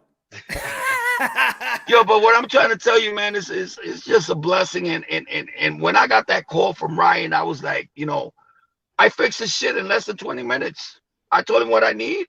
I told him what I wanted. He made it happen. Boom, we're in. But is the whole team in? Is McWaters? David McWaters in with it too. We had a little bit of a scuffle there because I didn't go in behind his back. I just want my son to fight. Yeah. I don't want to go to fucking court and sue people and all this shit fucking for what, bro? I don't want to burn bridges. You know what I'm saying? Okay. Let's see what happens. But as of right now, we're good with Triller. I'm good with Ryan Kavanaugh. They're gonna do a big ass. He wants to make it huge. Yeah. He wants to make it huge. So I think they're flying us out on Monday or Tuesday for the press conference, and they're gonna announce everything there. He's gonna make a big announcement tomorrow because they were gonna take Silver and Belfort from those two MMA fighters. So I think that we got the spot instead of them. So is it gonna be a whole new card? It's not gonna be the same card that they had in fourth, or I don't know about that. All I know is that we're the main event. We are the main event. All right. So it's gonna be a pay-per-view. Mm-hmm. Okay. There's a lot of things in the contract that people don't understand, and I don't want to get into it. Yeah. We ain't fucking making no $4 million. Mm-hmm. You know what I'm saying? I think my son will come out of this fight with 8 or 10 million. Easy. You know what I'm saying? So, I mean, the projection is there to make that kind of money. Yeah. Are we gonna make it? I think so. But let's see what happens. You know what I'm saying? But I mean, you're putting him in best. You're putting him in the best position for him to make money. Exactly. So with one fight, it's like we fought 3 fights this year. Did Kambosos sign? Because in the articles, bro, what the fuck is he gonna do? He's got to sign, bro. That guy's broke. Guy is broke, bro. I mean, he's gonna get the most money he's ever made. So it's smart enough for him to just take the check. And if he doesn't, he's scared. You know what I'm saying? And we get somebody else. Also, he hasn't signed yet. I don't know. I don't know. As of right now, I don't know nothing. I mean, Well- they told me he did, but I don't know yet. Oh, they said that he was I mean, supposed to but- sign by Yeah. by 12 o'clock Thursday, you know, before it hits Friday. So y'all in, so 45 minutes. I mean, I'm saying 15 minutes. If he hasn't signed, he got to sign in 15 minutes. Yeah, I didn't know that. No, they I wasn't said even aware about that. They had the. I mean, I'm just reading the article. That's why I'm asking you, because I'm just read one article. Listen, every article you read, don't fucking believe in that shit, because it's all hate. It's all hate towards me and my son. It's all hate towards me and my son. There hasn't been one fucking positive article about us, bro. Yo, that's why the articles. Yo, that's why I didn't do no video about it, because I'm like, until I'd rather hear it from the Lopez. Dan Raphael hates the fucking shit out of us, because he hates the way I talk. He hates the way I believe in my son.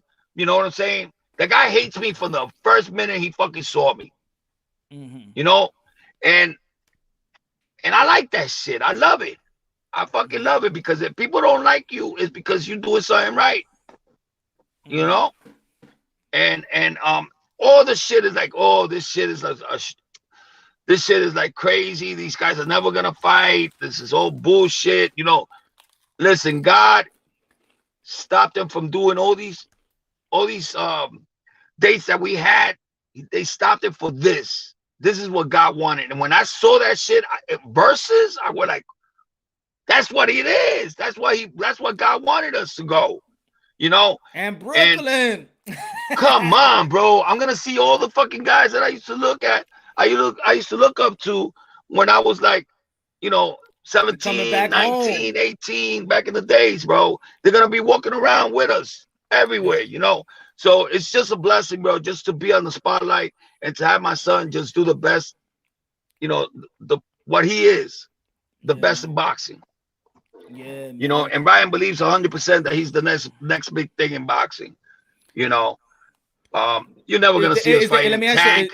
You're never gonna see us fighting Devin Haney. You're never gonna see us fighting Brian Garcia anytime soon. If that fight, I tell you that much. If that fight don't happen on the 16th, and there's another hiccup, or y'all gonna be compensated for it? That's what I told you. I had to give something to my son before I talked to him, and that's why I told Ryan, listen, no more talking. We need something. Something that's gonna assure us that that this fight is gonna happen. Well, that's how they said the money going escrow. We worked something out, and we worked something out directly to us. Not no fucking escrow, none of that shit. Right. You know what I'm saying? So, you know, I can't go into details about that. Money in the bank. I said money in the bank. I can't go into details about that, you know, because I don't know if I could do that. But what I tell you is that we're comfortable that we are gonna fight. Okay. We are fighting. And I want everybody to be in their house that Saturday. Who fights that Saturday? Mikey Garcia? Nobody's fighting that Saturday. I think Mikey Garcia is fighting that Saturday. No?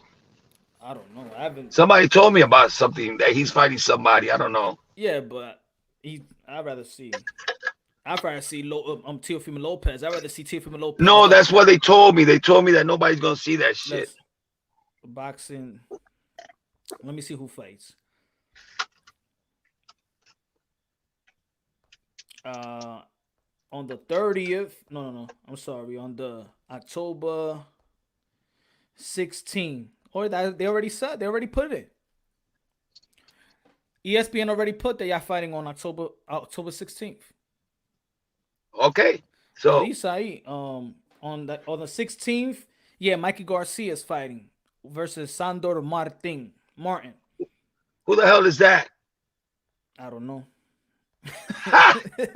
and Huey Fury, that's in England. They fighting in England.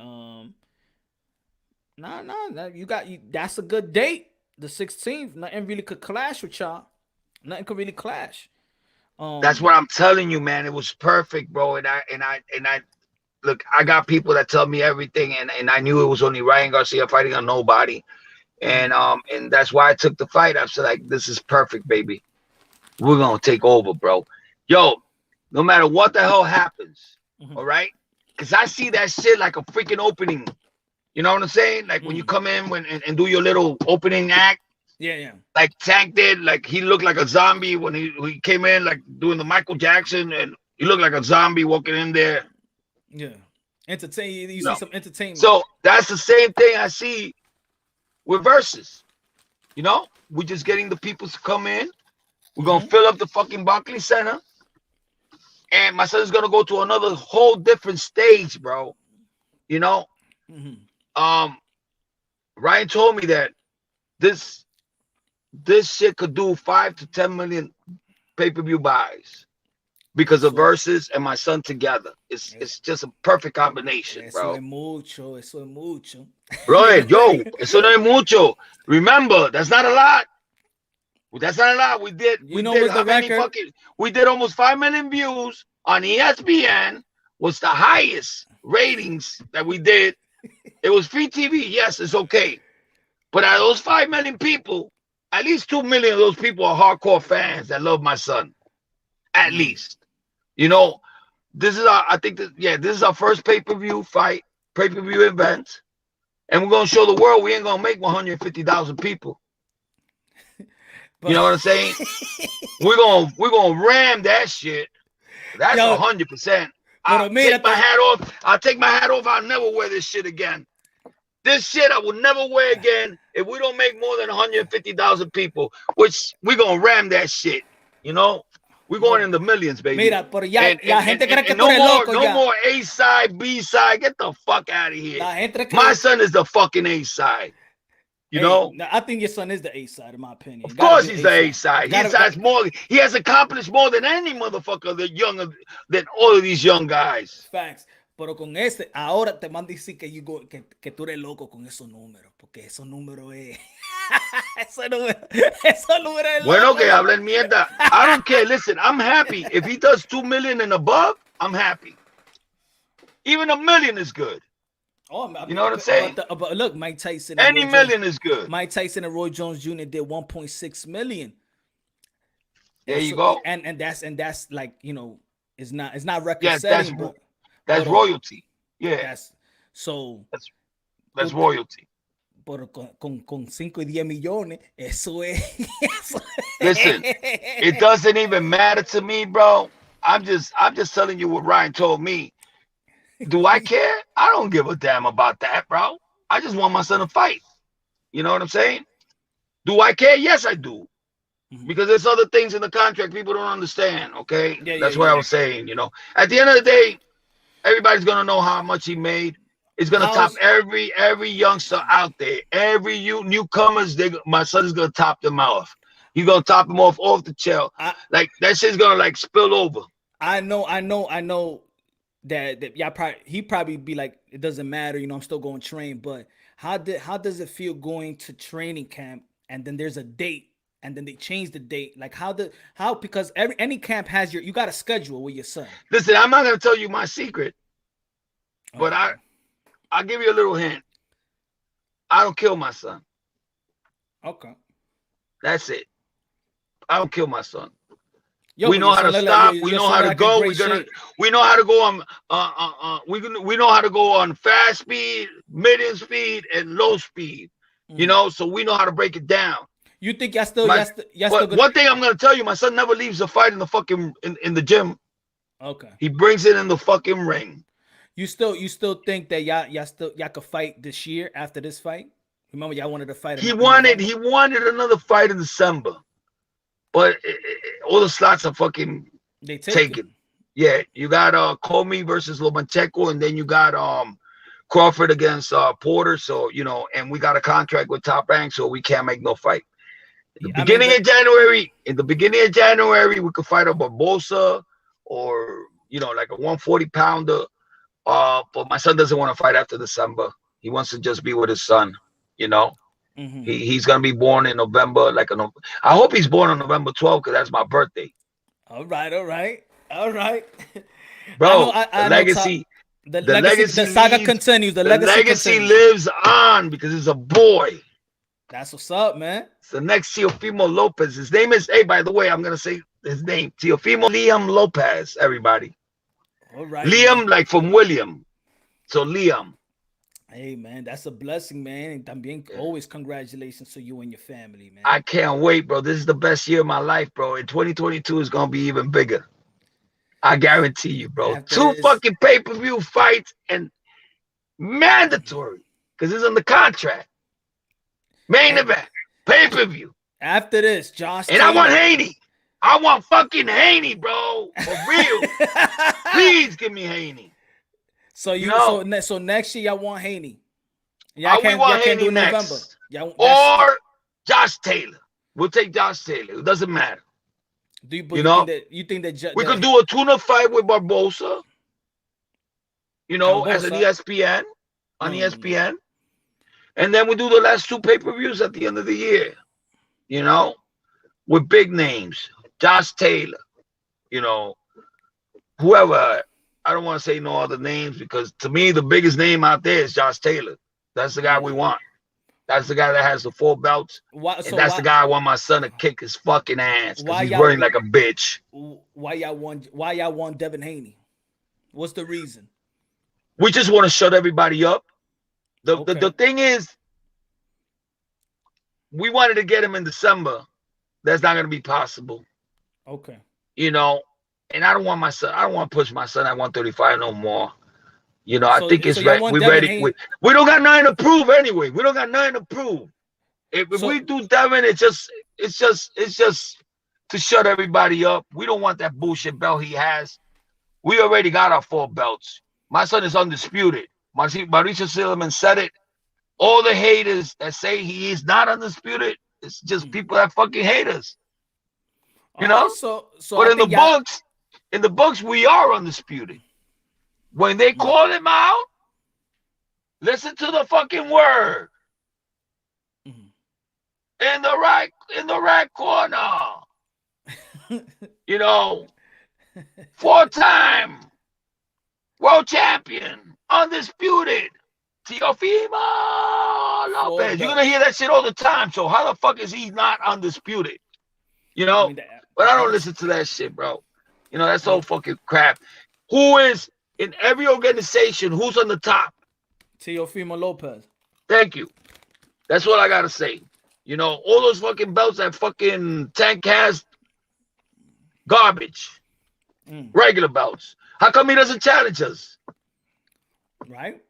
How come you don't go and get the fucking go get that big bread, baby? Go get those belts that really mean something in the game. That's how they used to do it back in the days.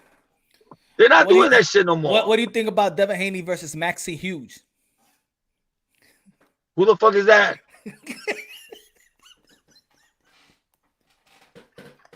I never heard that name in my life. Mauricio Sulaiman don't know who Maxie Hughes is.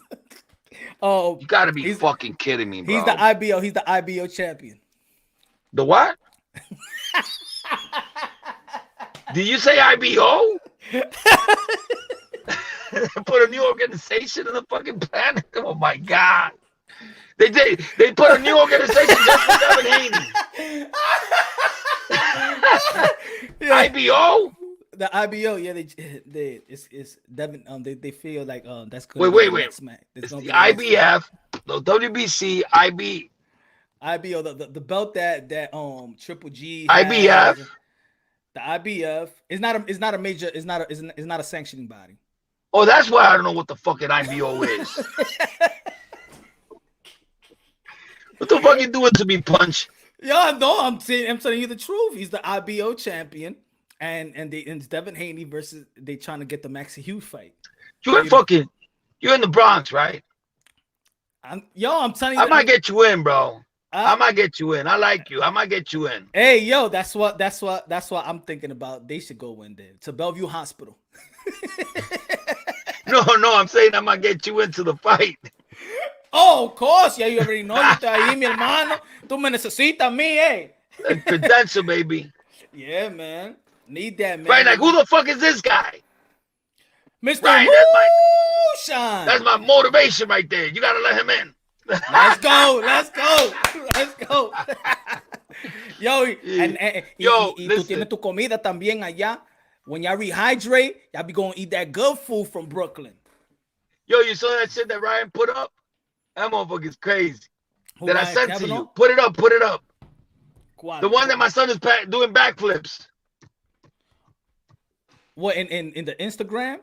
No, yeah, that one. The one that he's doing backflips, and Ryan Kavanaugh is with me down when we made the deal. He put Teofimo Lopez Sr. and Ryan Kavanaugh. Let me check here primero. Pero. You can put it up in the screen or no? That shit was fucking crazy.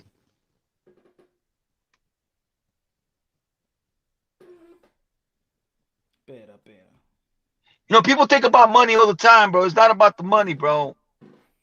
It's about the exposure, you know, and that's what Ryan, you know, he makes a lot of sense. Nah, he didn't put it on Instagram. I send it to you, I think. Yeah. When my son is in the middle, he's doing backflips, and it's like a song. It's like a gangster song.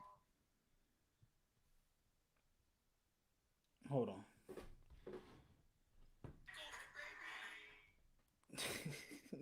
That's how happy Ryan is, bro, because we made this shit happen. And, you know, I really do believe that he wants the best for my son, you know? Hey, look, the facts is that he bid on your son triple the amount that Bob Arum did, double the amount that the Zone did.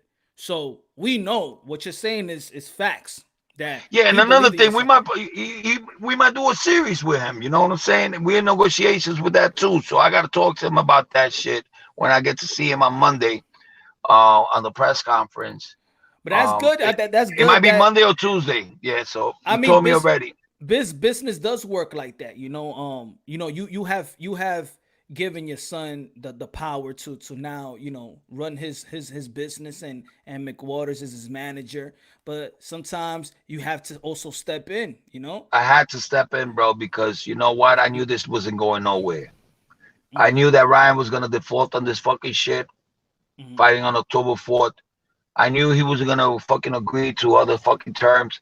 I just like, why, bro? Like, you know, like, this is a big stage.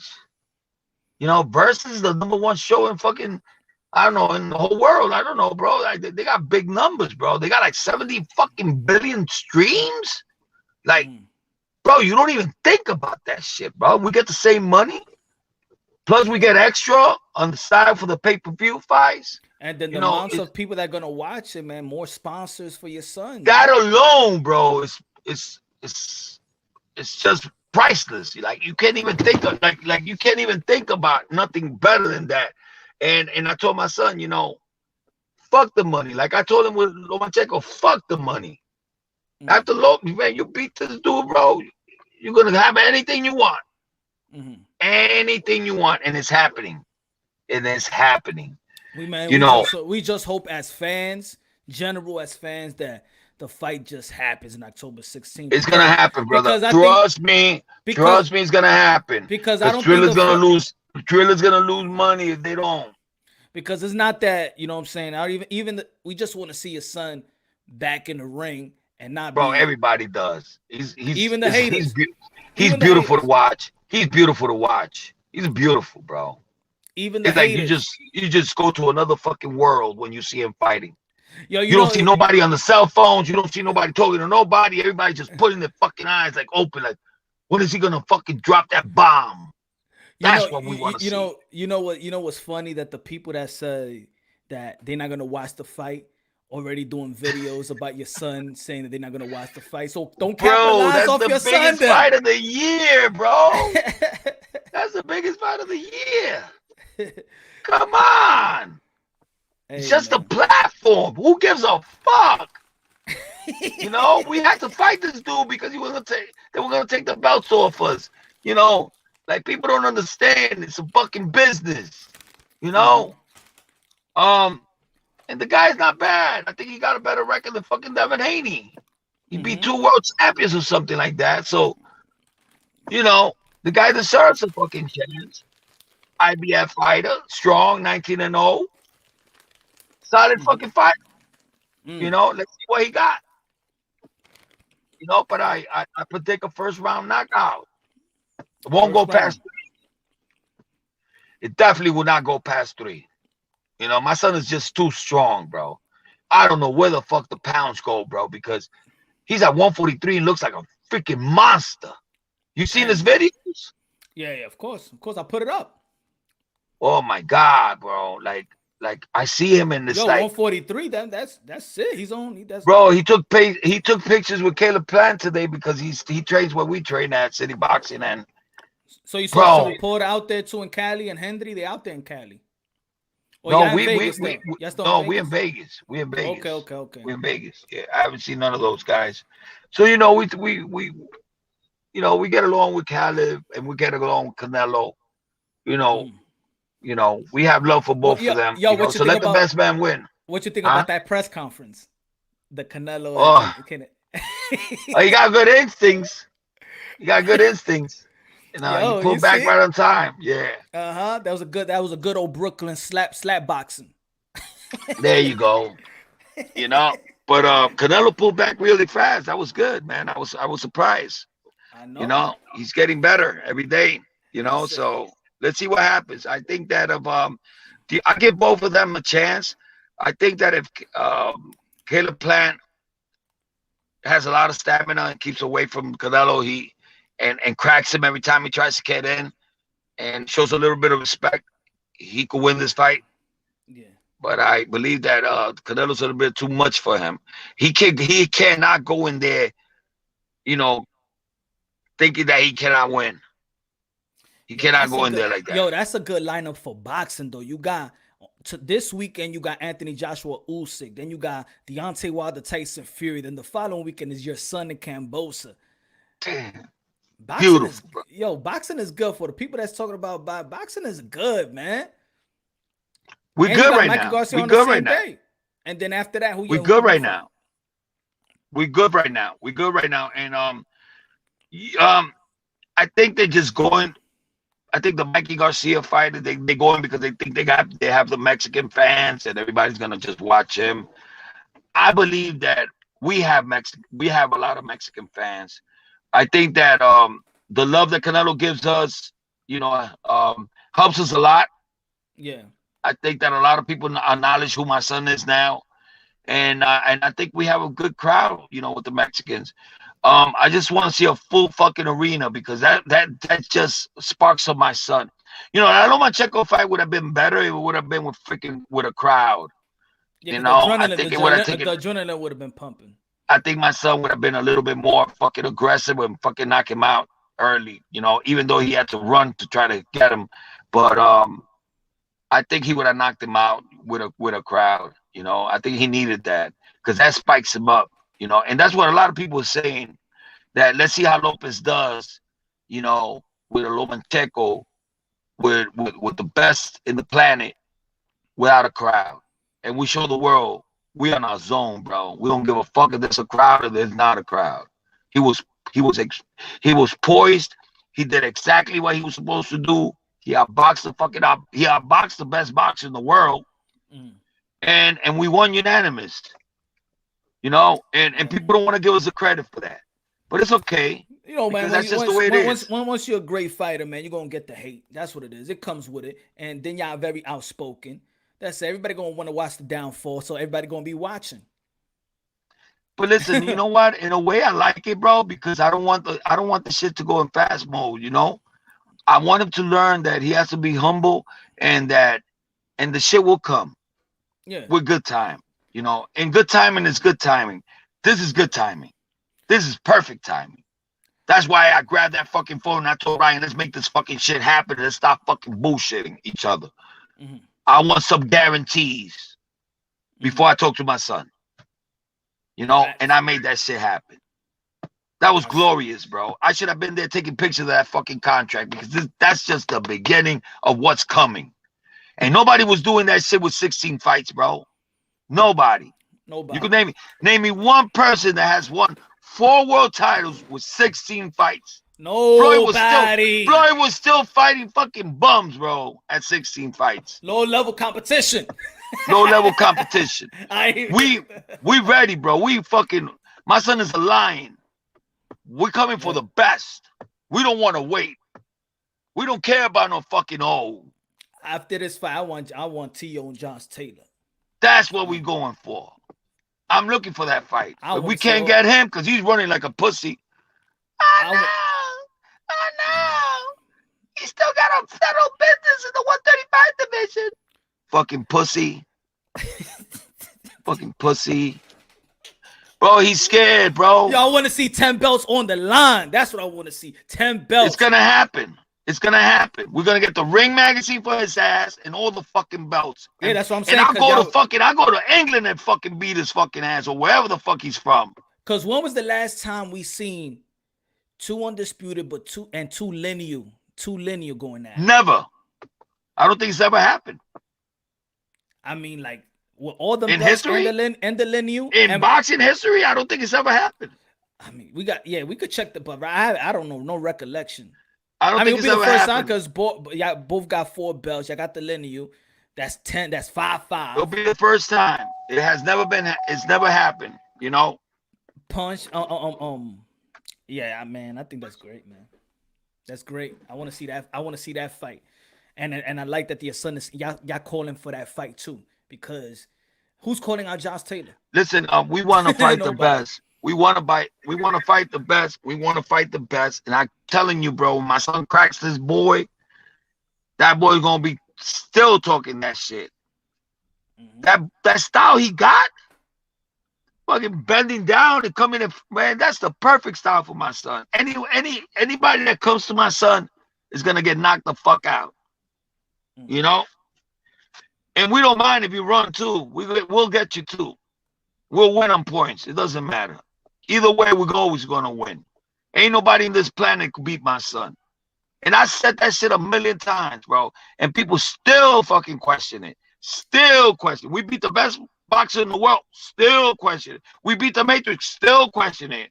You know, they don't stop, bro, because it's all hate. And to me, sometimes I feel like it's a racial shit, bro. You know? Maybe sometimes I feel like that. Could be too. I feel like that sometimes. You know? You feeling the right thing sometimes. You feeling the right Listen, thing. I don't see no fighter by their race. I see a fighter by a fighter. Like skills. You understand? If you're white and you can fight, bro, I want you. Josh Taylor's white. Let's go. Mm-hmm. You know, Haney like you said, that's a 50-50 fight. You said that's a 50-50 fight. Yeah. To me, yeah. I don't think so, but I see that fight like a 70-30 fight. My son winning. But of course, you know. I mean, for of course, he's gonna beat the shit out of that dude, bro. You're gonna make him look so stupid. Oh my god, bro. And my son could knock you out with one punch, bro. And he's not the same. He's not the same. Don't get it wrong. Don't get it twisted. He's not the same. We just beat the best boxer in the world. He learned from that. He went right back into the gym with a cast, with a boot. He learned a lot from that. You don't know how much he learned from that shit? That's like you going to fucking, to Harvard, and fuck everybody up. So your son went to Harvard and then he started teaching the professor. Ooh. Exactly. That's exactly what happened. That's what happened. So he went to Harvard. Bro, there's one thing that I tell you about. There's one thing I tell you about boxers. The fucking boxers and the brawlers or whatever it is don't like boxers. Because boxers can box, but they can bang too. My son could box and he could bang too. Yeah. You understand? So that's the difference. And he adapts, which is fucking crazy. Like after the first round, he already know what to do. Yeah. He memorizes every move you make, bro. It's like it just goes to another level, bro. You know what I'm saying? And that's just him. That's not something that I teach him. Mm-hmm. That's something that he was born with. Yeah. You understand? It's a gift. It's a fucking gift. And I can't do that with everybody. I can do it with him because he's gifted. He's a warrior. And I like the video. I like the video that is your son training with the kids. You saw that shit? How's that feeling when he's listen, by the way, in city boxing they have a great program that they're working with the cops, with the police, where instead of putting a kid in jail for something bad that they did for 2-3 years, city boxing takes them in to their program. Okay. And Armin, which is the owner, takes care of them. Okay. So he co-signs for them and makes sure that they do the right thing. So he takes care of all these kids. And he got a big program going on right now that we are going to join that program with my son. And those are all the kids that are there. You know, like the girl, I don't know if you've seen the girl that was telling the kids what to do. No, I ain't see that part. No. Yeah, she went down and she said, oh, you got to do it like this. And then my son said, oh, my God, that's hard to do. You guys work harder than me. You heard that? Well, that girl was supposed to get locked up for like 3 years because she did something. And he took her in, you know. And so it's a great program, and I like it. So we're going to do a donation to them right after the fight. And we're going to make it big. We're going to have fucking food. Everybody's going to come around. You know, that's all I want to do, bro. I want to go to the hospitals. I want to go, you know, to different countries and help people that don't have water, all that shit. I want to do a lot of things with my son. And I think that he is going to be the voice, you know, because I know that when kids sit down there and they're looking at Versuz and then they see my son and they see my son knocking this fool Kambosos out, like he was like, you know, like a cockroach, like, you know, all the kids are going to go, I want to be that. That right there. That guy right there. That's who I want to be. Teofimo Lopez, the commander-in-chief. That guy. That's what I want. Nothing else. I want to be just like him because that was my son with Floyd Mayweather. My son wanted to be just like him, but I made him better. I made him better because we could stay in the pocket, slip all your punches, and knock you the fuck out. You know what I'm saying? I wanted him to be better. So I had to study other boxers. I had to study Mike Tyson, Bernard Hopkins. I had to study a lot of boxers. But mostly Floyd Mayweather was his inspiration. You know, he met him when he was 8 years old. You know, Floyd was nice, took a picture with him and everything. You know, that's why do y'all feel like hurt, or he feels hurt when he feels like he's downplaying him, knowing that he was bro, listen to me. I brought my Lou that trains one of his fighters, Badu Jack, right? Yeah. His trainer. We went to the gym. My son was around 17. My son kicked everybody's ass in the fucking in Floyd's gym. And Lou was betting against my son, you know, against this dude that was dropping everybody. And my son fucking whooped the shit out of him. So Lou is smoking a Newport outside. I used to smoke back then. So I went outside. I said, yo, let me get a Newport. He says, yo, is that your son? I said, yeah. Bro, I was betting $20 against him. I thought this guy was going to beat the shit out of your son. And you proved me wrong, bro. Like, yo, Floyd's having his birthday tomorrow. It was a Monday, though. He told me Tuesday, come down, bro. It's going to be at the Palms. So it's going to, you know, so I went at the steakhouse at the Palms. And he brought me to Floyd with my son. But I was never going to sign with Floyd. I just wanted for exposure, you know? Yeah. And he told Floyd, yo, listen, man, this kid's the one, bro. This is the one we've been looking for, bro. This is the guy. This is the one, bro. I haven't seen nothing like this in 25 years, Floyd. You got to sign this kid. Floyd grabbed the phone. He looked at the picture with my son at 8 years old. And then he turned and looked at my son and he said, man. And he told Lou, bro, this fight is everywhere, bro. Just like that. And just gave the phone back to my son and fucking like blew him away. Wow. Guarantee he's regretting that shit now. Wow. You know? So that's the story. That's the story with Floyd. So he was cocky like that. Yeah, and then after that, my son said, fuck this dude. You know? Man. And it happens like that. You know what I'm saying? You as a kid or as a youngin, you look up to a celebrity or whatever, and then you finally. But you never do that shit, bro. You don't do shit like that. You know who told me that? You smile, you shake the hands. He goes, "Oh, nice meeting you, bro."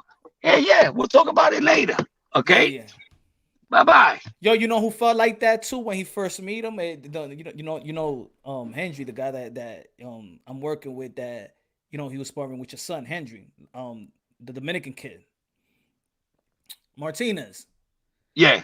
So he had almost the same experience. He's in Vegas now for the first time, and he lo conoció, and he brushed him off just like that. Yeah, I don't give a fuck about that, bro. No, but I'm just saying that he had the same feeling. His idol was, I can't wait till I meet him, And then when he met him, was like, I don't, como ya se quitó, like, oh, man, I don't like this guy like that. I don't want my son to be like that. My son will never be like that. I will fucking smack him in the face. You know what I'm saying? You have to have integrity, bro. You have to have love because you came from the ghetto. I came from nothing, bro. I used to live in the White Claw projects. I came from nothing over there by Red Hook.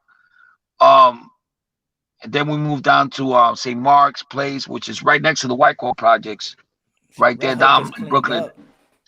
Then I moved to, you seen that shit? It's crazy, bro. They got fucking hotels and everything over there. I was like, oh shit. You seen that new basketball court? There's like 11. You know what it is? They're moving everything from Manhattan, the Lower East Side, and all that shit is moving into Brooklyn. Over the bridge. They're moving into the Brooklyn. They fucking cleaning everything out. Yeah. Williamsburg. But back in the days, it was like fucking shootouts and everything, bro. Like fucking machine guns every fucking night. Shootings and you know, I was like maybe 6, 7, 8 years old. Bro, I was robbing houses at 8 years old, bro. We used to go to the top of the roofs and we go down the roof. And fucking stupid idiot people would fucking put locks outside the fucking door. Like, okay, we know nobody's in there. You know? That was like a dead giveaway, bro. We used to break that shit down and take our VCRs, fucking TVs, go upstairs to the roof and fucking be out. But that was in St. Mark's, and I used to hang out with a crew named the Midnight Riders, I remember. And that's how I grew up, bro. I was selling fucking oreganos in the corner, bro. Like at 9, 10 years, like at 8 years old, I was selling oreganos, and then we fucking bounced, you know, for $5. Shit like that, you know what I'm saying? And that's what I used to live with my mother, you know, and she used to go to work, so she used to come back home around 6 o'clock afternoon. I would go upstairs to eat, and I would go back downstairs to hang out. Come back home, you know, I had a curfew, like come back home around 8 o'clock. But by that time, man, I was hanging out with so many bad people, and I just got blessed, bro. I got blessed, you know, and then we moved to Douglas. You know Douglas, right? Over there by 4th Avenue. Yeah. Yo, you gotta. They used to have the FMDs. Yo, you gotta come with a book or a documentary, bro. Cause you got a life, man. Yeah. I used to hang out with the FMDs and everything. I was never affiliated with any gangs. I always believed that I was always on my own. You know what I'm saying? So I was never affiliated with no gangs. They just respected me because I used to, you know, be from the block and shit like that. I'm the same way. I'm the same. Once you cool with like everybody. It's like you're a part of everybody's group. Yeah. You hang out with them, you talk with them, they laugh, you know, everything's cool. You keep your fucking Pumas, nobody steals them from you, you know. Because I used to have the tight fucking Pumas with the silver stripes. Remember those? Oh, right, that's my pop. With the fat laces. And they used to walk with the fucking, you know, con el tumbao. Slapping that shit. You still walk like that a little bit. You still walk like that a little with the bop. Sometimes. With the bop. Yeah. But it was. I think God was just getting me ready, bro, for all these fucking sharks out here, you know. And there is a lot of sharks in boxing, man. Are you kidding me, bro? Everybody's a fucking shark. All the sharks. Fuck yeah, bro. But you know what? Like I told Top Rank and I told fucking ESPN, I'm the best fucking trainer on the fucking planet. Don't fucking mention Lomachenko, Papachenko to me ever fucking again. You know? Because we went into that fight and they were 100% sure we was going to lose. There was no ifs, buts, suppose, whatever the fuck it is. Nobody went to the fucking press conference. That was disrespectful. Not one motherfucker for Top Rank was there. Not even the fucking guy that fucking cleans Top Rank was there. Not even the janitor was there, bro. You know, everybody went home. It was like a fucking funeral. A fucking funeral, bro. And the only motherfucker that stood there was the spokesman for fucking Top Rank because he had to fucking talk to my son and talk to me. And I'm holding the fucking belt like this and I'm going like, oh my God. Oh, I love this. This is a great moment. Oh my God. And then I started talking really nice, which is fucking crazy. I don't fucking talk nice to nobody. But I said, I fucking won. I fucking won. I don't give a fuck about being nasty or nothing. I want to be nice. Nice, very nice. I was so nice that my manager came up to me and goes, "That was the best speech I ever saw you fucking say. God damn." Now you back to your old ways. Bro, my son fucking surprised me because he giving me a fucking belt. I'm like, what the fuck is that? He goes, "Dad, you're the trainer of the year." Here. Boom, he put that shit on me. I was like, oh my God. I felt like I was the one going in there and fight. You know, it was a beautiful moment, bro. And the guy that we beat was the guy that nobody wanted to fight. Yeah. But we're scared of Devin Haney.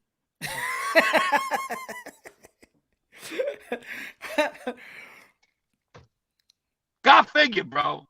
God figured, bro, how fucking retarded people are.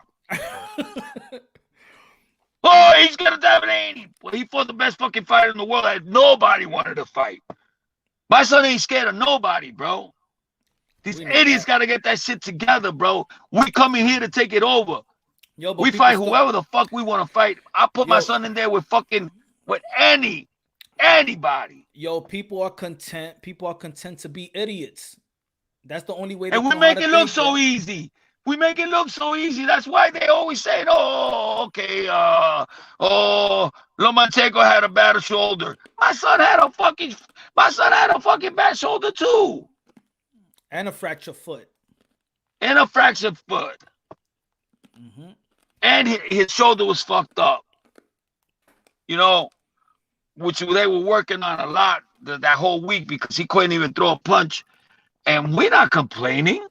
Yeah. And if he would have lost, he would have never complained either because he doesn't know about complaining. You know, he takes it like a man. Yeah, you bred him a different. I knew he was a pussy. I knew that boy was a pussy. Because everybody that acts the way Lomachenko acts is a fucking pussy. Man. You understand? We didn't give him no respect. We went in there and took his fucking head off.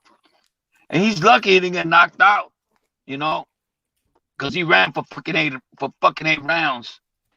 But let me ask you a question. They'll say that people that say people are ducking or scared. What's one fighter that actually approached to wanting to fight Teofimo Lopez? Nobody. As of right now, nobody. Ever. Any fighter that talks about any Devin Haney, Gervonta Tank Davis, Ryan Garcia, none of them. Which manager, promoter has asked for your son? None of them. We wanted this fight with Devin Haney a long time ago, bro. And Mauricio Sulaiman said it to his father. Mauricio Sulaiman said it? He said it to his father. Yeah. Bro, they could say they want to fight us, bro. They're not. And this is why I say that, yo, this is not even behind the scenes. Mauricio Sulaiman is saying to the public eye, Teofimo Lopez has always asked for your son. But Mauricio Sulaiman is nobody. He's just a WBC president. Uh-huh. That's why I don't, yo, and this is why some people are, that's why there's some people that want to be, some people rather be stuck on stupid. Some people rather be stuck on stupid. That's why I say some people rather be stuck on stupid. That shit is. And so local, it's crazy. You Bellevue Hospital, my brother. Bellevue Hospital. Can't win. That's why I don't even fucking fight it no more. My son ain't scared of all these guys. But he fought Lomachenko. Uh-huh. A guy that tank ran for fucking 3-4 years. Richard Comey, Lomachenko back to back. Comey's a real motherfucking warrior. And I give him a lot of respect. Mm-hmm. You know? He wants to fight the best. Yeah. And he doesn't care about losing or winning. So that's a good guy right there. You know? Mm-hmm. Does he beat Lomachenko? I don't think so. I think he won't be able to figure out the angles and the speed that Lomachenko has. You have to have a different breed for that. You got to have a different breed for that. I think Lomachenko beats everybody at 135 right now, except my son. I think so too. I believe so. You know, and you're gonna see. I'm never wrong. When I make a prediction like that, I'm never wrong.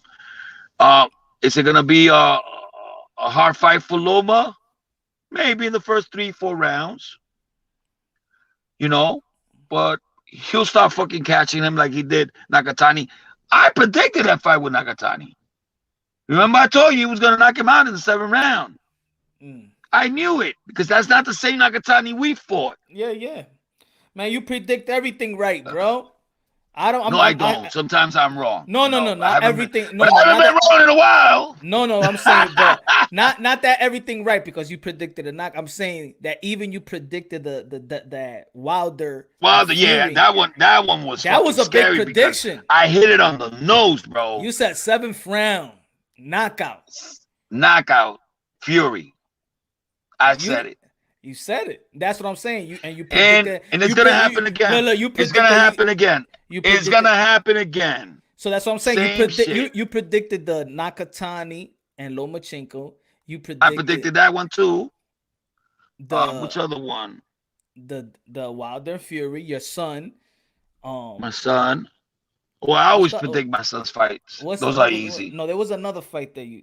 It wasn't the Nakatani and Felix Verdejo. It wasn't that. Now you didn't predict that one. Oh yes, I did. Yeah, you did that one, right? Yes, I said Nakatani was gonna win by knockout. I predicted that one. Yeah. I thought I was gonna lose, but that's why I fucking get dropped twice. Yeah. That was the other one that you predicted. Yeah. Yeah. Yep.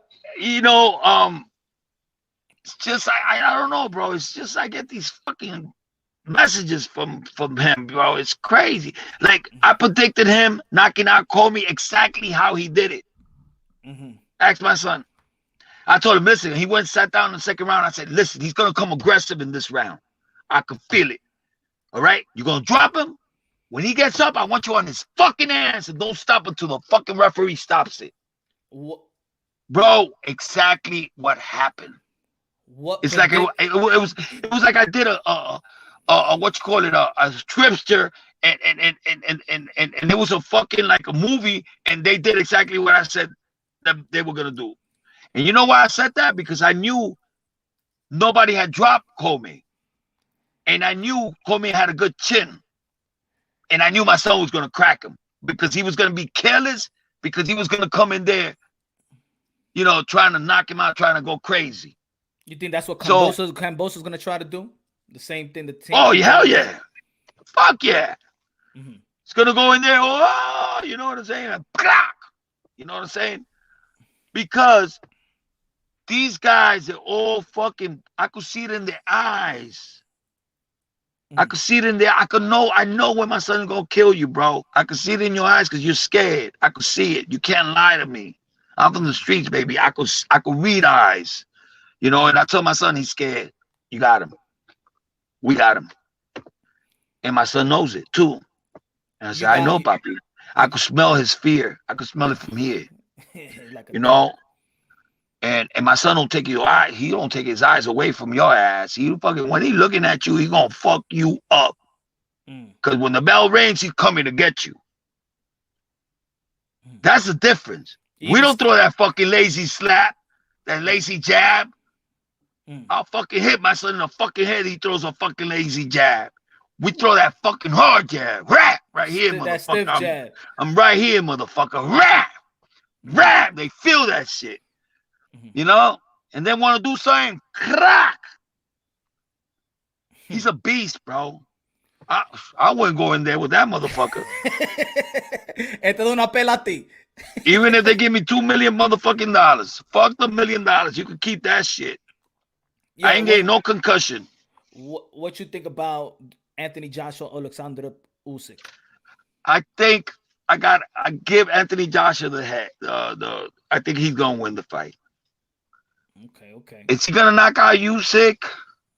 Maybe in the later rounds. That's my prediction. Usyk is a good boxer. Yeah. And Joshua has a lot to learn, you know, in the game, but I think he has enough power, enough. He's way bigger, stronger, and I think he's gonna dominate the fight. You know, he's not gonna lose to a guy that was what was he? A light heavyweight or something like that. Cruiserweight undisputed.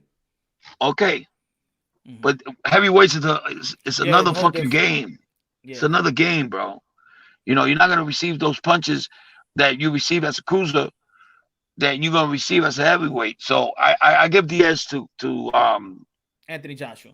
Yeah, winning the fight, you know, by knockout. And the Canelo and Plant, where you got that?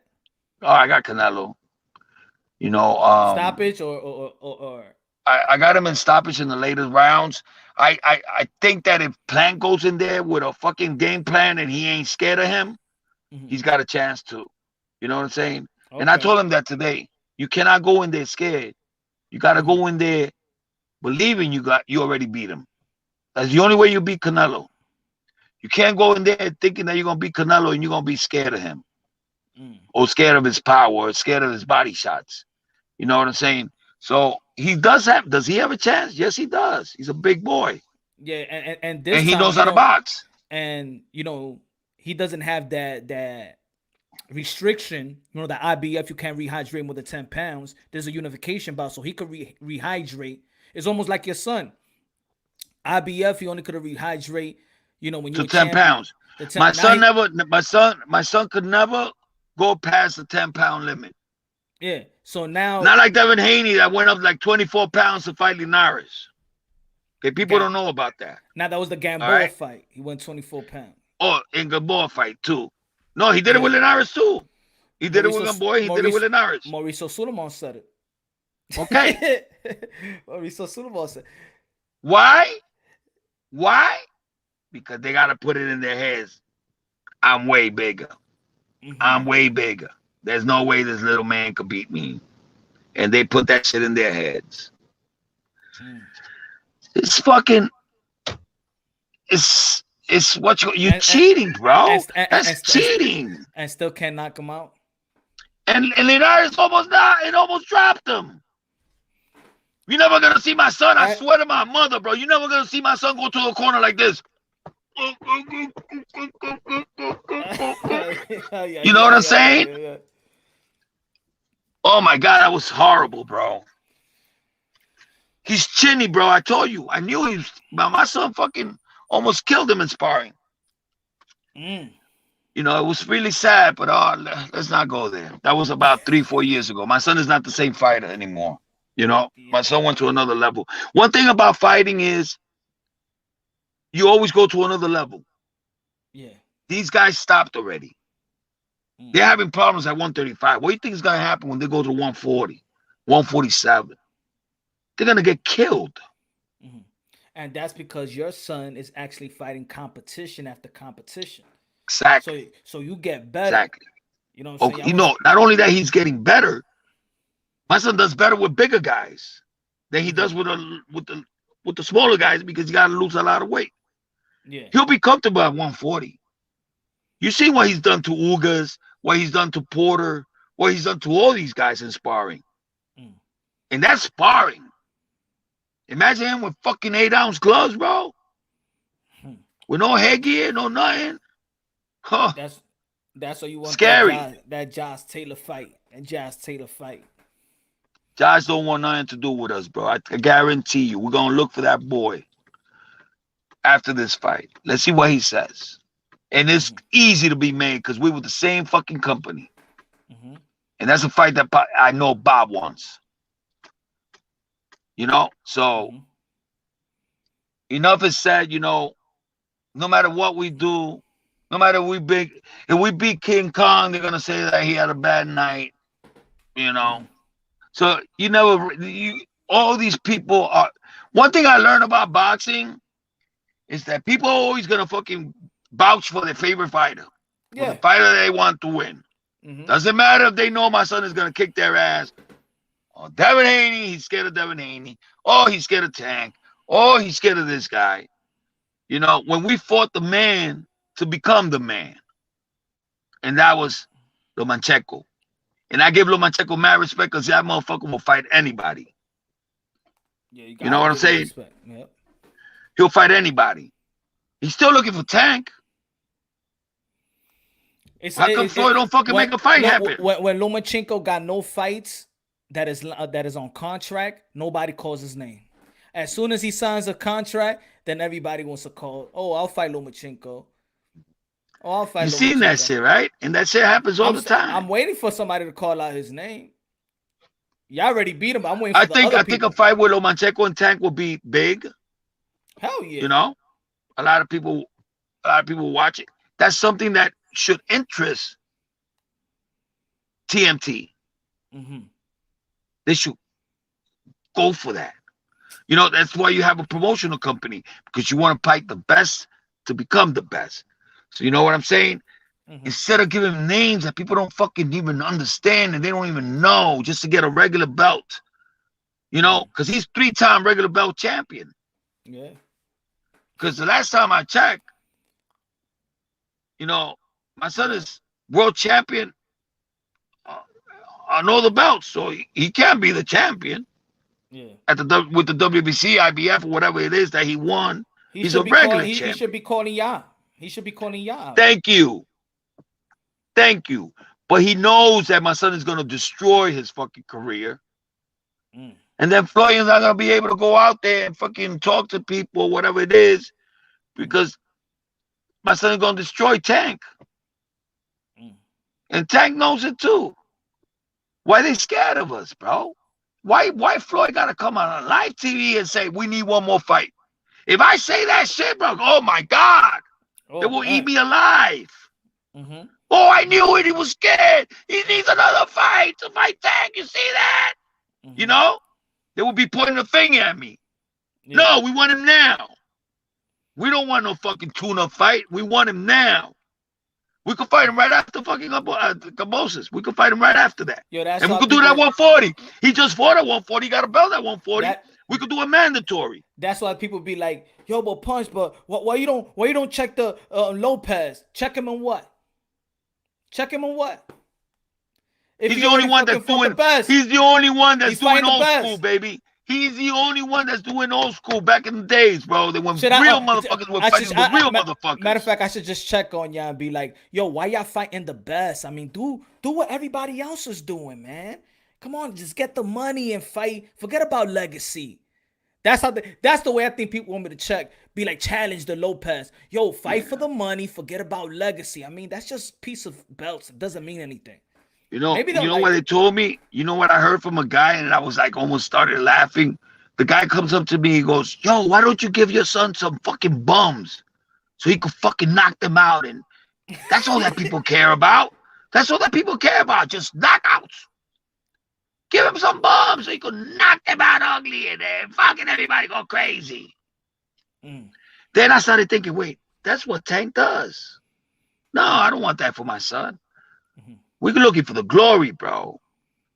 You know, we're looking to get the real belts.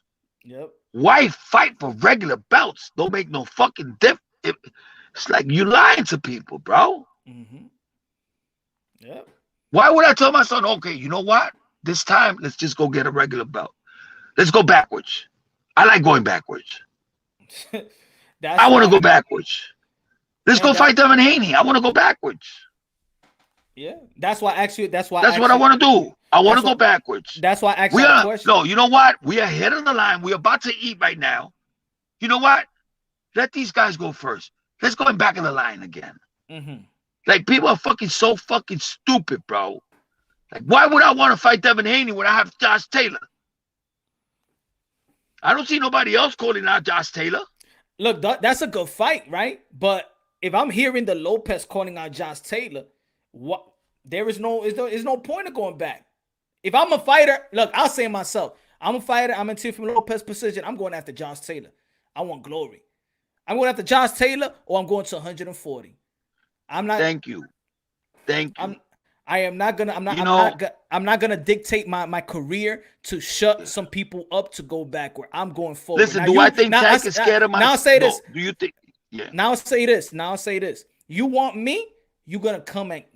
Now. You gotta dictate. I'm dictate. You gotta come to 140. I'm going to 140. You want a piece of me, but I'm not chasing you down. I'm not gonna stay. I don't need anything from you. I am giving you an opportunity. You want that opportunity? All right, meet me at 140 when I go to 140. That's what I told Top Rank. If Lomachenko wants us, we could fight him at 140 next year. There's no problem. But I'm not gonna fucking dehydrate my son to 135 and put him in there with a fucking Lomachenko that to gain something, to gain something. Because they want, yeah, exactly. They want me to fight Lomachenko at 135, so my son could fucking lose this weight that he should have stopped like 2 years ago, fighting at 135.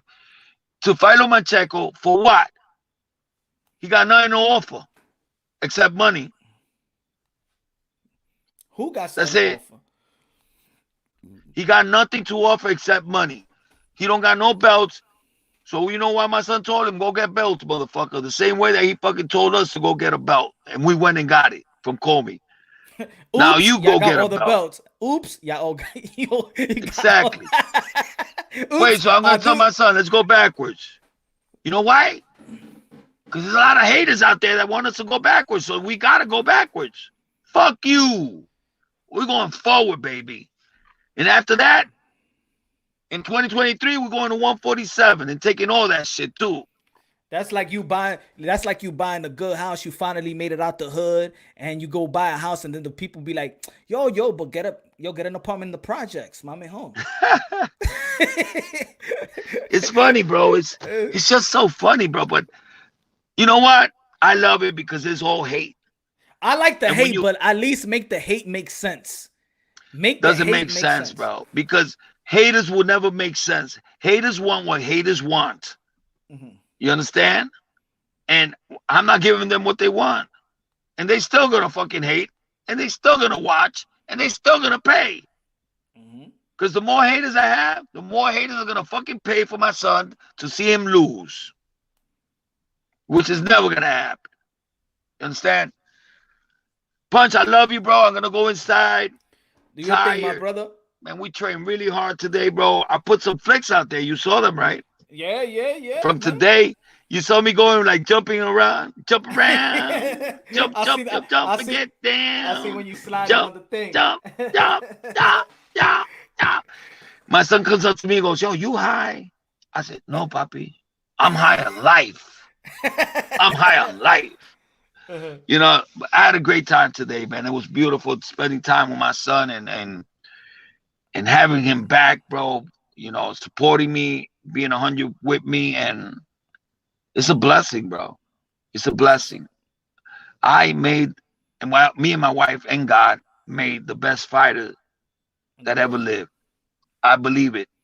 And we got a couple, like 10 years to go to show the world the beautiful art of boxing, bro. I love boxing and I don't disrespect it. I love all the greats and I learn from them and I show my son how to box. You know, learning from all the greats. That's the way I did it. I had the eyes and I still have the eyes. You know, there's trainers that are motivating trainers. Yeah. I'm a real trainer. I told my son what's not working, what's working, what the other guy's gonna do, what he gotta do. And we're like one person fighting in there, bro. You know? That's the best, man. And I love it, and I'm looking forward to making a lot of people fucking money, and I'm looking forward to helping a lot of little kids because by next year, every kid in the United States is gonna want to be like my son. You know, cool, that's my dream because I want to inspire a lot of kids to take them out of the hood, take them out of the streets, and put them inside a gym. You know, yeah. And not a lot of people could do that shit. You know, and we're doing it. We're doing it. You know, we're doing it for the force. I know how hard it is. Yeah, I know how hard it's been, and I know all the struggles I've been through. I don't want no kid to go through what I went through. I lost my parents when I was only 15 and 17, both of them back to back in 2 years, and I was all by myself, you know. And if I made it, bro, anybody could make it. You just gotta believe in yourself, you know. So, peace out, Teofimo Lopez, the takeover, baby. You already know. Watch my son October 16, Barclays Center, with 20,000 plus people in the crowd, all celebrities, baby. It's gonna be the hardest ticket to get in town. So I don't even know if they could buy any tickets. Get it But I'm now. getting you in, brother. I'm getting you in. That's what Let's I'm do talking it. about. The takeover. The takeover. The takeover is here. The takeover is There now. you go. Woo. October Wait. 16, Barclays Center. Nostradamus. Nostradamus, Teofimo Lopez. I'm Train out. of the year. Shout out to Train of the Year, Teofimo Lopez, for all the supporters and all you haters looking on.